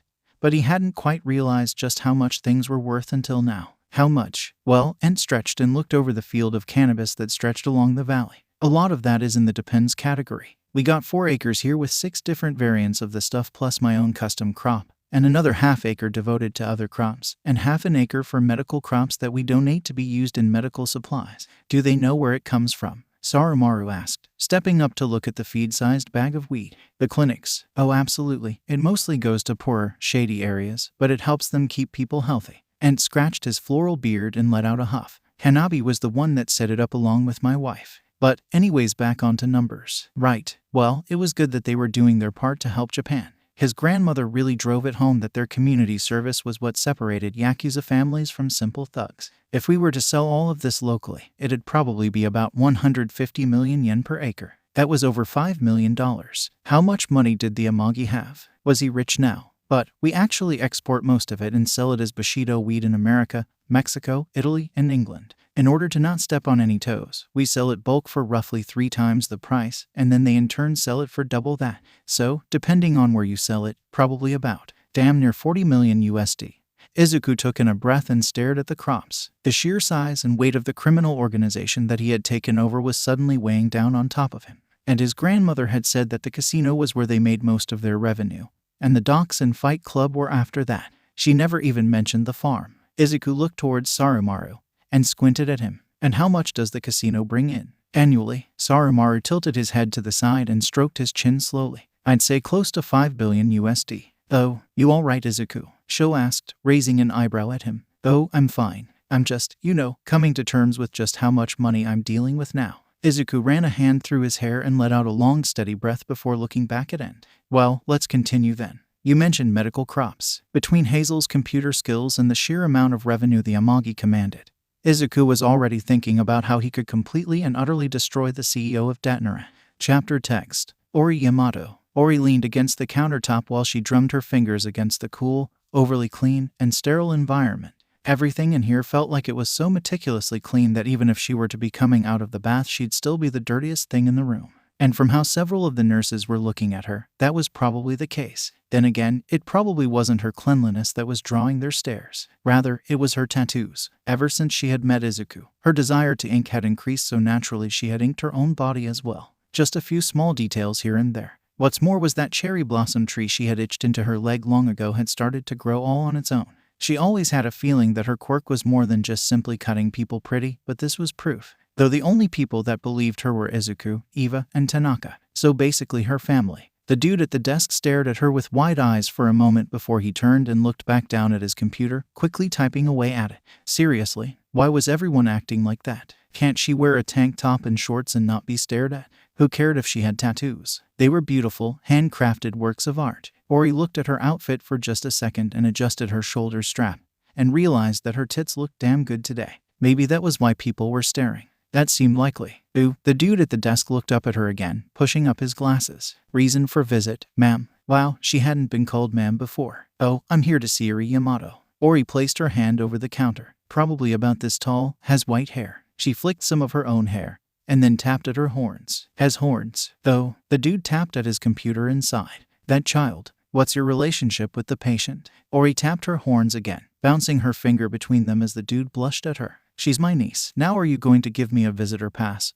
or am I going to get arrested today? He opened his mouth and then closed it. A small printer hummed, then he handed her a small paper square. She's on the 3rd floor. Room G2. Follow the yellow line. Thanks. She grabbed the paper and started to wander down the hospital path. It was a shame Tanaka didn't want to come. Well, more that he found an excuse not to come with how he had to go fight some punks with Eva that thought that they could try and move in on their turf or something. Not that that wasn't a valid concern. That turf had a great yakisoba shop. But Tanaka did have some very valid reasons for why he didn't want to come with her. The first being was that despite everything that her brother was, he absolutely hated hospitals. The second was that he frightened small children. And Eri was a small child. And the fact that Tanaka was likely going to be nervous just being in the hospital was just a recipe for disaster. Maybe once Eri was allowed to leave, she'd drag her dorky-ass brother to come see their niece. As for Izuku, he was busy visiting the farms and just trying to bring the Amagi together. She was sure he'd be here if she asked him to, but really, there wasn't much need. Besides, Ori half-skipped with both hands behind her back. I want a nice comfy girl's day with Eri. There was a bit of guilt inside that they weren't the ones taking care of Eri. But when she said she didn't want any kids, she meant it. She just didn't want them, pure and simple. However, being able to spoil and or ruin someone else's child was more than okay, so long as it wasn't a baby. Babies were ugly. Personal preferences aside, there was also Eri herself. She had been abused in a Yakuza home. And even if the Amagi were great, they didn't have the ability to deal with something like that. The heroes were the right place for her right now. But that didn't mean Ori was just going to let her eldest brother's kid not know shit about her family. G1. Ori skipped the last step and bounced in front of the slightly open door, pointing her finger at it.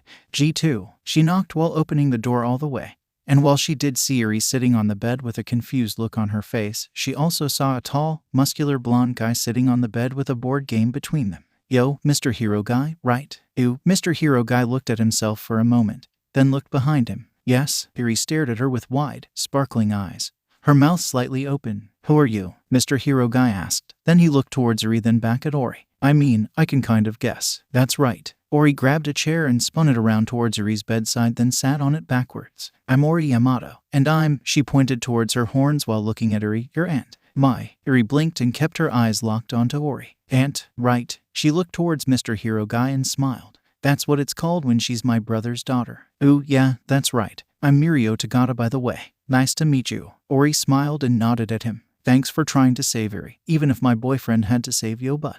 Boyfriend? Mirio blinked and tilted his head. Oh, he's the guy with the... He stared at her arms and then smacked himself in the face. Tattoos. Yep, did those myself. Ori beamed and then looked back to Eri. She was the reason Ori came here after all. And how are you, cutie? Eri's eyes went slightly wide and she wiggled in the bed a bit. She was nervous, but she was also curious. That was probably a good start. Eri placed her cards down and scooted closer to Ori. Are you really my aunt? Yeah. Ori grabbed some of her hair and dangled it near Eri. See, we even have the same hair. And we both have horns, right? And look. Ori pushed some of her hair back to reveal her red eye, and smiled at Eri. We at least have one eye that's the same color. So you're basically like my little sister or something too, right? Eri's eyes continued to grow wider by the second as she looked at her own hair and poked her own horn before she covered her left eye. A small smile growing on her face. You're really pretty. Dawa, thanks. Ori reached over and tapped Eri on the nose, making the smaller girl smile a bit. Eat healthy and you'll look like me too one day. Really? Probably. But Eri scooted closer and touched Ori's arm, specifically her tattoos. What are these? Did you draw on yourself? Kind of. Ori gestured to her arm and then lifted up her tank top a bit to reveal that she was nearly fully in. At least, everywhere she could reach and see. Really, the only reason why she had tattoos on her back at this point was because her Sakura tree had been growing so much. She still had no idea what it was. These are actually tattoos, and I made them with my quirk. Your quirk, MHMM. Basically, whenever I scratch someone, I can leave a colorful mark on them. She leaned in close so that her horn touched Eri's. And guess what? They're super duper special and do things. Eri gasped a bit. Like what? Well, It was hard to explain to someone that believed her, but apparently much harder to explain to a kid. Oh, she pulled her shirt up to reveal the koi fish on her side swimming up a waterfall. This one I made to symbolize me overcoming a dark time in my life. It's helped me by making things clearer, I guess. Oh, or this one that's helping me control my quirk better. Eri's eyes went really wide. You can do that. Yeah, I can do lots of things, like Eva, who's like my little sister kind of. Probably shouldn't mention the whole side chick thing to a kid. I put a tattoo on her back that's of a big kitty cat, and now she doesn't make a sound when she walks. Oh, is that what that was? Mirio asked, a smile on his face. I saw her and was amazed how she could stomp on the ground like that and not make a sound. Ori nodded. Yeah, and her other tattoos help to keep her quirk in check. That's amazing, Iri muttered, still touching Ori's tattoos. Ori blinked and glanced at Mr. Hero Guy for a moment before looking back towards Iri. You really like them? Iri nodded. Do you want one? Iri gasped. Can I? They kind of hurt, Ori admitted, and I don't think Mr. Hero Guy will let me do it to you. That's right, Mirio muttered. Or at the very least, not without permission. He hopped onto the floor and stretched before grabbing his phone. Let me give Aizawa-sensei a call and see what he says. How bad do they hurt? Iri asked, her eyes still fixated on Ori's tattoos. She had all the signs of someone about to enter the early stages of tattoo addiction, appreciation, and curiosity. It was really rare in Japan.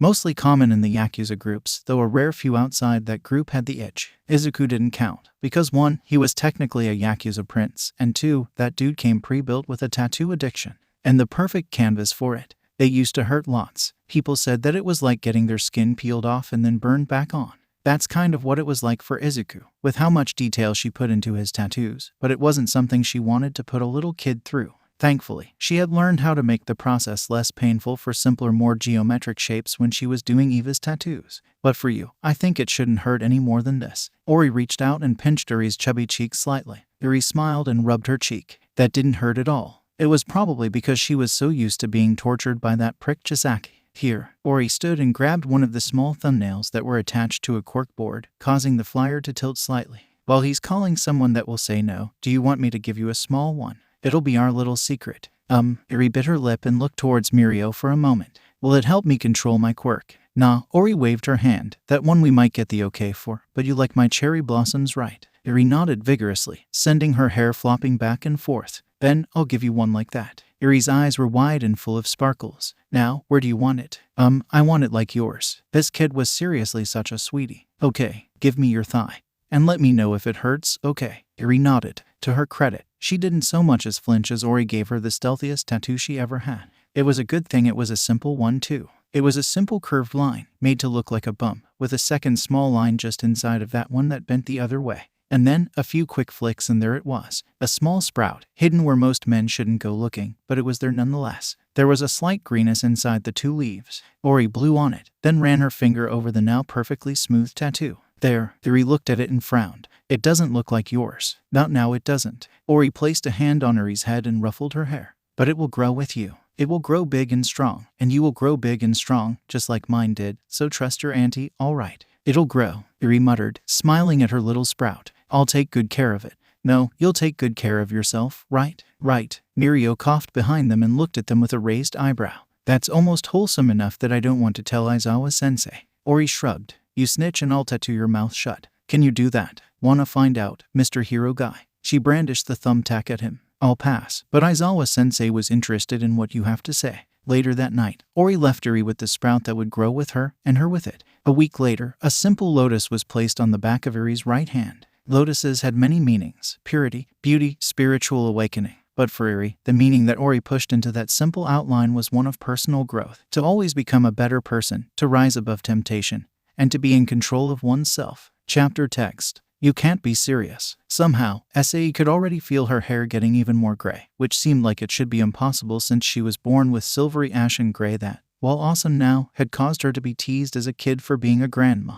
The Amagi are stable right now, and you want to arrest their leader. She placed both hands on the table and looked at all the parties involved. It was by far above her pay grade, and officially she was only there as an expert. All Might was sitting close to her. His diminished form still took some getting used to, while Sir Nighteye looked on with a scowl on his face that was leveled towards no one in particular. The police chief and the Hero Public Safety Commission president were on the other side as well. Both of them looked like their dog had just died. Honestly, it was all around a miserable room that really just felt like it was there to take away 5 years of her life. When no one said anything, Sai took a deep breath and flipped through her folder. Right now, villain crimes are up all around the country. This is evident even from just over a month's worth of data. But villain crimes are actually down in the Amagi territory. How much of that is because the Amagi are taking in villains just like the Shai Hassaikai were doing? The police chief leaned back in her seat and glanced towards Detective Tsukachi for a moment. Has the Amagi made any contact with any established groups? Naomasa leaned forward, his fingers intertwined as he took in a slow, steady breath. There have been some disputes, and I'm sure Ms. Tatsuma can tell you all about the clashes. All things considered, the Amagi have actually led to more villain arrests than some pro-heroes, in large part because they've been busy cleaning house, though some groups did try to move in thinking that the lack of heroes would make the Amagi territory a safe haven.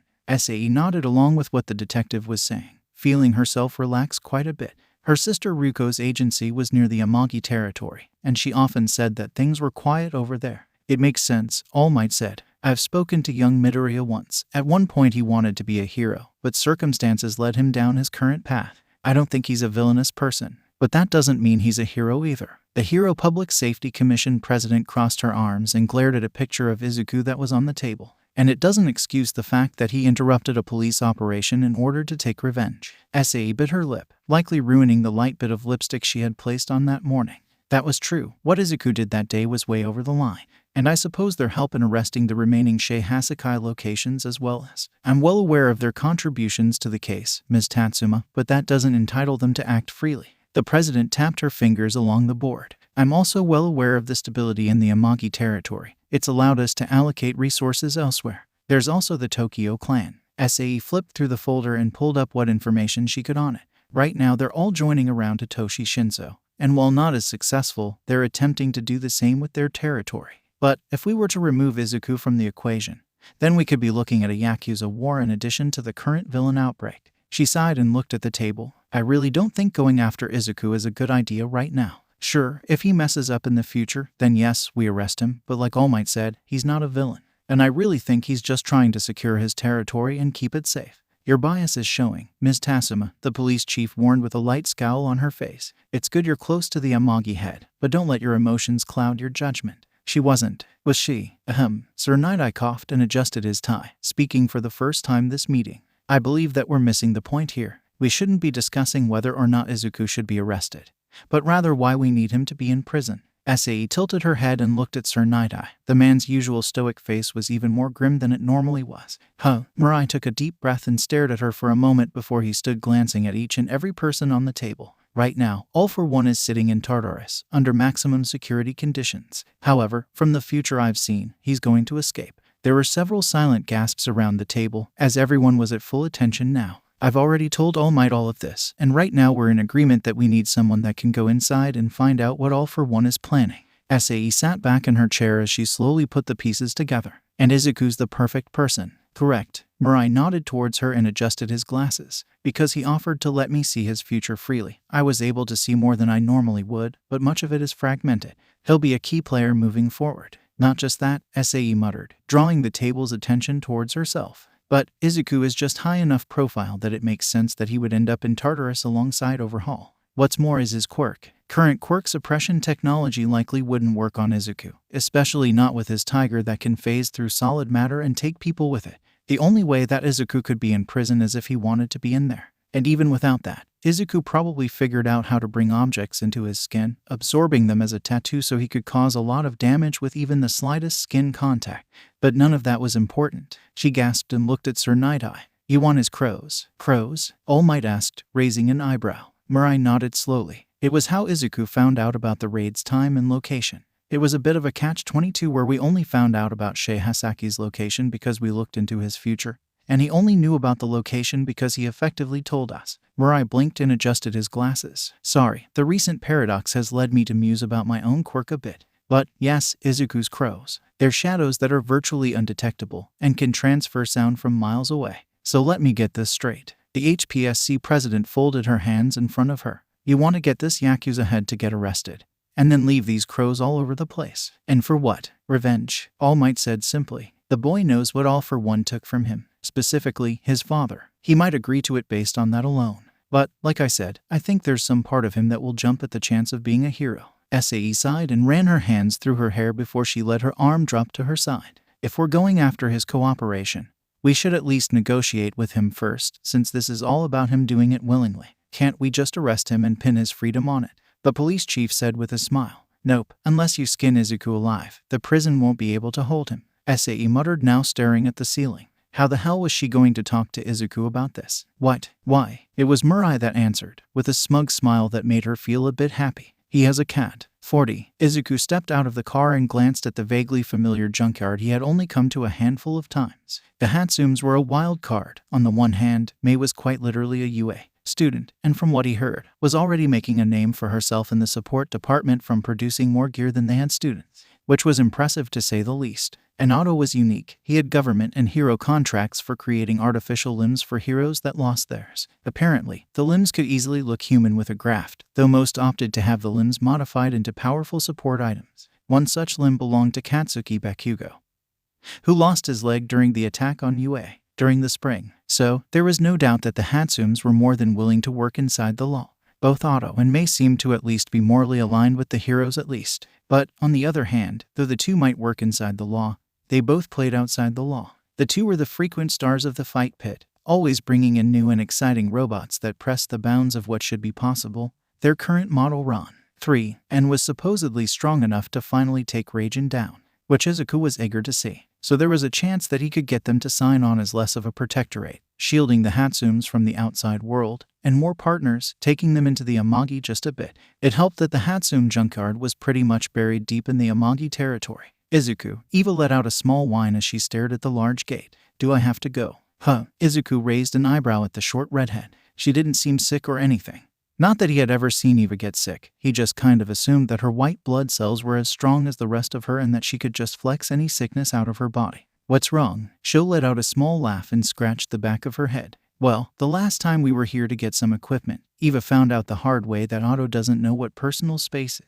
Eva shivered and rubbed her arms. Neither does Mei. Izuku gave a deeper chuckle that only grew as Eva's blush began to appear. It was cute how her ears always turned a bit red before her cheeks did. Well, if you want to wait at the car, that's fine, but won't you get bored on your own? Eva blinked and then crossed her arms in indignation. They made their way deeper into the junkyard, passing by several stacks of cars and other junk, only for the scrap to change shape as they got closer to the workshop, becoming art and works in progress. Even the Ron 3N could be seen currently going under repairs or upgrade. Damn it, Mei. A familiar voice sounded as Izuku entered through the large open garage and experienced the sheer effing heat that was inside of the workshop. Hurry up with my leg. I'm starting to sweat in this death trap you call a workshop. Hey, Otto's normally friendly voice called from the other side. Don't talk to my Mei like that. In case you forgot, my sweat is effing explosive, so forgive me for being slightly frustrated that I'm melting over here next to some tanks that say explosive on them without a effing leg to move with. Izuku stood in the middle of the shop, hands on his hips as he looked at the strange scene that was laid out before him.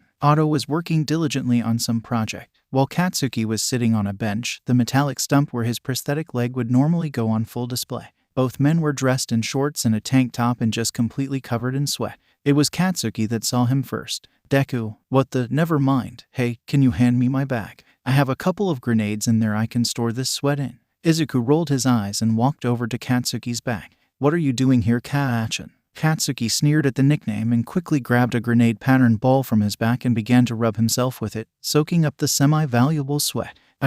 Here you go, honey. Mei came running out from the side workshop with Katsuki's leg above her head and a great big smile on her face. I finished fine-tuning it. Don't call me honey. Then what should I call you? Mei asked as she practically jammed Katsuki's leg back into place. There was a hiss, a click, and a frustrated scream of pain from Katsuki as his eyes bulged out of his head. Because I can't call you baby, that'd just be confusing. Gah. Katsuki grabbed his replacement leg like he was in agony and gritted his teeth. I've told you, just call me Katsuki, and I'll just call you Mei.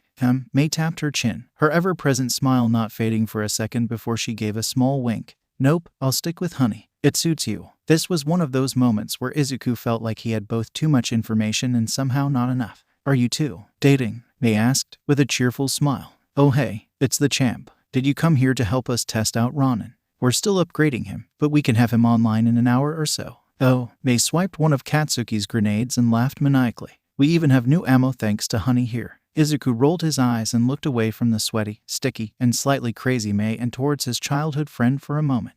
Honey, Katsuki groaned and ran his hands over his face. Yeah, how? I found out that kissing her was the best way to shut her up. It works both ways, Mei said cheerfully. Enough about that, Katsuki growled, his face nearly completely red. Why are you here, and who are the suits you're with? And how aren't they sweating balls? Quirk, Sho answered with a wink. I have a tattoo on my butt, Eva muttered. Katsuki and Mei both raised an eyebrow.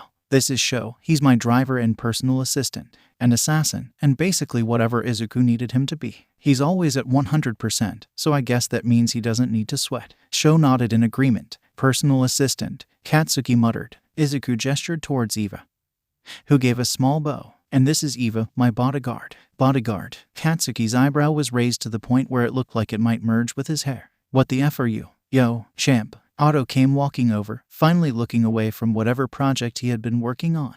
What brings you to our humble abode? Oh wait, I should probably call you something different, huh, now that you're the head and whatnot. Ooh, sorry, I'm not really good at formalities and such. Oh, don't worry, Otto. You can keep calling me champ if you want. Izuku laughed and held out his hand for the larger man to grab. And I'm here to talk. Hold the F up, Deku. Katsuki shouted. Champ, I get. Illegal fights and whatever the F, but, head, the effing shorty is your pa and your bodyguard. What the F is everyone talking about? Huh. Izuku blinked and looked at his friend. Oh, yeah, you don't know. Yeah, I'm the head of the Amagi. Izuku gestured towards the outside. We control pretty much all the territory around here. Yeah, like the fight pit. Mei chimed in. Katsuki's eye twitched violently. Chapter text. The F. Normally Katsuki was as loud and as angry as they came.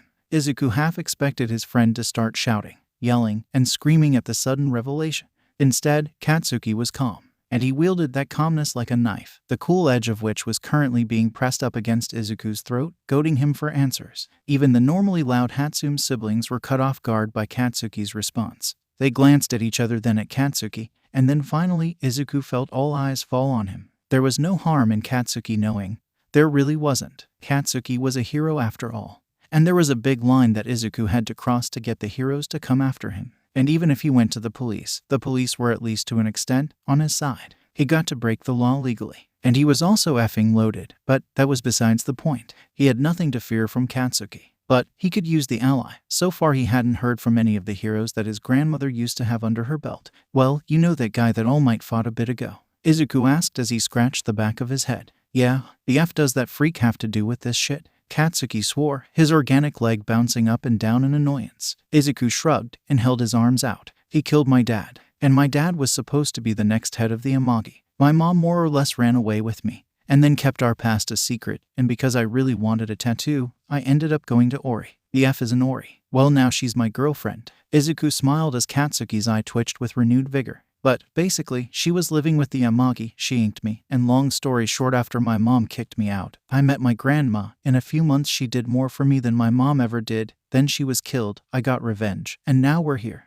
Izuku clapped his hands and smiled cheerfully. Any questions? Yes, Katsuki said in an oddly toned-down voice, as he closed his eyes, his legs still shaking up. Izuku waited for a bit, taking the time to look around at the others. Otto had a great big smile on his face. Mei looked like she wanted to do something else. Eva looked bored, and Sho was desperately trying not to laugh. Well, what are they? I don't know yet, Katsuki answered by holding up a single finger. But I know they're there. So, we're cool. No, you wanna work for me? F no. Ooh, are we still friends at least? Katsuki opened his eyes and glared at Izuku. I'm aiming to be the #1 hero. I don't think I can call a Yakuza crime lord my friend. Izuku shrugged and smiled. You should ask All Might about it the next chance you get. He knew my dad and grandpa. The Amagi even worked with him to take down All for One. Izuku sighed and scratched the back of his head. And with how things are going, the future #1 hero might need our help. Izuku extended his hand and Katsuki glared at it for a few seconds. There was a soft twang as his foot hit the ground. Katsuki grabbed the hand roughly. Friends, Katsuki snarled as a feral smile appeared on his face. But just know that if you ever cross the effing line, I'll be the one taking you down. Izuku laughed and pulled Katsuki tighter into a half handshake, half hug scenario. I'll hold you to it. You hero and Yakuza folks sure are a different breed, huh? Otto gave a great big laugh and smacked his belly. But good to know that the loudmouth my sister dragged home has a decent taste in friends at least. Boy, Katsuki pushed Izuku away and glared at Otto, who returned the glare right back. Anyways, onto the reason why I actually came here. Izuku clapped his hands again and gestured towards Otto and Mei as well. Otto, Mei, I understand that for a long time, you two have been protected by the Amagi, and that we've even taken to writing off the inspectors for this place. What? Katsuki half shouted, looking at Mei and Otto. Why? What's illegal about this place? It was Sho that answered. Are you unaware of the giant robot they have outside? Sho pointed behind them, and then looked at the scrap in the warehouse, or the giant robot arm they're currently working on. Is that a saw blade launcher? Yes, it is, Mei shouted with excitement. But it can do more than that. It can also launch pizza. Oh, and my special villain capturing babies. This baby can hit a target at 200 meters and only break a few bones. Katsuki blinked, then sighed into his hand, his body visibly deflating a bit. Right, I guess those aren't exactly legal. Plus there's our parts. May, Otto shouted. Stop telling everything to your boyfriend. Why? He's strong. Oh, we can use him to train. Oh, and honey, Izuku could swear he saw Katsuki's soul leave his body. You can get stronger fighting our robots. How'd we never think of this before? Anyways, Izuku clapped his hands again. I'm not going to tell you can't do this anymore. No matter what, the old deal still stands with me, but I would like for you to be a part of the Amagi Otto. Otto scratched the back of his head and gave a great big sigh. I mean, I kind of figured you were gonna be asking me this, but ooh, it puts me in a bind, Yano. Otto scratched the back of his head and gestured towards the robot stuff. All this is great. It's my passion and my hobby. But that, he gestured towards Katsuki's leg. That's my pride and my livelihood. I can't just ignore all my contracts with the HSPC and other orgs. He thought this might be the case. Otto wasn't a criminal in the same way Asami, Sarumaru, or even Ent were. He was just a guy that needed a bit more breathing room outside the law. And I'm not asking you to give up on that stuff. I'm not going to tell you can't give heroes limbs or keep making support gear. Izuku gave a soft laugh and pointed back to the yard just a few feet away. And I'm sure as hell not going to be asking you to stop making robots for the pit. Part of the reason why the Hatsums were more or less protected was precisely because of how much revenue their robots brought the fighting pit. Plus, his grandmother liked Otto. I'm asking that you extend some of that. He gestured towards the robot parts and support items that littered the workshop. To the Amagi. We're going to need it going forward. The F, Katsuki growled, tapping his foot on the ground. Why the F would you need this kind of tech for? Well, given how my guys, Izuku gestured at Eva, who flexed, a smile appearing on her face while her short red hair bounced a bit, have been busy cleaning up all the villain groups that have been popping up in my territory, so that the heroes don't have to. I think we could use a bit of help.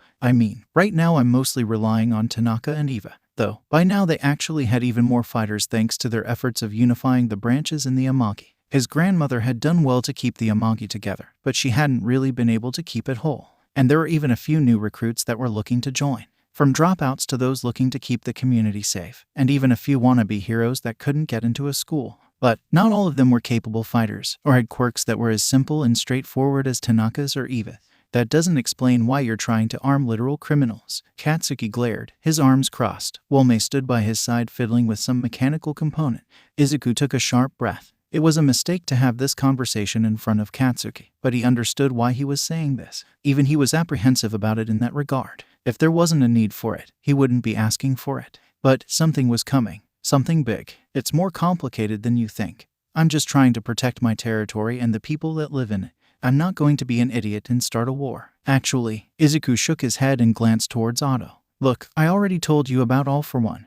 And believe me, being in the underworld, I'm more aware of what's happening than you are, especially since you're still stuck in classes most of the day. The redness on Katsuki's ears was telling. Villain groups are organizing and growing. They're getting bolder. We still don't know where those Namu things came from, but I do know that they want something that's mine. He glanced back to Eva, who was standing with pride, a great big smile on her normally stoic and stubborn face. He didn't know why they wanted her, but he wasn't going to let her go through that again. Not that she needed much protection. At this point, Izuku was pretty sure that if a car hit Eva on the highway, the car would be the worst one off. Maybe even a large truck. And that's not all. There's something out there organizing them. There's Detan out there giving villains gear, and Mei dropped her gizmo, her golden eyes going wide as her crosshairs zoomed in and out as she focused on Izuku. Otto placed a large hand on Izuku's shoulder and squeezed tightly. Did you say Detan? Otto asked in a shaky voice. His normally jovial mode had been completely replaced by a caustic mixture of sadness and rage. It was an emotion that Izuku was familiar with, the same kind of rage he felt towards Kai over Hanabi. Izuku nodded slowly. What's that Quirk specialty company got to do with this? Katsuki raised an eyebrow, while reaching down to squeeze Mei's hand. Our parents were in competition with them. Otto closed his eyes, his hand squeezing tight onto Izuku's shoulders. I remember calls to my mother about trying to buy the business, about patents, lawsuits, and so much more. Otto took a deep angry breath, and then opened his eyes. I don't have any proof, but I know that it was Detan that caused the explosion that killed our parents. Mei nodded in agreement. They tried to show up and recruit us too, but because of you guys, they haven't been able to do anything. And because of Otto's contracts, he isn't in competition with them. But I've gotten a few offers at science fairs and school. Izuku covered his mouth and let the revelation sink in. It felt wrong to use his friend's emotions like this, but if it could get Otto and May to be a part of the Amagi, then that would just help with what was to come. I don't know if we'll be able to dig up what Detan did to your family, but I am going after them. Bastards nearly cost him his life. Izuku extended his hand and smiled. You don't have to join the Amagi. Not yet at least, but if you want in, I'd be happy to have you. Otto's hand completely engulfed his, and they had a quick, firm shake. Chapter text. Going from vigilante to Yakuza in less than a month felt like something he should have had a bit more resistance towards. Nishi Toyonabu scratched at the scuff on his chin and glanced down the road as a sleek black car began to make its way down towards the compound. At this point, he was already far too old to really be playing the role of thug. Hell, his beard was half orange and half gray at this point, but at least he hadn't started losing his hair yet. He also wasn't the kind of person that belonged in a suit, or even a dress shirt for that matter. It just felt wrong. Not the clothes were fine, and his daughter said that daddy looked good, so that put a bit of an extra hop in his step. It was the whole Yakuza thing. It was the fact that out of nowhere, the Amagi had just appeared and did what the heroes wouldn't, protect the poor areas. Many of the villains that had plagued his hometown were now arrested or just gone, and the street gangs that used to tear up the businesses were subdued. His daughter now felt safe at school, and even more, she felt safe walking to and from school. Much of it was because of that girl, Eva, that had shown up and cleaned out in a way that no hero could. She was half his age and could kick 10 times as much ass. But it wasn't just his hometown. It was everywhere in the Amagi's territory. It was like his new boss, this kid called Izuku Midoriya, had appeared and put all the other criminals and villains into a chokehold. And the few times that Nishi had actually seen Izuku, he still couldn't grasp the how, the why he could. Izuku seemed like a nice kid. Even if he was covered head to toe in tats, but he was just genuine, easy to read, and good-natured. With a Yakuza like that, who needed heroes? That was part of the reason why Nishi had agreed to join up. He wouldn't be committing any crimes directly, at least none that he hadn't been committing during his after-hours stints of vigilantism. And he'd even get a pretty paycheck to boot. Sure, that paycheck had its problems, but it was no different from any other after-hours, under-the-table job. He was used to not asking where the money came from. But he had a feeling he knew where most of it was coming from. Nishi glanced at the car as it came to a slow stop in front of the compound, and decided that now would be a good time for a cigarette, as he had a feeling whoever was in that car was going to make him need one. He was right. As the car came to a stop and an ashen-haired woman stepped out from the driver's side, a police badge dangling around her neck plain for all to see. Of course the police were going to show up today. What was he supposed to do? His orders had been simple. Don't let anyone in that wasn't supposed to be in. Thing is, most of the ones that were supposed to be in were already in, escorted by some of the upper crust like Tanaka, Sho, Eva, Ida, or Sarumaru. They were discussing something big in there, something that no one that wasn't supposed to know was supposed to know about, and it was Nishi's job to keep it that way. He took in a deep drag of his cigarette and looked towards his partner for the night, Ippo, another former vigilante that had been working in another town not too far from Nishi's. They both went from cracking skulls to standing in front of doors looking tough in such a short amount of time. Part of him wondered if Ippo was having the same thoughts as he was. Ippo stood from the seat just inside the gate and stepped out beside Nishi, putting on a strong front, while their third, Emru, sat just inside, hand on the comms device in case trouble started. The pretty-looking officer stopped in front of them, despite the sun already flirting with the horizon. Her sunglasses remained on as she looked at them. They should have gotten some scarier-looking guys to be the doorman, or at least someone taller, because this officer didn't even flinch. She just placed a hand on her hip, holding her briefcase in the other. She said slowly, looking between the two of them. Both knew. Maybe. Nishi smiled and took his cigarette out of his mouth. There was something about pretty ladies that just made him smile. Maybe not. Was that cool? It felt cool. His daughter might be confused though. Who are you? Ippo asked, then looked at her badge. Wait, doesn't matter. The officer sighed. Look, you're really new here. Didn't anyone tell you about me? She pulled off her sunglasses and hooked them into her shirt. I'm Sai Tatsuma, the Amaga's police handler, and I need to talk to Izuku. Look, I'm sure you're telling the truth, Ms. Tatsuma, but we weren't told that a cop was coming. Nishi rolled his cigarette between his fingers, partially anxious because he'd never had a good run-in with a cop before. It wasn't that the cops were bad, they just, well, to them, a vigilante was as bad as any other criminal. Did you not call or anything? She sighed and pinched her nose. No, we needed to have this discussion in person. It's important, and I know Izuku's in there. How? Well, besides the fact that this was technically his home, and the Amagi's base, but from what Nishi'd heard, Izuku's been going all over the place trying to turn the Amagi from a rumor to something more legitimate, and it was already past the line as far as Nishi was concerned. Look, I'm sure you're here for a reason. Nishi held up his hand and tried to calm her down. But unless you got a warrant or something, we don't have to let you in. Am I something enough? A tall, scrawny, blonde-haired man wearing a leather jacket and jeans strode in from behind Sai. Having exited the car while they were talking, he seemed familiar, like Nishi had seen him before. Revelation hit him like a truck and Nishi dropped his cigarette to the ground. All Might, the man nodded. I would also like to speak with young Midoriya if possible. Ippo stuttered, glancing between Nishi, the gate, and All Might. Nishi ground his teeth. Shit, he had no idea what to do with this. Sure, All Might was retired, and while most heroes didn't care about the poorer areas, All Might did. He just couldn't be everywhere. Can I get a reason why? All Might took off his sunglasses, exposing his bright blue eyes, and glanced up towards the sky. I knew his father well, and would like to speak with him. Now's really not the best time.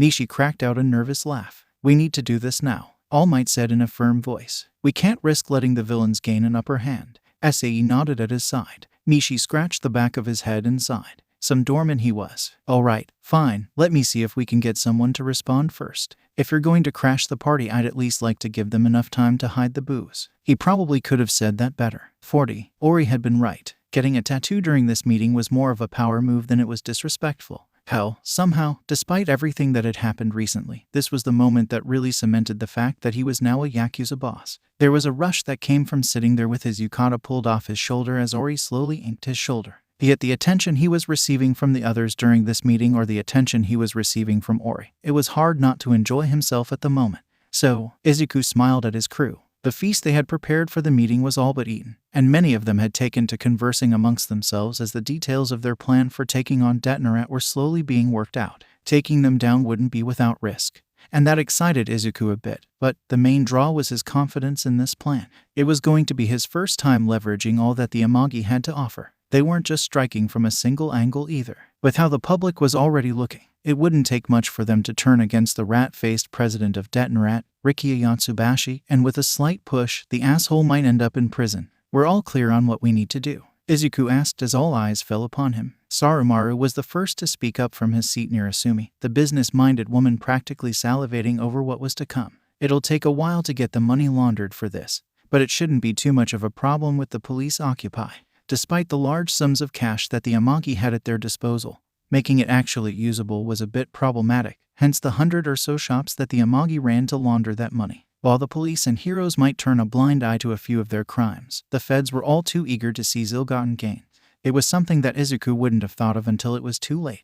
Thankfully, he was surrounded by experts. Hazel's also good to go, Sho said, pulling his phone away from his ear to nod. She said the hard part would be making the leaks look believable. Izuku nodded, then glanced towards Otto, who had for the most part been silent as he munched on the food. Have her keep looking. I want everything that Detan has done to be dragged out into the sun by the time this is over. Otto looked towards Izuku and gave a short nod of appreciation, but remained silent. He was invested, that was good. Hopefully he'd be able to get some form of revenge out of all this. All right then, for now we'll. He stopped as the door to the meeting room opened up and one of the new workers stepped in. His face was completely covered with shame as he led Sai and a tall, blonde-haired man into the room. Izuku recognized All Might instantly, even if he was mildly decrepit. I'm not interrupting anything, am I? Sai asked, with a hand on her hip as she smiled. Nope, but you're late for the feast. Izuku laughed and gestured for the others to stand up. They were mostly done anyway. Sorry I didn't invite you, Sai, but I figured you were busy doing other things. Sai sighed and pinched her nose. Sad thing is I can't tell if you're being serious or not.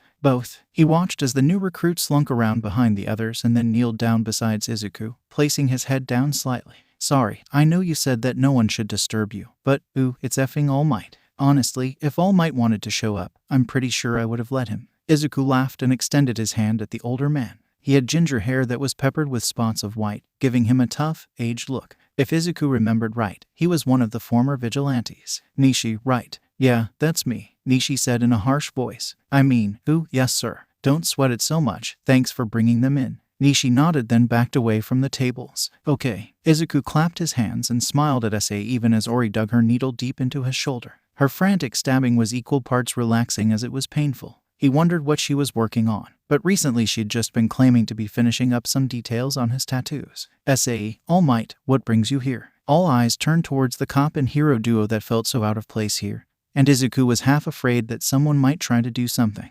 Izuku, Sai stepped forward. We have a request for you. Oh, what is it? Izuku raised an eyebrow. Part of their deal was that he helped out when asked, but there might still be things that he would be unwilling to do. All Might stepped forward, a deep frown on his face. I believe this is something that is best spoken about in private.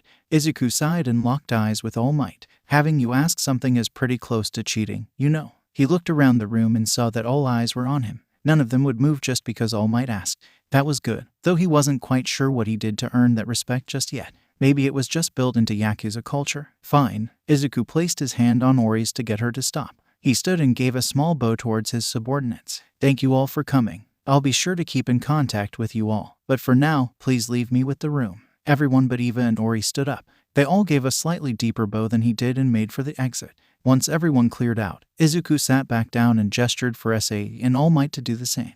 All right, so, what is it? The girls, All Might asked as he made for one of the cushions closer to Izuku. It's fine, Sai said. We'll probably have to convince them before Izuku agrees to anything. You're damn right, Ori huffed as she scooted away from Izuku. Her own kimono could have been a perfectly respectable and refined piece had she worn it properly. Instead, just like Izuku himself, her upper arm was out, exposing her shoulder in the sports bra she had elected to wear. She had wanted to go with a sarashi, but Eva refused to go near her with tape. I get the feeling you guys want something stupid. Stupid bad. Eva nodded and crossed her arms, joining in Ori's protests. Izuku chuckled and sat back down. I'm sure it's not stupid. Why was he the reasonable one? But, since All Might is here, I'm pretty sure I'm not going to like what you have to say. Sai winced and placed her briefcase down. You're not wrong. Well, Izuku looked between the two, and then shrugged. What is it? We want you to go to prison, All Might said in a firm voice. Specifically Tartarus. Izuku felt his stomach drop for a moment as he attempted to parse that. Okay, it wasn't that bad. They probably just didn't plan out how to handle this at all. He should be diplomatic and attempt to. I'm sorry, he said in a shaky voice. Effing what? As far as plans went, the Detonaret takedown and public defacement of its owner Riki Ayatsubashi was about as subtle as a punch to the face. If they were aware of it, then they could simply block or dodge out of the way. Sure, they might still get hit, but the damages wouldn't be too bad, and they could even repay in kind. But if they didn't see it coming, then they would be biting the curb with the Amaga's boot on their throat. A swift, brutal, and exceptionally painful execution, fitting for the Yakuza. And Otto was all for it. For most of his life, he had just simply dealt with the fact that Detonaret had elected to get rid of his parents and that their cult-like employees had all been more than willing to commit the act. Even with his Quirk and his and May's combined mechanical expertise, they were effectively powerless against that company. No one would listen to them. No one even cared. They were just a couple of junk dogs too erratic for life on Island, but too valuable to just forget about. He had forgotten just how frustrated he was with everything. He had forgotten that he ground his teeth whenever he saw any Detonaret products. Then Izuku had shown up, the calm smile of a friend on his face even as he carried himself as the young Yakuza boss that he was. The evolution had been quick, almost frighteningly so. It was as though whatever Izuku had been before was his unnatural state, like using a flat-head screwdriver on a hex screw. Sure, it could work, but it wasn't what it was meant to do. But now that Izuku was as Yakuza as he could get, it was like seeing someone be 100% true to themselves. A bit like Mei or even Tanaka. It was Izuku that had reminded him of the anger that he held, and gave him a chance to lash out against them. Otto tapped his fingers against the lock case he was carrying, the bio-lock giving a soft hum. It was an experimental battery of his own making,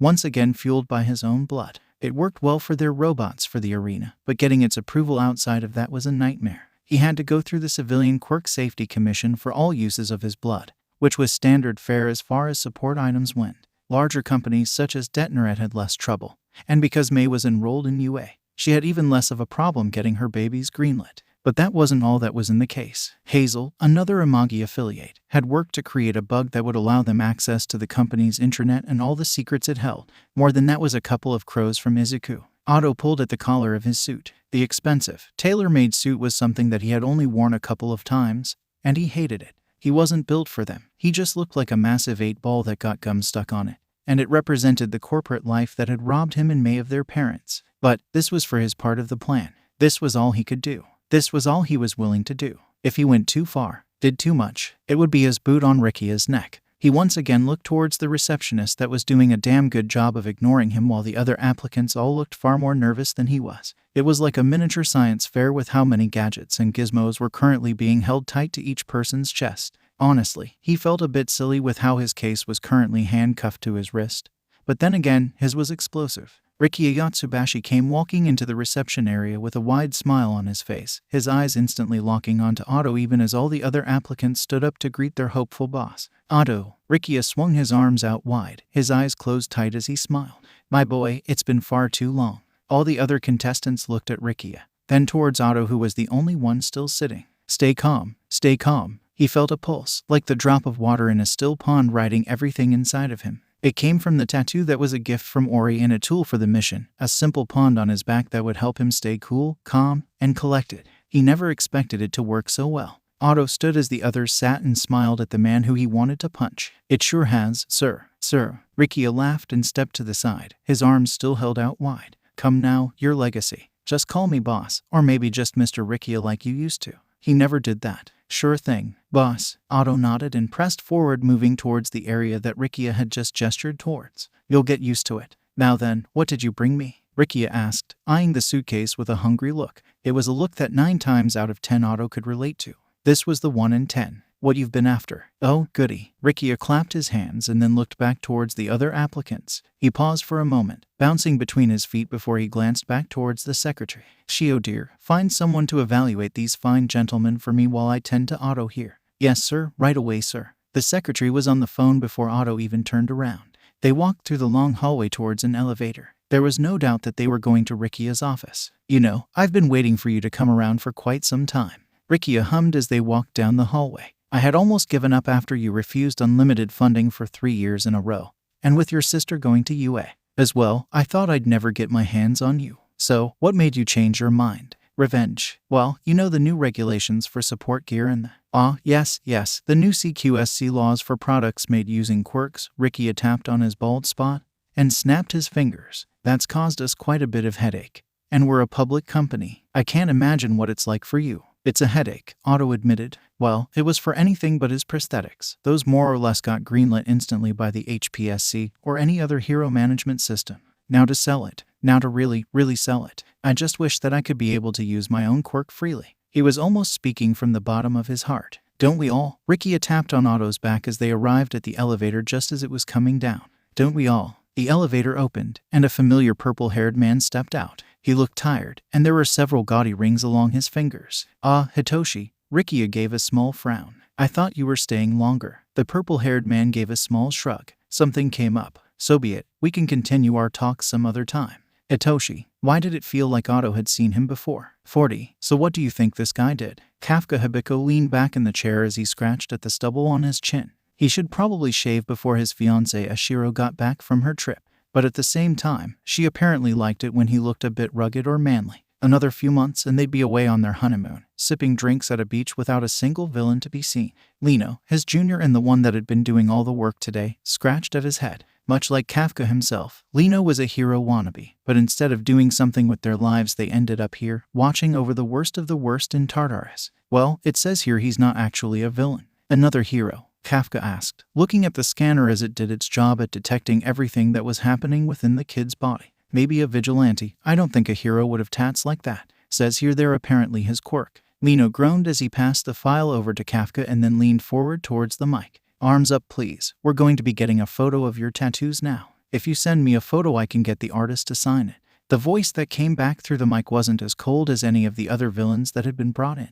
If anything, it sounded like this guy was having a blast, and that didn't sit well with Kafka. He glanced over the boy's folder. 18 years old. Way too young to be locked up in here. And what was with this sentence? TBD. To be decided. What the hell did this kid do to get locked up here and not of a sentence length? Even the worst of the worst got life, but for it to just be up in the air. That was just bizarre. What the? Lino muttered as he looked at the photos as they came through. He scrambled towards the button and activated the mic again. Why is there always a gorilla? Sorry about that. The boy laughed. A smile was clearly visible on his face as he stood there fully nude. What was with it and villains just not having modesty? Still, if he looked like this kid did, then he probably wouldn't bother with modesty either, even if he was covered head to toe in tattoos. He's a bit of a camera hog. Sentient quirks, those were always a problem. And if it lived on the boy's skin, how were they going to neutralize that? Just clear him, the chief said from her seat behind them. Her cold icy eyes locked onto the boys as though there weren't several inches of tinted bulletproof glass between them.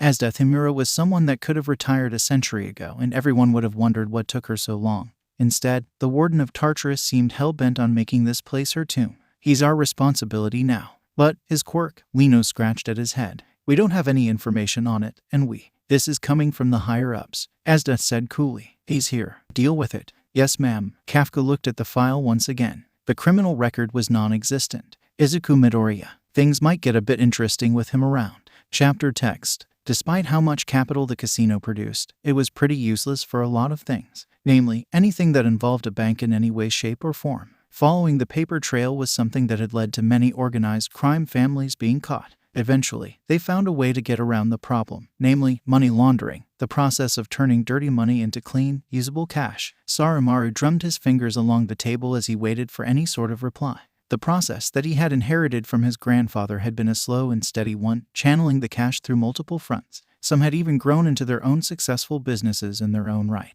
but most only existed to take in cash and then deposit that cash into their bank accounts. A lot of it went overseas as well, crossing through foreign banks and companies before coming back to them. Normally it wasn't a problem. Normally they would always have the cash on hand for whatever venture they needed to do. But Izuku's plan required a lot of cash that they simply didn't have on hand, and they needed it quick so that the other steps of the plan could go off without a hitch. And that bastard's relaxing in prison. Soromaru leaned back in his chair and stared up at the lavish red ceiling of his office. He thought that with the new leader, one that had actively gone out of his way to basically dismantle the Shai Hasashi, the Amagi would be doing something more. He thought that he'd be doing something more. Instead, he was sitting here trying to find out how the hell he was supposed to get enough money together to buy a effing company. Well, not the whole company. That would require a lot more legal issues than they wanted to deal with, as mergers were looked at with scrutiny. While Detan was a publicly traded company, the owner, Rikiya Yatsubashi, still had the majority of stocks, which meant that they couldn't do a takeover that way. Banana, Eva, that strange red-headed girl that was apparently Izuku's number 2 girl in muscle, stood beside him, her green eyes looking at him with a bemused look on her face. In her hand was the fruit that everyone and their mother seemed to try to give him at least once in their life. No thanks. Soromaru sat back up and examined his computer again. I prefer oranges. Eva nodded and shuffled over to the bowl of fruit that he had set out. It was hard to think that despite the fact that he had over a foot on her, this little girl could probably throw him from the bottom of the tower all the way to the top. She was probably the third most graceful fighter after himself and Sho. Of course, much of that was probably due to the fact that Eva had by far the most tattoos on her with the exception of Izuku. More than anything, she was a testament to the fact that Ori's tattoos being pseudo-magical wasn't just bullshit. How else could a girl with a grip strength that would make a gorilla sweat be able to grab an orange and start peeling it with such ease? Maybe he should get some more tattoos from Ori. His hand went to his neck where he had gotten the symbol of the Amagi etched into his skin. Maybe those additional tattoos could wait, considering how much his first one hurt. It felt like Ori had been stabbing him for an hour. Traditional tattoos didn't hurt nearly that effing much. Here, Eva handed him the peeled orange and then pulled up her phone again. Thanks, Soromaru grumbled as he stared too much at the orange. With Izuku being locked in prison for however the F long, it was his job to make sure that Eva didn't do anything too stupid. And it was her job to make sure he didn't do anything stupid either. Which was fair, because everybody else was busy doing something. Hey, monkey, Eva's face twisted and she looked at him in the face. How much is this, by the way? Soromaru twisted with a whole orange slice in his mouth to look at Eva's phone as she held it up towards him. It was some mobile game. He'd played a few of them, even had an addiction to one once. This one wasn't as honey as the one he had, since the girl's breasts on the screen weren't twice the size of her head. If anything, it looked cute, more for everyone. How much is what? This? Eva tapped on the screen and brought up the cash shop. $999.99. It was in USD, which meant it was. That's a lot. A lot. Why? I bought it. Okay. Well, I don't think Izuku would be too annoyed. 10 times. Soromaru blinked. On the one hand, he needed to take away that phone from Eva and never let her near a credit card or gambling hall again. On the other hand, I think you just gave me a great idea. He turned to his computer but then stopped. Also, no more buying stuff. But I want the SSR Red Tiger lady. I'll help you in a minute. He grabbed his phone and pulled up Sho's number. He could go to Hazel directly, but it was probably best to just go through Sho first, just to make sure his idea wasn't crazy. Well, it was crazy, but it should work. The phone buzzed once. Sho, Soromaru asked with his smile. How long do you think it would take Hazel to make a gacha game? I think I found a decent way to move a lot of money pretty easily. Turns out Hazel was more than willing to do so. And if the art was stolen, then it would take no time at all. Also, turned out the Red Tiger lady Eva wanted wasn't even out yet. 40. Tartarus wasn't the first or largest of the maximum security prisons in the world. America had Alcatraz, the ancient prison that had been reborn in the modern era, which housed many of the world's most dangerous villains before they were sentenced, often to death. Europe had Point Zero, an Arctic facility deep beneath the freezing polar waters. Then, there were also rumors of a hidden place designed by the creators of Island, where those that were too dangerous to be kept elsewhere were sent. Though Island was just an urban legend. However, Tartarus was still considered the most dangerous of the prisons for two reasons. The first was Japan's lack of death penalty, though legislation was currently on the floor to make it legal for Tartarus inmates again.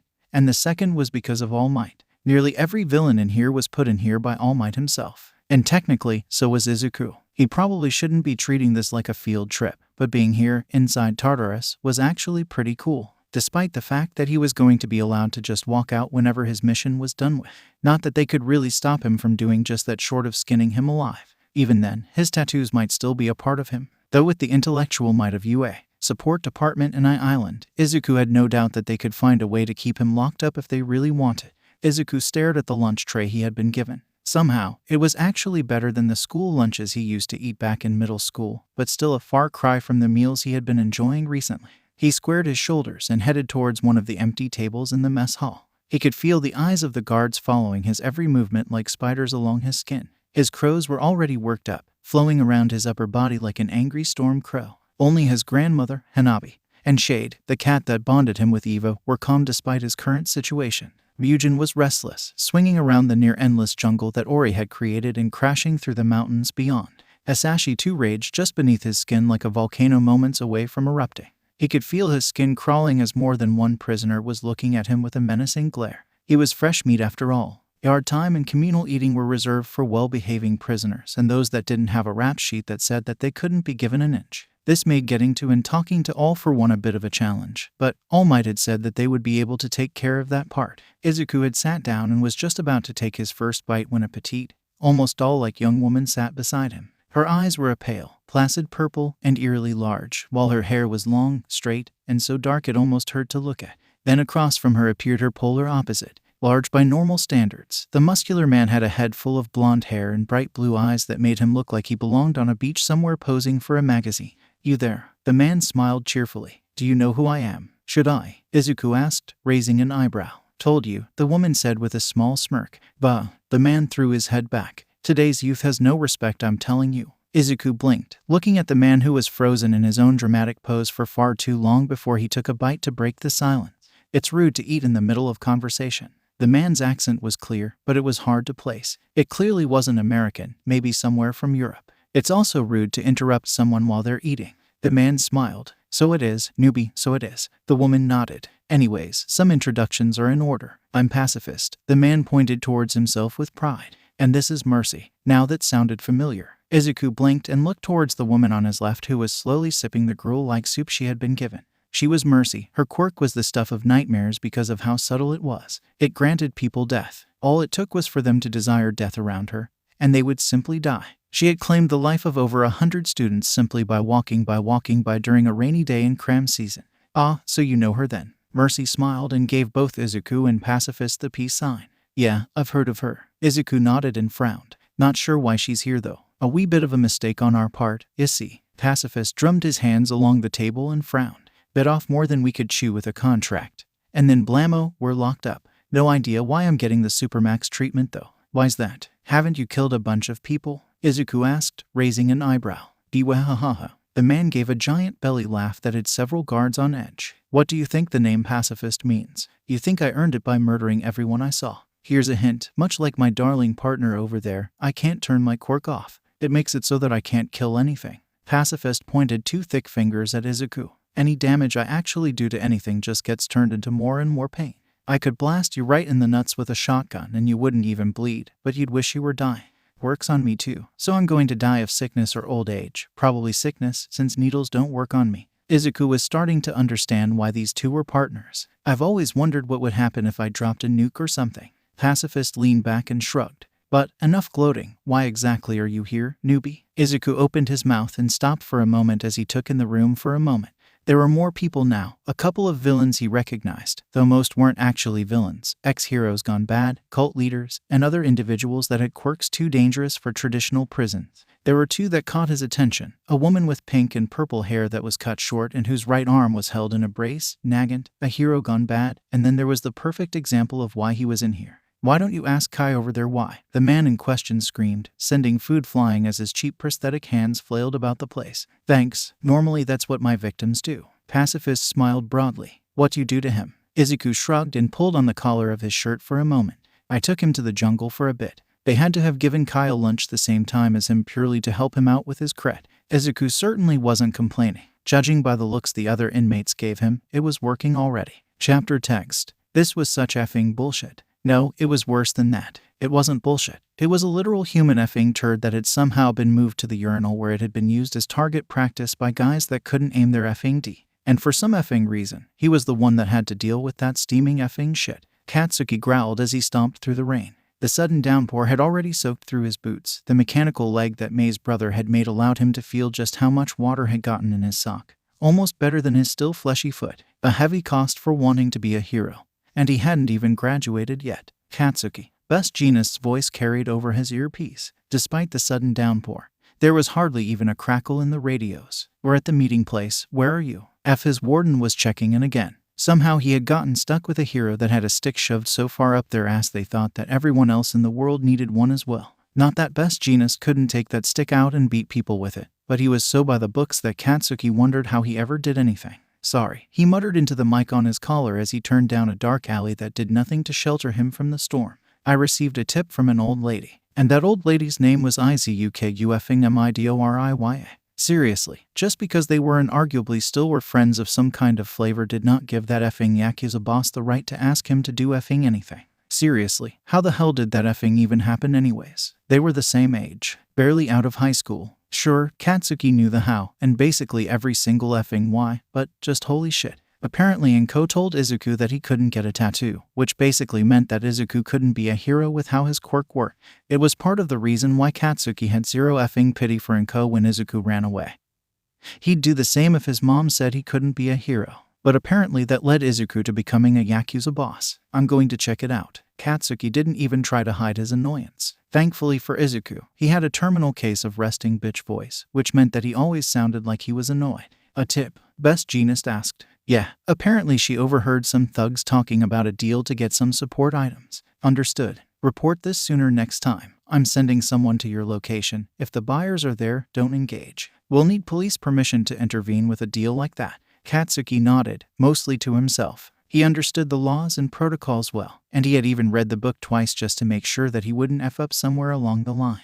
It was his thoroughness that had given Jeanist the confidence to allow him to go on solo patrols to begin with. Still, the fact that his first real bust was coming as a tip, favor, henchmaning for a Yakuza boss was already starting to piss him off, even if these guys were criminals. And even if Katsuki was technically doing the right thing by listening to this tip, the fact that it was falling into Izuku's stupid effing corporate takeover revenge bullshit that he didn't even know what the F was even effing going on was such effing bullshit that he wanted to punch literally anything in the face as hard as he effing could. Preferably something cute. Not Mei though. Scratch that. He wanted to find something ugly and F it up so much it became as cute as Mei. Damn it. Why was he thinking about her? Again, stupid big-mouthed girlfriend. Katsuki took in a deep breath and stared up at the warehouse that on any other day he wouldn't have given two pisses about, even if he didn't have the sound of the pounding rain blocking out all but the loudest of thoughts.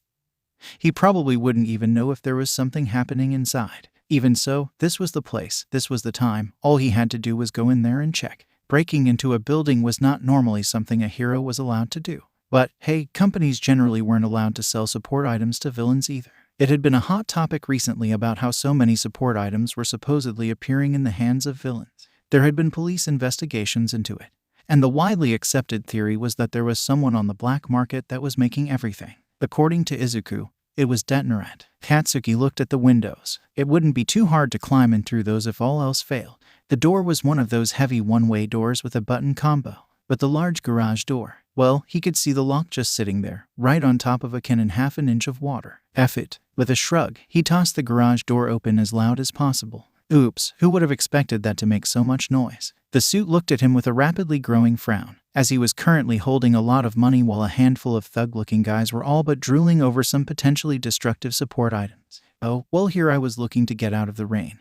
What a surprise to find a bunch of rats. 40. Hero in training Katsuki Bakugo discovered the sale of prototype support items to a group of villains that were likely planning on robbing a bank. After investigation from the police, it was determined that the seller was an employee from Detan, a well-loved company that has been among the top-rated for both consumers and employees. President and CEO Ricky Yatsubashi had this to say. Well, this ought to be good. Wacken rolled his shoulders and he stared at the television. Normally, he found himself frowning at the news as the world just kind of spiraled downward. But this certainly put one hell of a smile on his face. Let's see, what was the excuse? The company would accept responsibility for their employee, claim that they'll undergo some internal review, and make a promise that they'll soon be back better than ever. Best part about it was that they, the Amagi, were the cause of it. Hanabi believed that payback should be one hell of a bitch. No doubt she'd be laughing her ass off at the news and shaking Izuku's shoulder at a well-done blow. But things were only half over for the company. By the end of it, Rikio would be lucky if he ended up behind bars. It brings us great shame at Detan and feel-gooding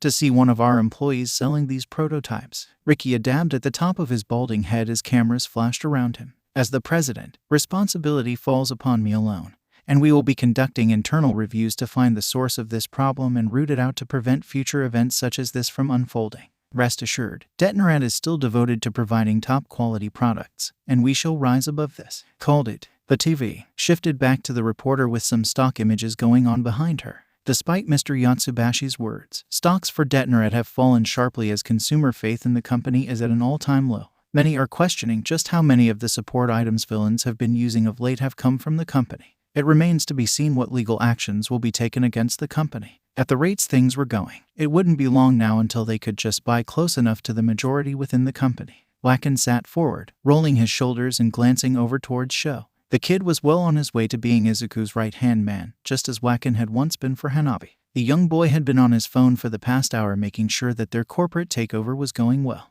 Hanabi would be so proud of her grandson. For the first time in over a decade, the Amagi was going to expand their operations drastically, and with a sizable company coming under their wings. They've already played their cards. Now all they had to do was wait for their opponent to fold. How's Tanaka doing? Wacken asked, breaking the smooth silence that was only interrupted by the TV. Fine, Sho commented without looking up. He's moving to the new position. Apparently the report has caused all of their underground interactions to be shifted. But thanks to Hazel's bug, we have access to most of that. Are we sure this won't alert the enemy to our motives? It might, but at the same time, we're going to be ripping their masks off even more now. Some of these shipments are on the level of the military. Besides, even if they do find out we're acting against them, there's not much they'll be able to do to retaliate against us. We aren't in the stock market. Wacken gave a short nod. Still, I suppose it's worth the risk to strike while the iron is hot. Yep, pile on the bad press and watch them crumble. Sho looked from his phone and smiled. Hopefully by the time Izuku's out of prison,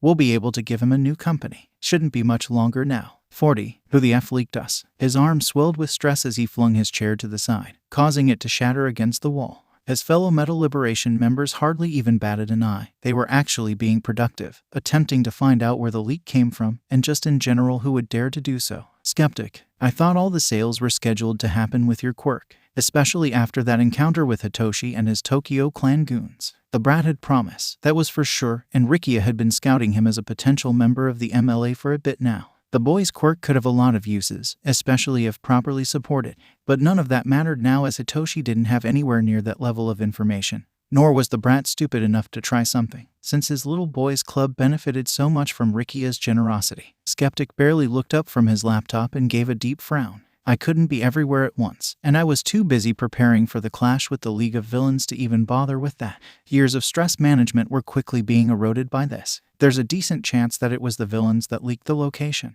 I wouldn't put it past them to actually be bragging about it near an old lady like that hero kid said. Curious spoke in a calm voice. I'm more than a bit interested in that Katsuki Bakugo kid, though. It could have been Otto. Trumpet chimed in. Otto. Rikia felt his shoulders slump as he thought about it. The kid was talented, and his Quirk was worth more than his weight in gold, but he also had reason for wanting to get revenge. We've only had a meeting in my office where he showed me some prototypes. My eyes were on him constantly. There was no way that he could.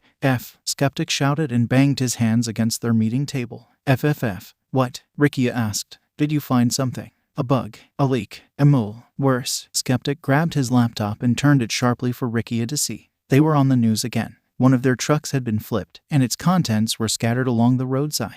It wasn't the prototypes they sold to the villains, nothing that damning, but it was still heavily regulated stuff. If they'd had their good standing, they could have played it off, but with current events, Okay, sadly the chapter is over. And if you enjoyed the video, just leave a like and subscribe with post notification, so when the next chapter is ready, you will be notified. Okay, see you in the next video. Bye.